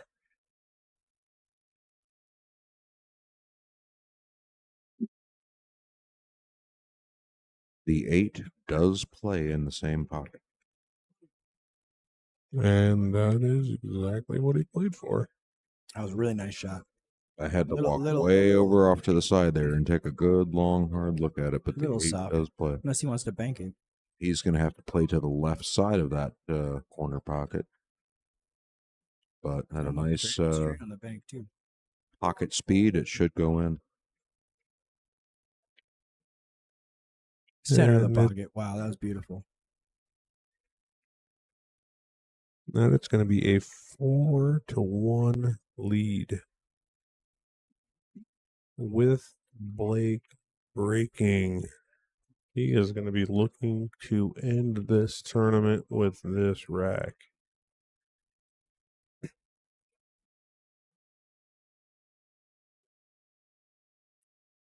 As we come to an end here in wonderful Coeur d'Alene, Idaho at Paddy's Sports Bar, just want to give another big shout out to them for allowing us to have this venue here. Yeah, what a great weekend. Ever in the Coeur d'Alene area, they're just right off the highway on Apple Way. Take exit 12 off of I-90. You're right here. Come in for some darts, pool, great food, good atmosphere. And of course, all of the other sponsors that are flashing up on the screen there, Shake Shack and UVA, Mitchell's Painting. I don't have the full list of them. They just went through there. Who else did we have there? We got James Painting. We got Nate's Northwest Billiards Supply. Northwest Billiards. Yeah, any of your Yeah. billiard apparel. Yeah. Ribs on the run. And, Yeah, Ribs on the Run. Can't forget them. Yeah, J&A Roofing with Jaime. Yeah, Jaime had a real good performance here this weekend. Yeah, got a chance to meet him and shake his hand a few times. Great guy. Super nice guy, yeah. Uniform Contracting. I think we just got a comment from Jaime down there. Is that what that says? Yep. That's why he's sporting the necklace. It's the perks of being single. He's got a lady in his life with a kid. And, Maybe not Lake. I don't know about Lake, but Blake definitely does. oh, yeah, he might be talking about Lake. Okay, yeah. So, yeah, Ultimate Billiards Apparel, and rounding out our list of sponsors is Surf Shack I Burgers. think he's going to try to bump the 14 ball here. You don't want to leave that there. That's absolutely perfect. This is, I think this is going to be it here. Does he go Is he gonna forward and forward? play the 11? Yep. And then play the 9 ball last? I mean the 15. Or he could draw back and play the 11 last too. The 15. Oh, is that the 15? That sure is. Okay. On the TV camera, it kind of looks like a red stripe. If you look at the table, you can see the 15. But yeah, everybody's getting a kick out of correcting me this weekend. It's only 10,000, dude. Jen says you're wrong about that, by the way. I'm wrong about everybody correcting me. Do you just want to correct me about Yeah, exactly. you not wanting to correct me? Yes, Gotcha. exactly. All right. All right, here we go. Let's see the stroke right Thanks for the here. clarification, Jen. You see the irony there, right? Hey, hold on. Is he gonna slam this down or I think he's just gonna draw this out? He's gonna. Oh. What do you think? Ooh, Yeah, that's a definitely little draw. short. Ooh, he's gonna switch right there, center of the pocket. Watch this shit. Oh, he's not even going to make him shoot it. Oh. Blake Oh, man, I McKay would said definitely make him that's a shoot it. ball that you usually want to make a guy shoot. Especially like that. I don't, I mean, Blake, I think was going to make it anyway, but and he's going to shoot it. Boom, right in the fucking pocket. Blake said, I want to make that 8 ball just to make it official. Right. So our That'd have been champion, pissed if he rattled that. right. So we are going to give a huge shout out to James Mitchell, congratulating the boys down here. Blake Baker, first place Midsummer Shootout at Paddy's in Coeur d'Alene. Good job, Blake. Blake Baker champion, runner-up Lake McKay. Another fantastic shooting. Always a pleasure watching these guys play. They give us a fantastic showing. So we'll Jan, can we run through the sponsors one more time as we say goodbye here? Just give a huge shout out to all these guys. Chandler had a great weekend. Oh yeah, Chandler played phenomenal.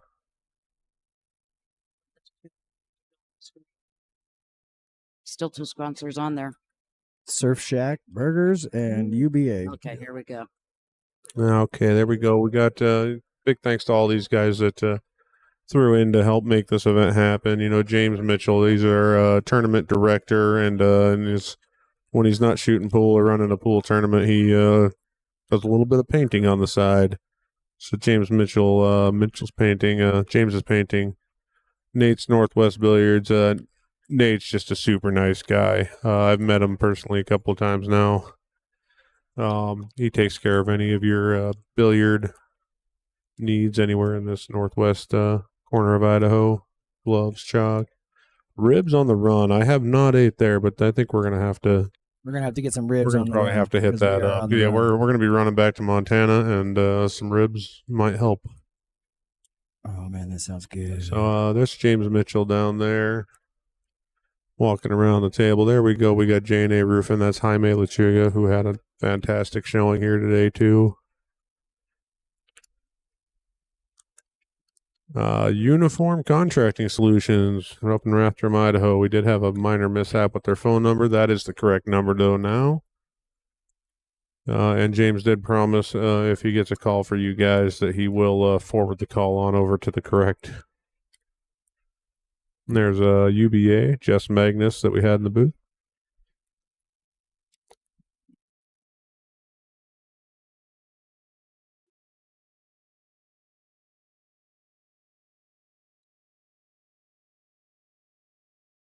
And Shake Shack. I think that's the last sponsor we have up there, Shake Shack Burgers. Big thanks to all those guys. Chris, did you have anything you wanted to say before we check out of here? Yeah, just wanted to shout out to all of our sponsors and say thank you. Thank you to everyone who tuned in and watched this. And we look forward to doing another stream here as soon as we can. Love working with James, right? Absolute pleasure to work with. Great guy. You know, I guess. Yeah, thanks Shout out to everyone TR. who TR and Tyler and all the guys that participated on the chat. You know, made sure we were on our toes, corrected us about scores and name spellings and all that. You know, I'd want to I want to give a big shout out to Chris Cook and Angry Shooter Productions. Oh yeah. Thanks, guys. Appreciate it. I think he did an awesome job this weekend. The cameras look great. We did have one minor mishap. Still not sure what happened with the stream last night. Cutting out in the middle of Tim Powell and Collins. Yeah, that was weird. That was weird. So everything but, showed that we were still streaming on our side, and the next thing we know, we're looking at the live stream or trying to look at the live stream on a cell phone and noticed it cut off. But hey, we're going to be looking forward to getting back here whenever we possibly can. In the meantime, our next stream is going to be over at in Polson at the first annual Flathead Lake 8-ball shootout.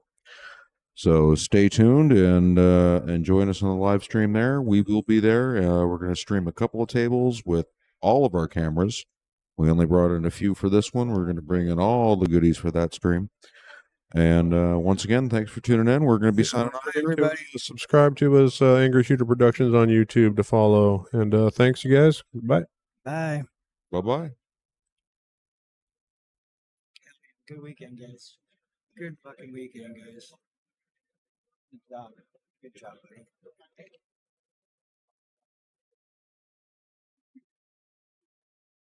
Appreciate the discussion.